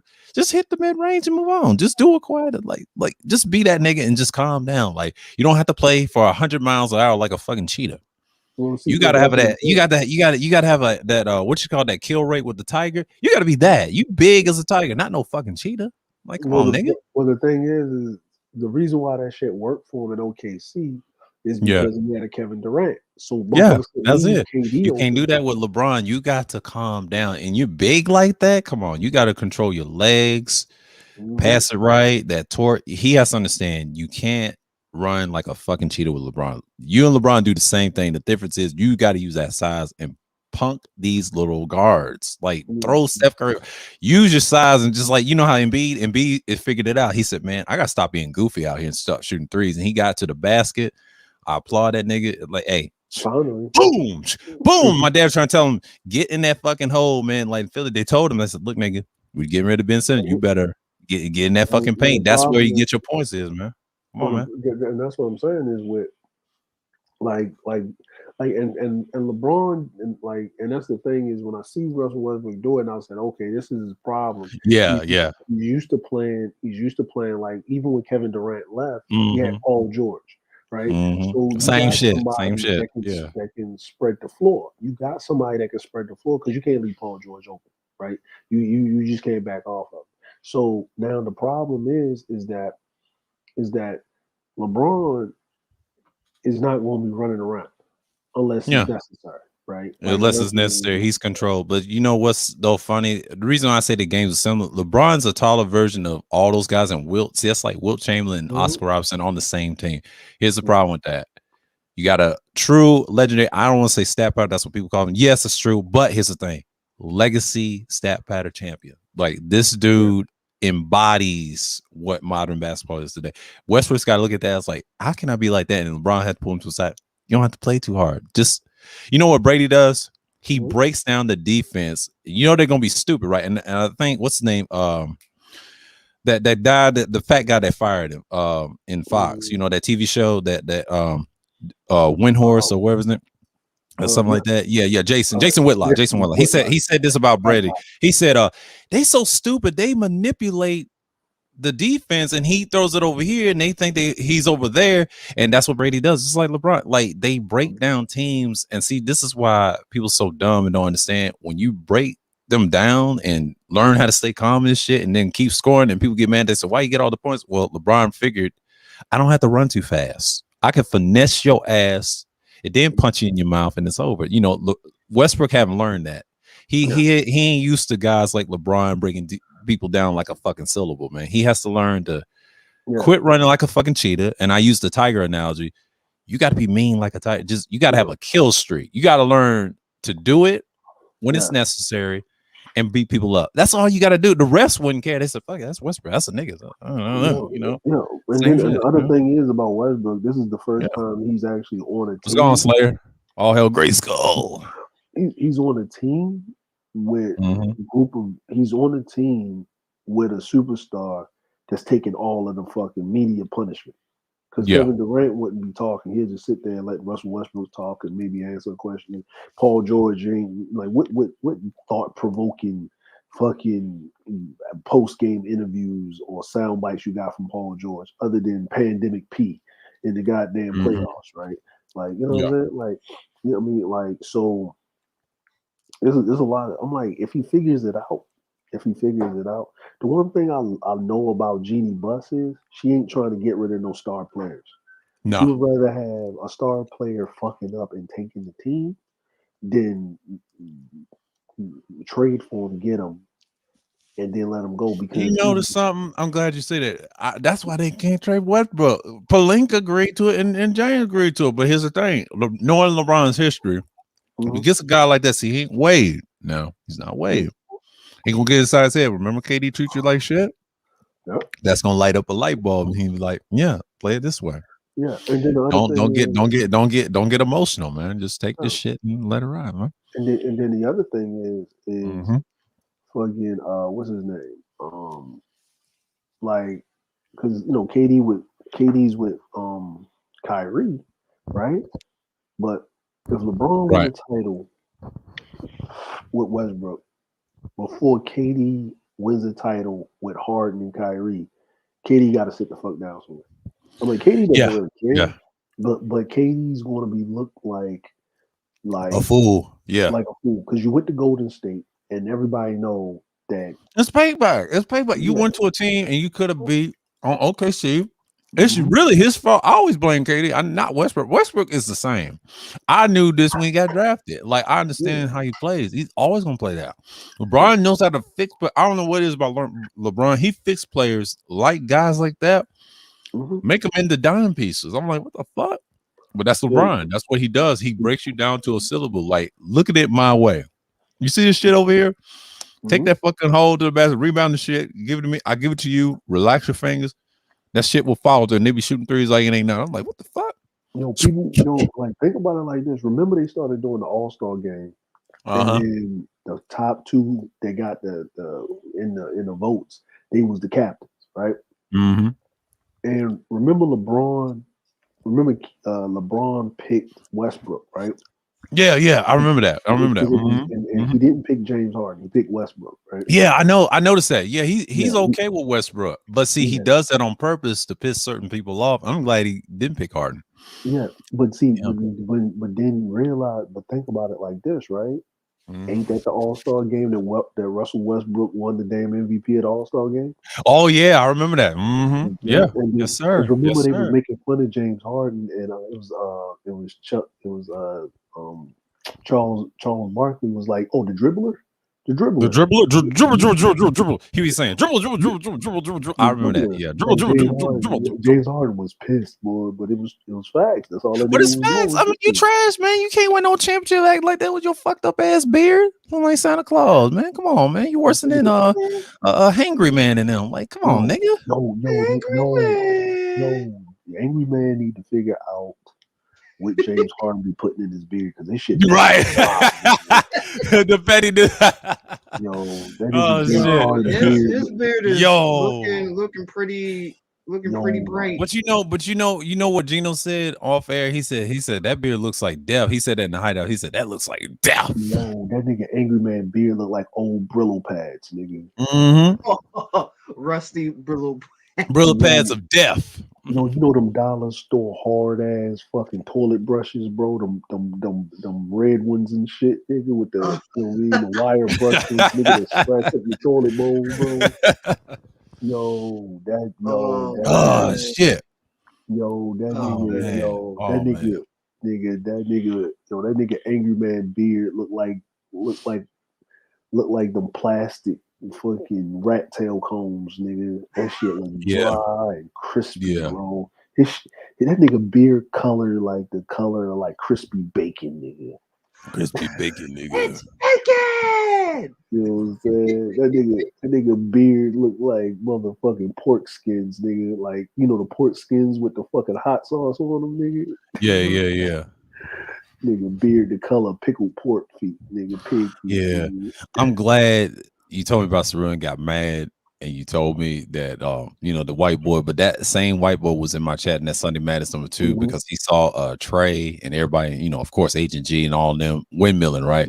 He was in the chat room windmilling for them niggas, but he disappeared when the nigga shit started. If you notice Jay Sean and him go at it, and he disappeared in my chat. If you watch the replay of that shit, that just lets you know. I've seen him before. I've seen him before, but see, he hangs around with the SKC types, the transracial identified males. I'm like, these niggas, man. Yeah, trims, man. He's always somewhere where the niggas are with them. And then when I saw Anger Man, I said, oh, I see what this is. Yeah, see, I can deal with they trolls. Yeah, but see, that's what I'm saying, man. Like I don't know, man. Like it's like these dudes. Like I'm like everybody can do whatever they want, man. Like at the end of the day, man.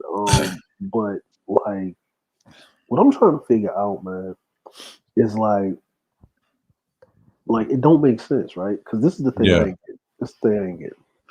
All right. Like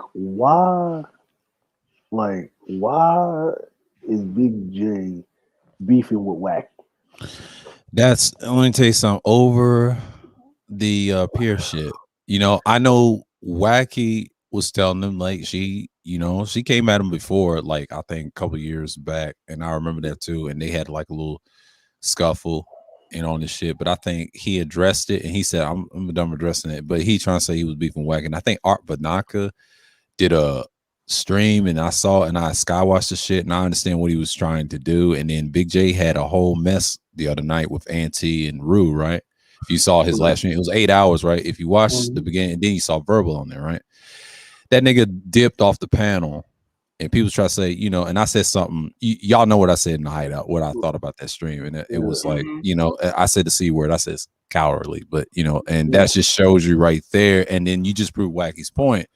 Right. And Wacky was correct, and we gave him that information, but that's a whole nother story. He's messing with a whole op over there. I know you can't stand Dre, but I'm just saying, but that's crazy, man. What I'm trying to figure out is, my dude, is like you gotta pick a simp windmill. You gotta pick a violent guerrilla simp struggle. You can't be violent guerrilla simping. Well, man, like if you're talking about black issues, why are you violent guerrilla simp windmilling for a white chick?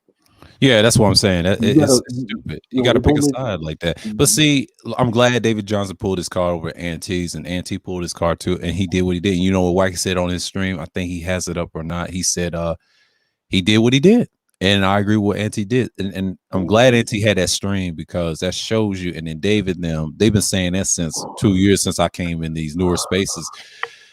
That's when I first met him. I was like, all right, he's cool and everything, but but he always had that tendencies. I just let him live and let him be. But I'll never forget it. The advisor checked his ass with that initiative.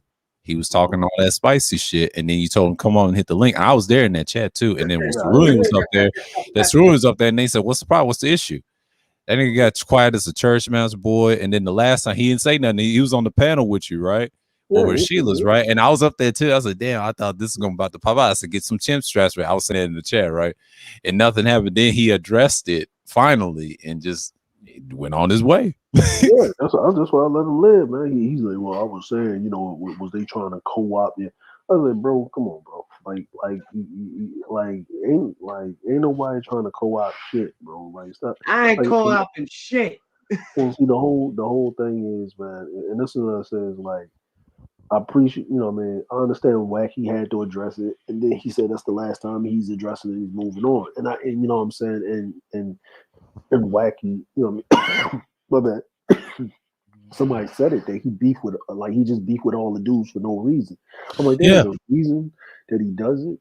I'm like, that's on him, but dude, like, I'm you know what I mean? Like, he beats with Reg the bad guy, like the peg leg guy. I'm like, oh my god, man. And the thing is, man, like with the whole Reg, like they beefing. Okay, what I mean, I'm like, whatever. But what is like? Okay, do you have a differences of opinion? Like, I don't understand. Like, what was the whole business of you beefing or having a disagreement with Wacky? Like, what was the subject matter? Like, what are we talking about? Because we forgot. It's just you arguing back and forth over what nonsense.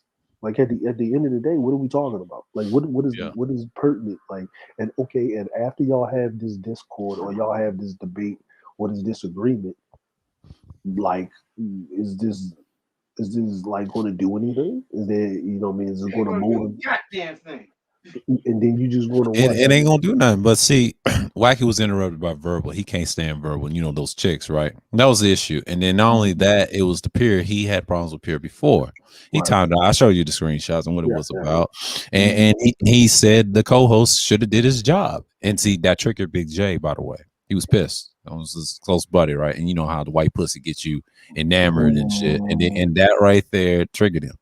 See, anytime you mention peer, like she's badness and that, he's triggered. I get it, my man. You're triggered by a white pussy. It's okay. It's okay, man. This is co-host, right? Yeah, that's his co-host. And then Wacky checked him for that. He didn't like that. He said, I had to go do something, step away. I said, no, nigga, you was on mute, quiet, and listen to the shit. Stoic said he was lying in the chat. I don't know if that's true or not. But hey, if he was step away, that's cool. But like he can explain. I ain't gonna lie. Whatever he was drinking the other night when he was having that conversation up there on Ant T to keep him from stuttering, nigga, he need to drink that shit. He need to drink that shit more often. Right. I was listening to that shit. I was like, oh my God. That is entertainment. But see what he did to Ant, he tried to trick him, but then he left off the panel and let Verbal and all the other madness on the panel. And then Imano on the shit. And then guess what? Imano did a stream about his ass, about the gang up, right?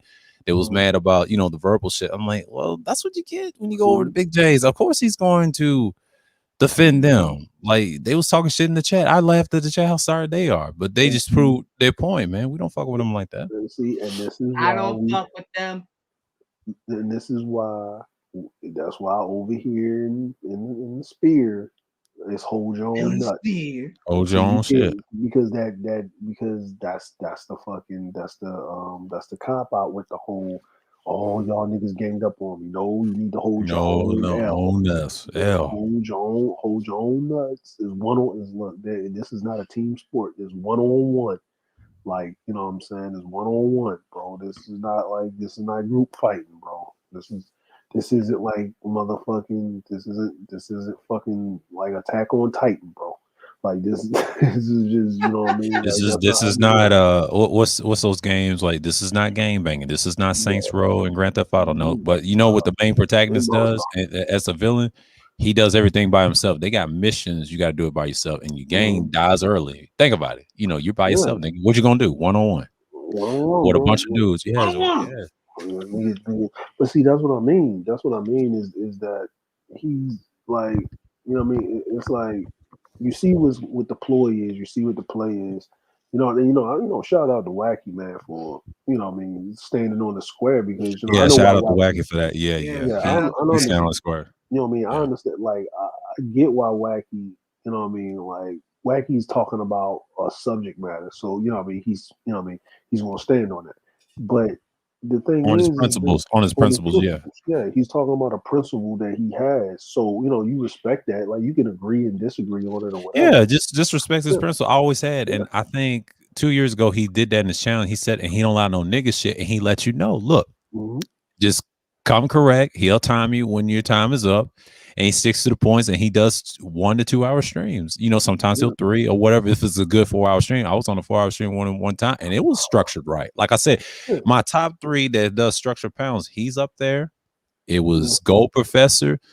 I mentioned, the Grandmaster sometimes. Now, he got on Charles the other day. They was arguing back and forth. I was in his stream with the Black Gnosis thing, and Charles came back. He said, no, motherfucker. They was talking about the Breeding Runner. He disagreed with Grandmaster, Charles. And I saw that shit. I started dying. Everybody's trying to gang up on Charles. Charles do that all the time with BGS. I mean, you see that a lot. That ain't nothing.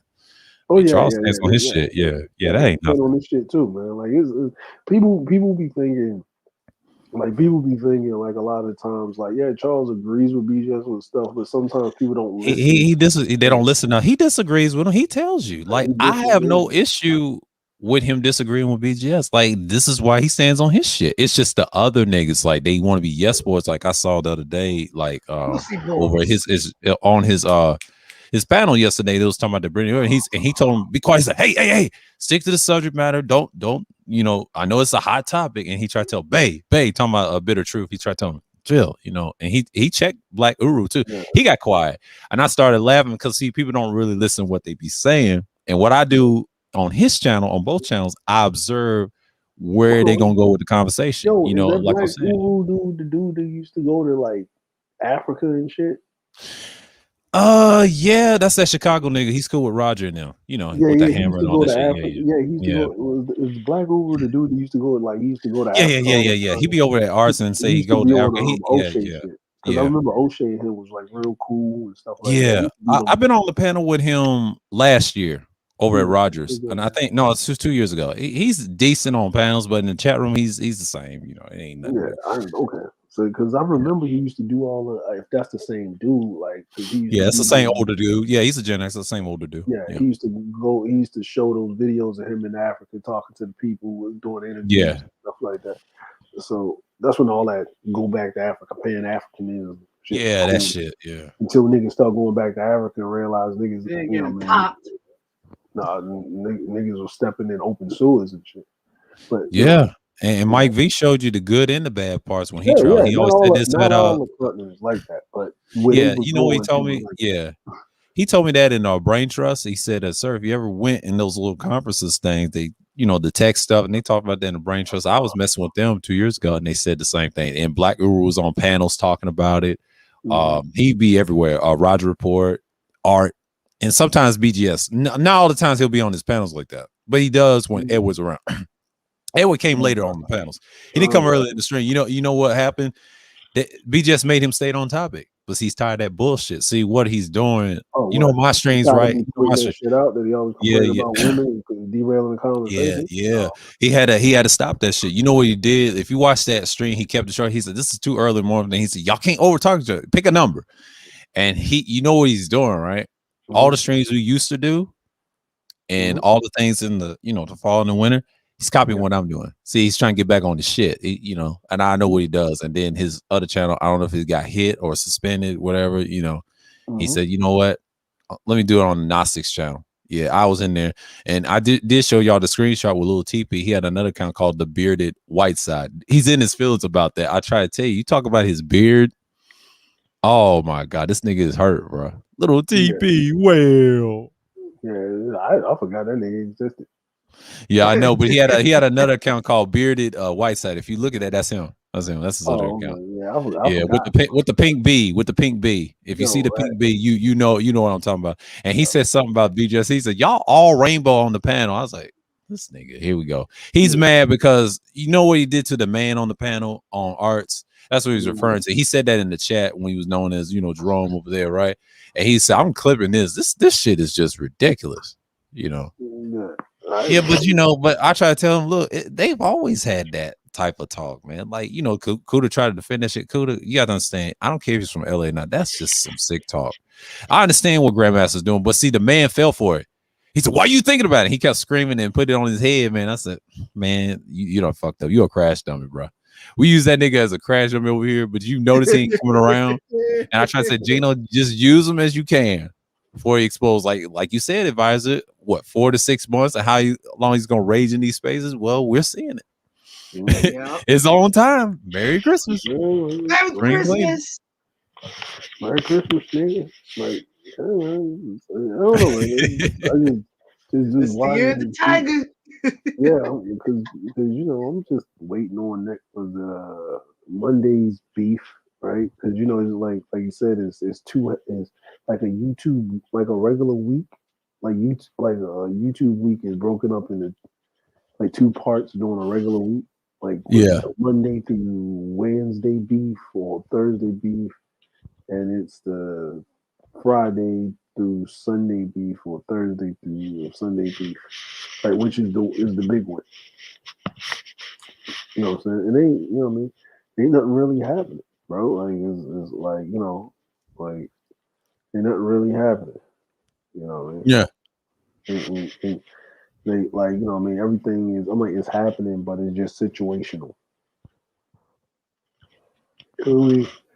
Yeah, very situational. Yeah. Yeah, it's like very situational, or it's beef by proxy. Yeah, it's by proxy. And prostitutes. Yeah, man. Beef by proxy, man. Like, it's gonna keep going, man. Like, what I mean? Like, everybody get because I want to know what the message is, man. Like, March, April, it's gonna be sundress season. These niggas really gonna. Ain't nobody worrying about beef in March. We'll see. The March is a split. I had a March split last year with MOT and all that shit. And then everybody went their respective corners. I flourished in content. I was doing a little content in March, but in April, when I did the live streams, my shit jumped up. And next thing you know, I'm back in the algorithm. That whole spring from the summer when I met the Ghost, right? And next thing you know, it flourished. The DS1 shit. It's gonna be a year since I've had those. And I let people know that's what type of content I was doing before I had the extra audio and things like that. I said, I'm doing this again, and now I'm in the algorithm. People's peeking, but I'm glad Bronze Bird asked me that he mentioned his name. Yeah, and he ignored Old Boy, and I think he got a wrench over Wacky. But I said, Wacky, you can do whatever you want with Old Boy, but those guys are trolls, man. Those are weak ass little league ass trolls. Like, I don't take them seriously. Minor leagues. Yeah, all that shit. Yeah, he ain't coming back no more. I already had him blocked over at Bronze, bro. I said, man, he tried to say, hey, what's up? Get out of here. He did that with the Discord, and I said, no, get out of here. Get out of here. Yeah, man. Because these weirdos, what it is like you said, Dre, it's that merger, man. They looking for cover in their head and trying to, no, nigga, I'm a villain. I'm not helping none of you motherfuckers. Like I said, I have a standard since 2012 when this channel became intimate before my first channel got destroyed. This is it. I'm done with people like that. Like, you got to treat people with a grain of salt. And I'm glad Cookie said this too. And I was watching her streams, and yeah, you can't trust people. Once she got into before she did the doxing, she said this. It entrenched her, that revenge shit. And you told her to, and like, yeah, message content. She even said herself in recent streams. I was like, yeah, man, if I talked to her on a neutral panel, I said, look, if that shit drives you views, that's good. But you got to understand, you want to be a big YouTuber, got to have a team of, your mods to protect you and shit, if they want to be co-hosts and things like that. Because I noticed that sector is trying to merge with different. If you look at the Leaf Network, they have all the women, right? Yeah. See, the Beast sector and the Black sector, they're intertwined. The problem is they're looking for something fresh content, but the problem is with them, they're stuck. They're in that danger zone. And then when we see in the so-called manosphere, they're in that danger. So see, what I noticed? I watch them a little bit. I turn them off. And then I study other people, like the other areas that have similar space like this, and they have avatars up to white folks and other people. And I was looking at that. I said, that's a problem. YouTube is trying to find those genres, like you said. Like I wish they bring back those groups like they had back in the days. Like they categorize people.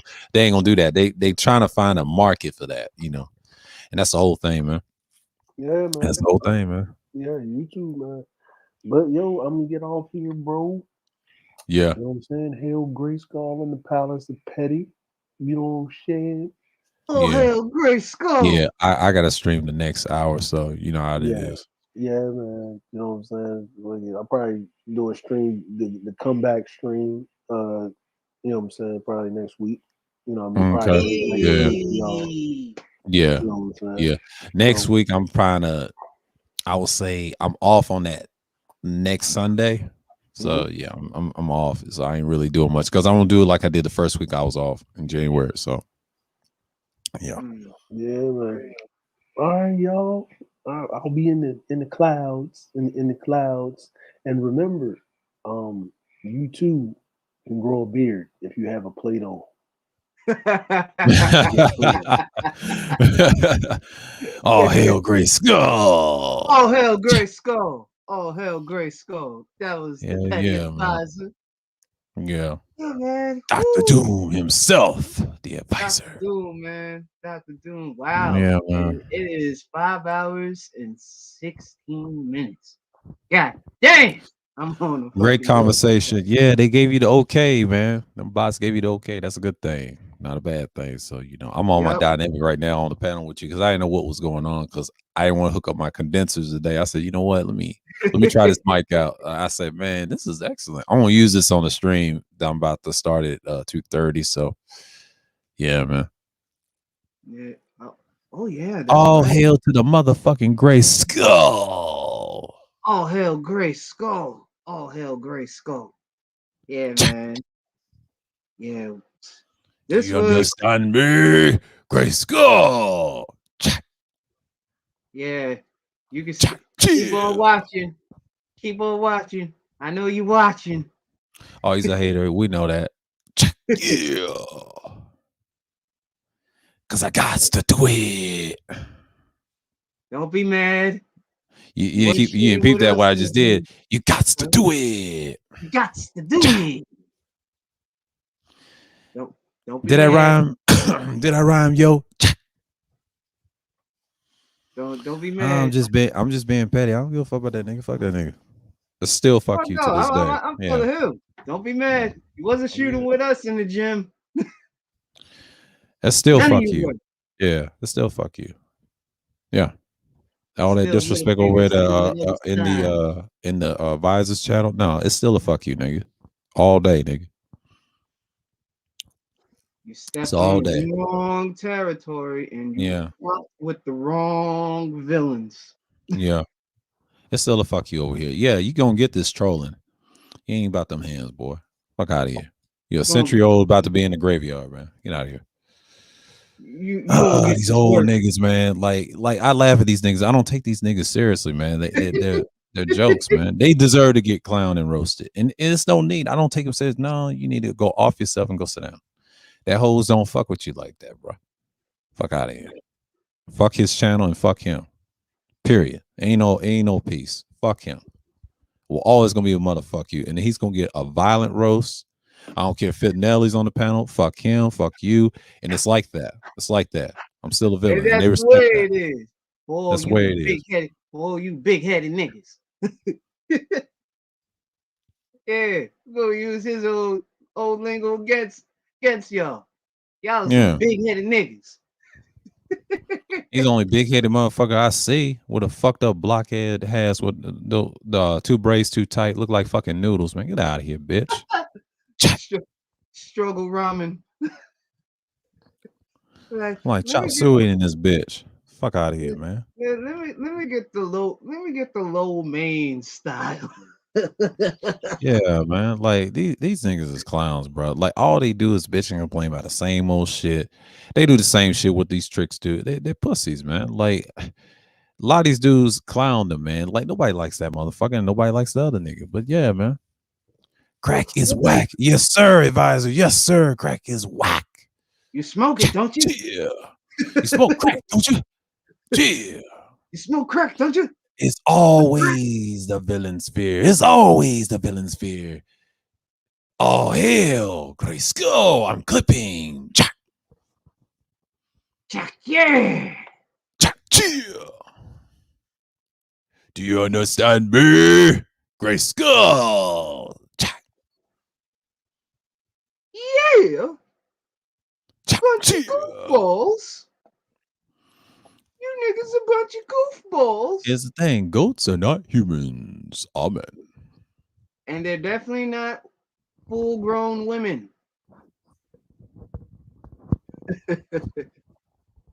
I never seen a full-grown woman walk on 4 sets of her arms and legs. Yeah. Peeing and shit. Mm-hmm. Psst. Psst. Psst. Shitting out dingleberry pellets. Blood palace, man. Oh my god. Woo.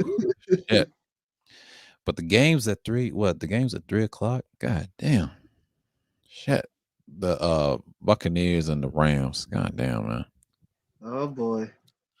Yeah, it's like 123 here, man. Oh, 124 now. Yeah. Yeah, Yeah, it's like just 5 hours. Yeah, you done broke a record. I might break one, too. It's gonna be a long one, but I will keep it short. I don't want no weirdos on the panel. Yeah. I had to, had to keep it structured. Yeah, you got to, man. Like, I mean, I'll still do my thing, but if they ask me about it, I ain't worried about dude. Like, he's a fuck. Like, ain't nobody threatening me. He's just a clown. Like that shit. It's just what it and what it is. I saw a pattern though with dude coming in the chat, the guy and his friends. No, y'all in on it, man. Like, no, nigga, I don't want that shit. I already got enough trolls to deal with trims. These niggas are stupid. They look at here. Yeah, I know they ass. Like, yeah, one's got a wrench over at Waggy's. I mean, man, y'all better watch that motherfucker. That's a troll. And you notice Brian Burrs don't be on panels like that with these motherfuckers. Mm-hmm. They mentioned his name to me in the email, and I said, yeah, they some weirdos. I don't fuck with them. Because if Brian Burrs tell me the truth that they're fucking around, they deserve to get blocked. So it is what it is. And then Psycho Kenny got quiet. He don't fuck with him either. And I've noticed that. I'm glad he said something to me on that panel. And I appreciate him for that because that lets me know what I need to do. See, I should have did it a long time ago. So I was trying to be nice. Didn't know who they were. You know what I mean? Because I don't follow people like that. No super small channel like that. Like, God, I didn't summon you, weirdo. What are you doing here? Yeah, that's that algorithm shit. And then I think what Dre was saying, yeah, they looking for cover. And I can tell what he talked off air. And I said, nah, not fucking with y'all. Get out of here. They're looking for cover. They're like, oh shit. Yeah, they must have did some shit. And it's just like, bro, like y'all looking for cover for real. Like, I don't fuck with y'all like that. Oh, it's not that close. And then yeah. Oh, they think YouTube, we're just associates. We're not friends off this shit. Like y'all take this shit too literal, man. Like get some shit in real life. Yep. Like look, man. These fools think that we one of these delusional niggas. Like, yeah, you can come on my channel. Yeah. Nah.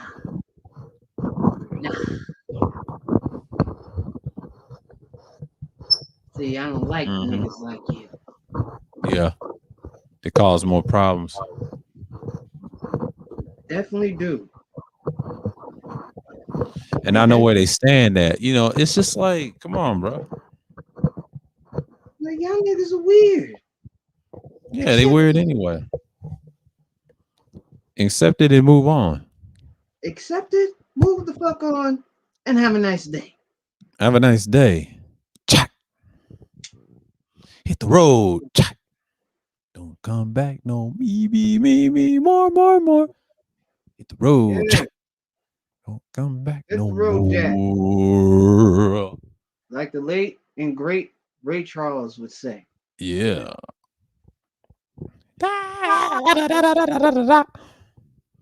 Man, I was tripping over at Third Wars, man. I was acting a goddamn fool. I mean, I was, man. I don't want to talk about that. Me too. Yeah, you was too, man. But that I had to get my little payback for Topaz. Yeah, she didn't want to hear that. Like, oh no. I'm like, you gonna deal with this villain tonight. You gonna deal with this villain today. you gonna feel. I'm like, you gonna feel this refined villainy. You got to feel.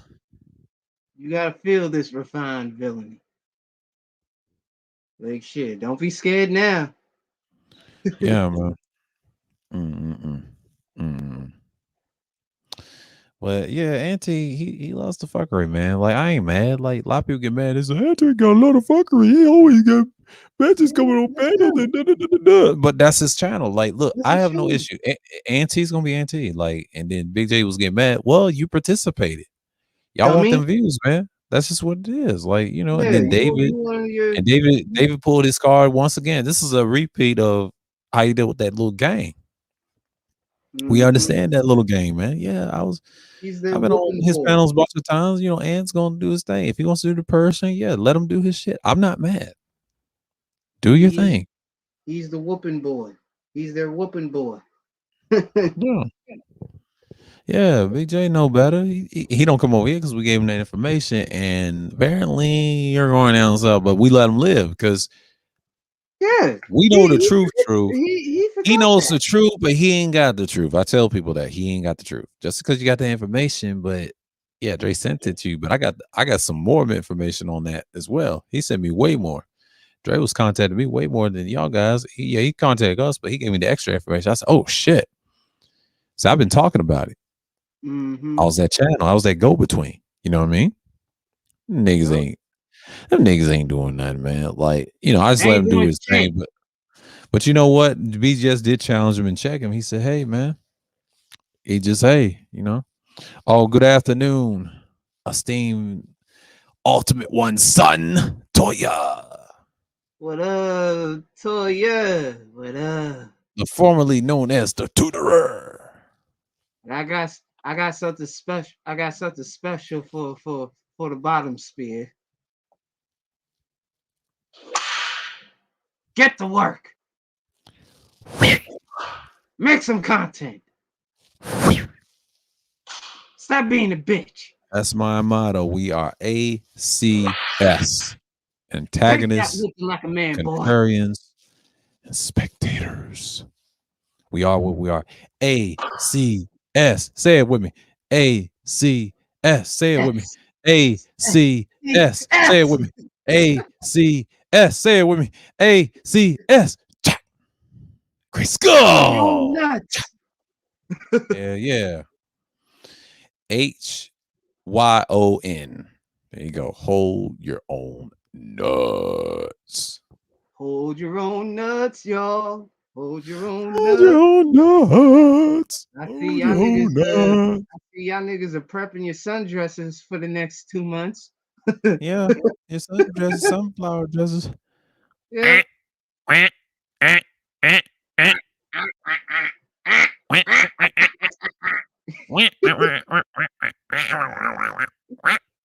Yeah. Them motherfuckers be sounding like them Rubber motherfuckers be duckies. rubber duckies. They be sounding like when Mars attacks the Martians. That's what it is. All hail Great Skull. The castle of Petty. Castle of Great Skull of Petty, the Palace of Petty, land of Vitria. All hail Great Skull. All hail Gray Skull. All hail to the motherfucking Great Skull. This is the land where we kill giants and gods. And goddesses. In the bedroom. Oh, that too. Yeah. That's a feast in the bedroom, but in conquest, they out of here. Get out of here. Get out of here. Pew! Bye-bye. You going bye-bye. Bye-bye, Betty. Bye-bye. Yeesh, my phone is jumping today. Good Lord.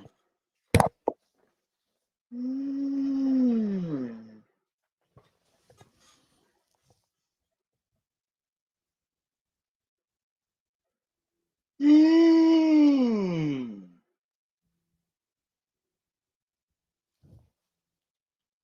Delightful. Oh man. Yeah, I think Yeah, that and I'm glad Gino dealt with books floozies, and he said, I smart pizza, baby, man. I'm like, shut your ass up. And then trying to tell me, I was like, man, get the fuck out of here. Ain't nobody this slow. Shut your bitch ass up and stop sucking on the slug's titty, you pussy. Fuck out of here. But you know what I'm saying? But no, he's gone. Books of retards. Yeah, yeah. Books for retard. Just Oh yeah, yeah, yeah. mhm. He was definitely hating on the beard. Oh yeah, he's jealous, man. He's a little boy hating on a little beard.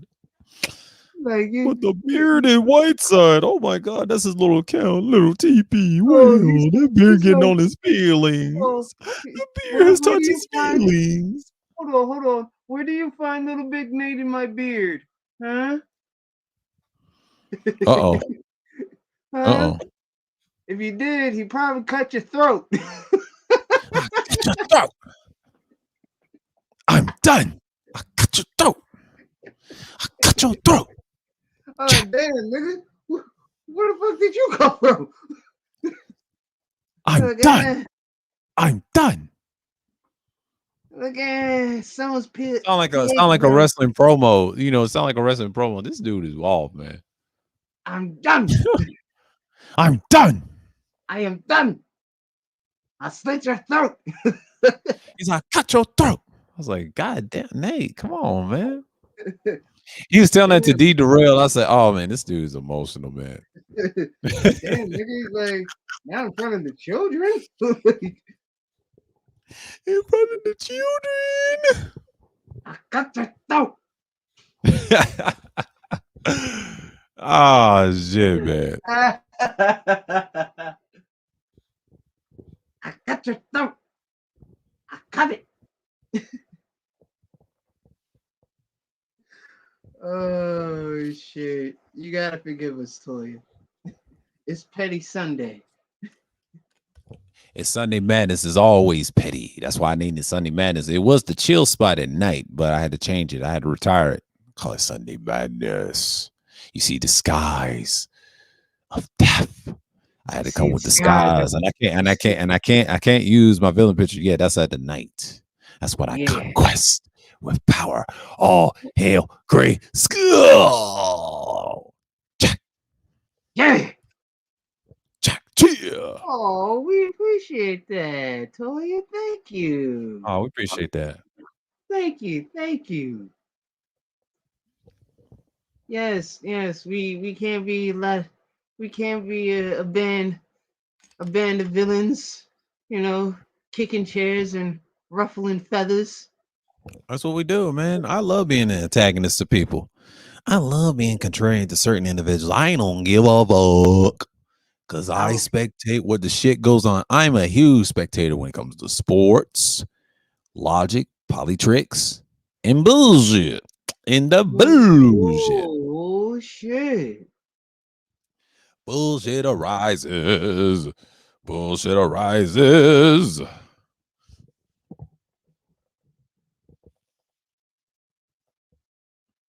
Bullshit arises. Who steps in? The villains. Yeah. I like this off rejection. I like this shit. Yeah, I'm gonna use this. This is gonna be great replay value. Yeah. Yeah, I love this shit. Love this shit. Well, yeah, I'm gonna use this. Yeah, I'm gonna use this for a while. I want to say Sunday streams because I'm off next Sunday. Yeah. What's my schedule look like? Oh shit. I'll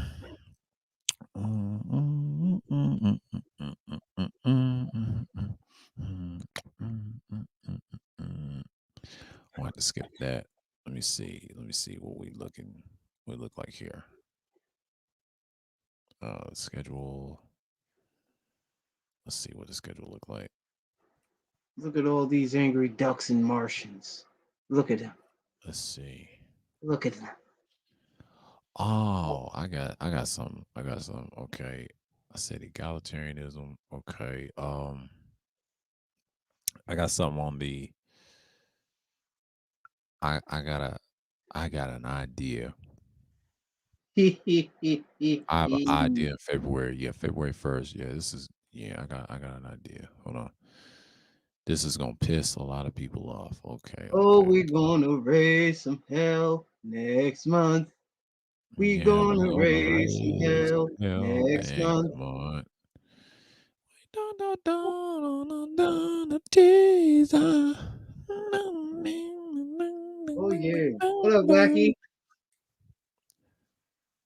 Pan into the grapevine. It's on Yeah, Tuesday. I'm definitely fucking up a whole lot of Valentines next month.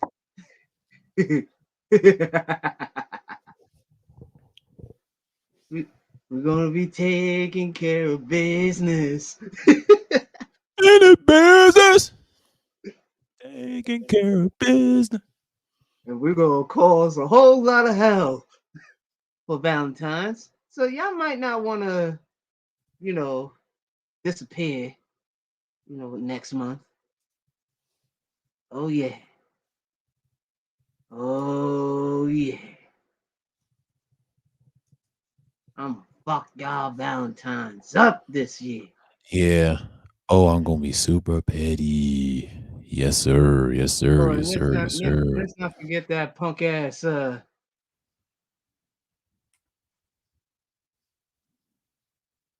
yeah, pretty much. Pretty much Wacky. Yeah, pretty much. We're not participating in that bullshit, but you know what I'm saying? But this is a part 3. We're And not I'm crash going, dummies over here. let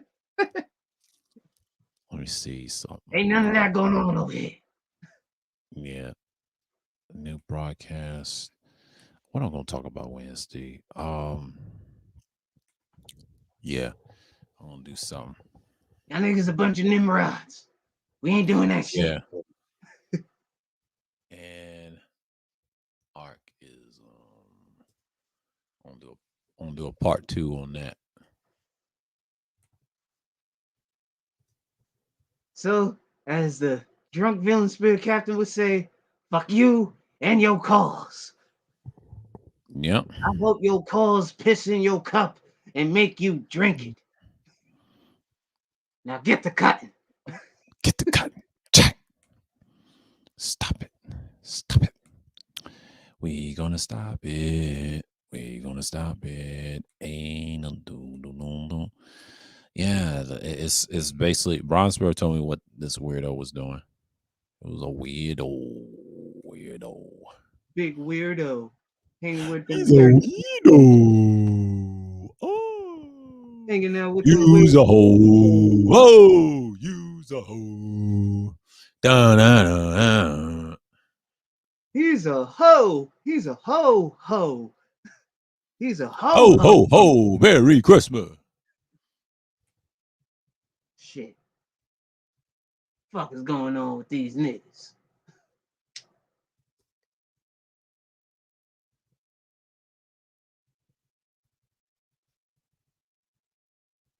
Tell you, man, you gotta watch these niggas, man.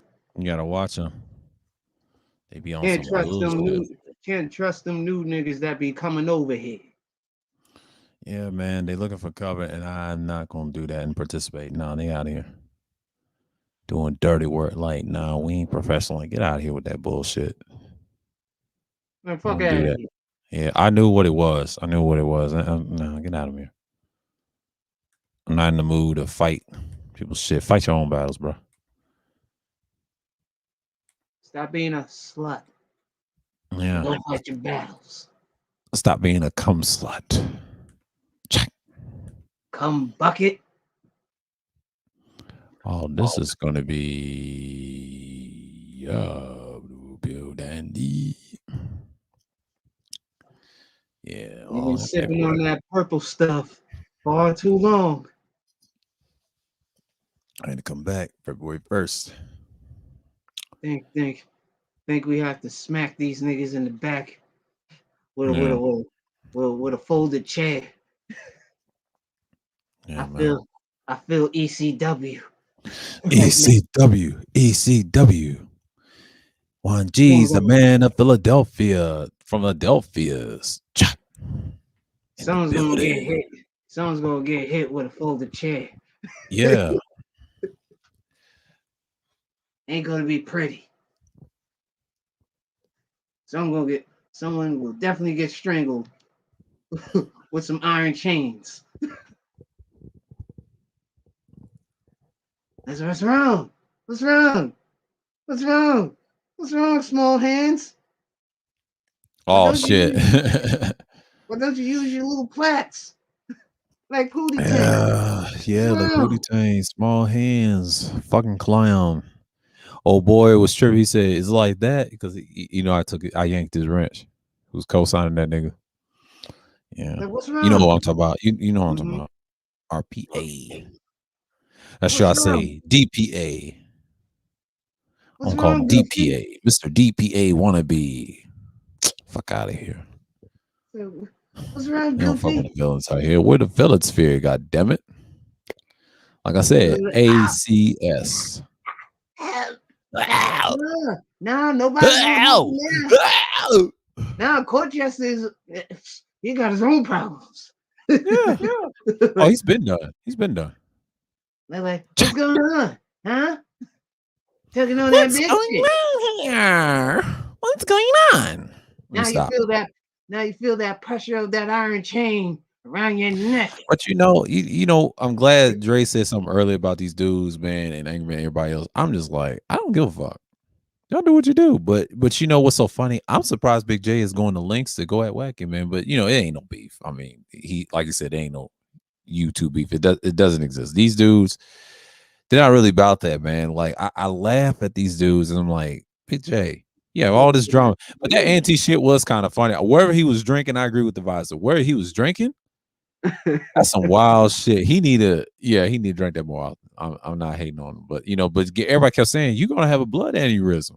That's what Rue was trying to play, and I'm like, come on, man, leave that guy alone. He gonna be all right. Big J will get these doctor pills and they'll rob him. And I don't think he gives a fuck. Quiet as kept. I just leave Big J alone because we already told him what it was off air, like or on air about that information. So we know what he's gonna do with it. Yeah, we told him the truth. Like, yeah, he came on the panel, like I said, and I know what it was. He got quiet when Dre got on the panel, but Dre checked his ass with that initiative, and he got real quiet. I was over there when she was out there. Good afternoon, Misha. But yeah. I remember those days. Oh, them days is fun, man. Till the fallout, but I stay out of it now, and I noticed something. People's looking for content. They're looking for content. Like when you attack people's platforms, you're looking for content. I'm not mad at you. I'm not mad at anyone. I'm just saying, look, bruh, it's okay if you love the co-host. We understand you love white pussy. We know that. There's no hate on you, man, but it's showing, bro. Like, just go on and admit it, man. Just here's why if I was in his shoes right now, if I was in Big J's shoes right now and admit that I'm wrong, I would be like this. Look, yes, I love it. What the fuck you gonna say? Just be.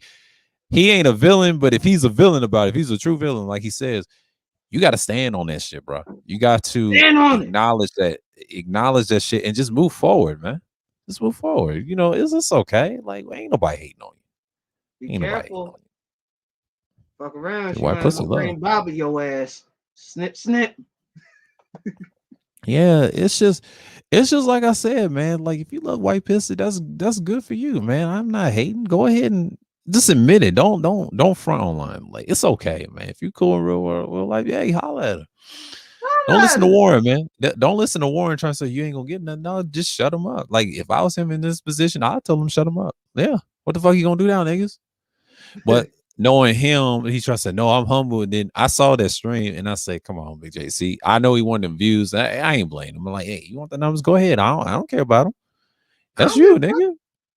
Just do your thing. I'm not even mad at this point because I'm surprised that he went there and people let him live, because Auntie already done got him in the jokes and shit.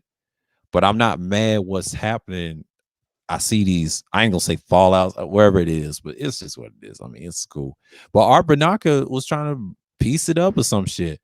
And I'll never forget that stream. He said, I saw the replay. He said, no, no, no. And I think it was the stream. It was live before he turned it off. He said, we never gonna, he said something like that. He said, no, we never gonna get back. Once I'm, okay, Big J, okay. It's cool. All right. But them women over there, man, that's in his chat, they love his ass. See, he's a true, that's SMIP. He tries to say, I ain't. No, man, they calling you that.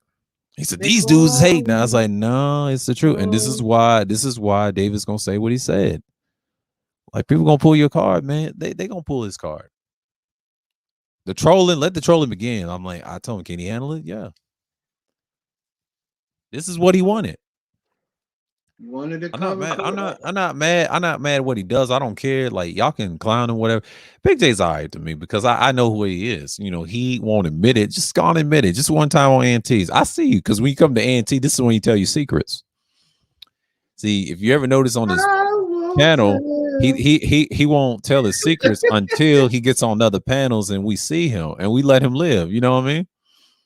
But everybody in the chat gets on his nerves. He said, hold on for a second. Hold on. I said, Big J, you gotta stay out of that chat, bro. They're gonna troll you, man. They're gonna pull your card, man. And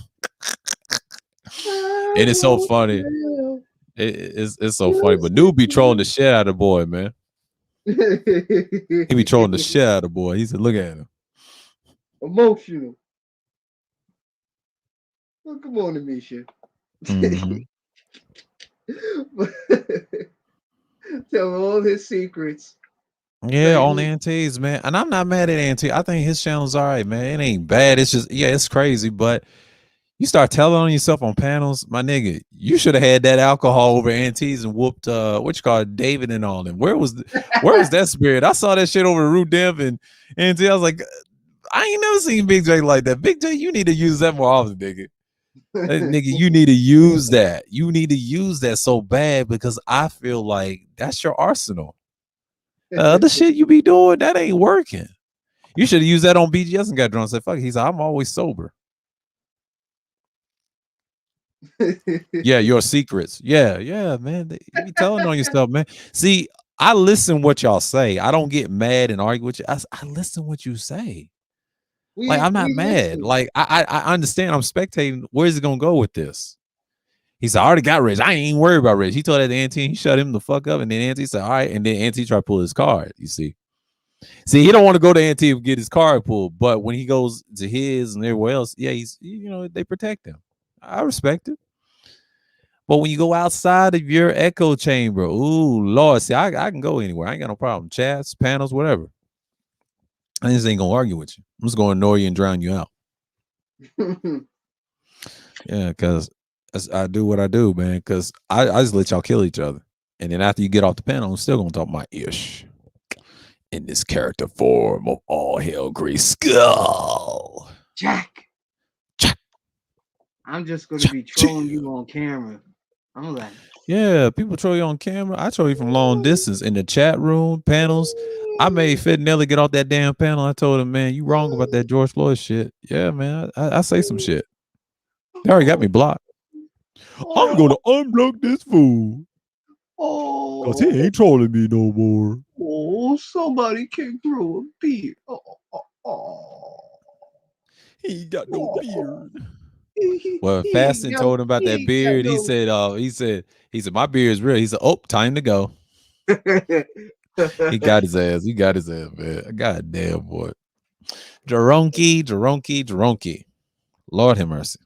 I woke up and saw that argument with Big J, not on it was on his channel, right? It was Verbal and Imano, right? The man, right? The brother man, right? Yeah. That shit was wild. I was trying to find my glasses, man, but it was under my pillow. I was having a fit, boy. I was like, what the fuck? I can't see it. I was having a moment. I ain't gonna have a Big J moment, but it wasn't like that. No. I was having my sporadic beast moment. I was beasting. And then I finally put the glasses on, turned the lights back on. I was like, oh, it's under my bed. Oh, shit. Let me turn all my shit off, my TV off and everything, right? And I was like, I was watching Nadia's stream. It was passionate. Well, girl, HBC queen. And then I had to turn that shit off because that got on my nerves. And then I saw Nadia's shit. Man, that shit was very entertaining. She got emotional about the kids and all that. And then I saw Rona on the panel. I showed y'all the screenshots of all the shit. Yeah, that's shit. Yeah, it was a good show. Shouts out to Nadia. She had a hell of a show, man. By those hours, man. Got them yams. Nadia got them yams. He said Nadia got them. Yeah, I hear you. But she's Nah, got a this man. She's got a man. She won't be taken. All hail, Gray Skull. Oh, it's amazing. Oh, McDonald and a Oh, look. we don't have a Welcome back barnyard for again, white degenerate. bitches from Vegas. E-I-E-I-O. Yo. And a little pigtail, wiggle that ass and flipping upside down on the pole. Oh, McDonald and a farm. E-I-E-I-O. Quadruple X is dancing a sting. D-I-E-I-O. He's doing 360 slams all day. E-I-E-I-O. He's got the gang bang, the gang bang, the gang women, gang. Oh, McDonald and a farm. E-I-E-I-O. Let me stop. I'm just trolling right now. Yeah, back yet again. Yeah. Yes. Chillax, only the ghost captain. Yeah. Degenerate is back again. Yeah, yes. The Slayer himself. Degenerate Sheridan, the Slayer. Please tell me more sporadic jokes, Degenerate. please tell us. Entertain us. Tell us. Please, what have you learned about the bottom sphere? Yeah. All hail to the motherfucking Gray Skull.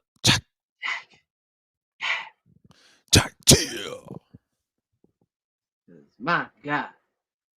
My God, it's vicious. I mean, yeah, I got all these mics in here. I'm making a goddamn fool. He's a podcaster. He's a YouTube podcaster. He's a YouTube podcaster. It's a YouTube. This is YouTube. I'll be like Grandmaster. Hey. He's a hey. This is YouTube. This is YouTube. Fuck say that. He said, this is YouTube. J Speed said the other word, right? When you call derogatory with the same sexuals, the toaster oven people. And he told him he dropped them down. He's like, hey. He's like, this is YouTube. This is YouTube. Hey, watch it. Hey. He kept saying, hey. This is YouTube. He was saying that shit. And I started dying, man. I was like, God damn, this dude is wild, bro. This is YouTube. Damn.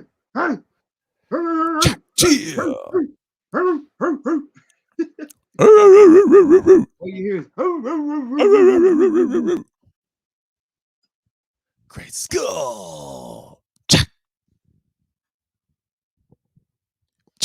Bottom spear bullocks. Yes.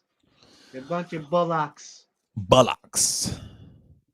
So who tried to get at us to fight their battles as well? That is, the Malcolm X guy. I'm gonna call him Silk X.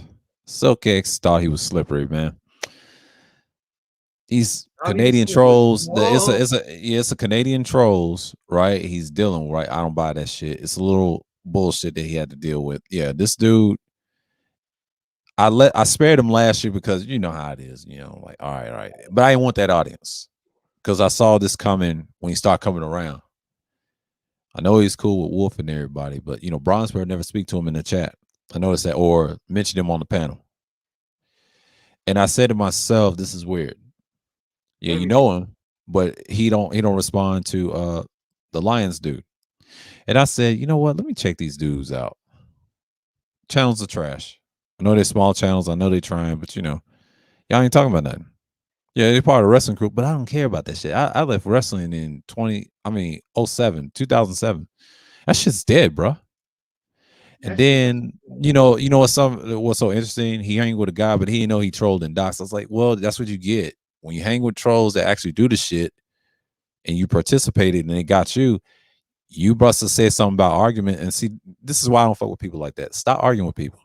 It's common sense. Like trolls is trying to get aroused at you. The thing is, you troll back. You don't participate in their little shit. You end up becoming one, and then you're stuck in it and you ain't got no content.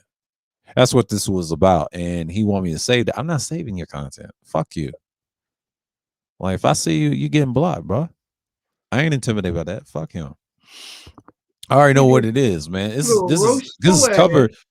ass. It's just what it is. That cover shit, man, got to stop. And I'm starting seeing that now. And I looked at my content who don't bring my numbers down. I said, you know what? He does, and the other boy does too.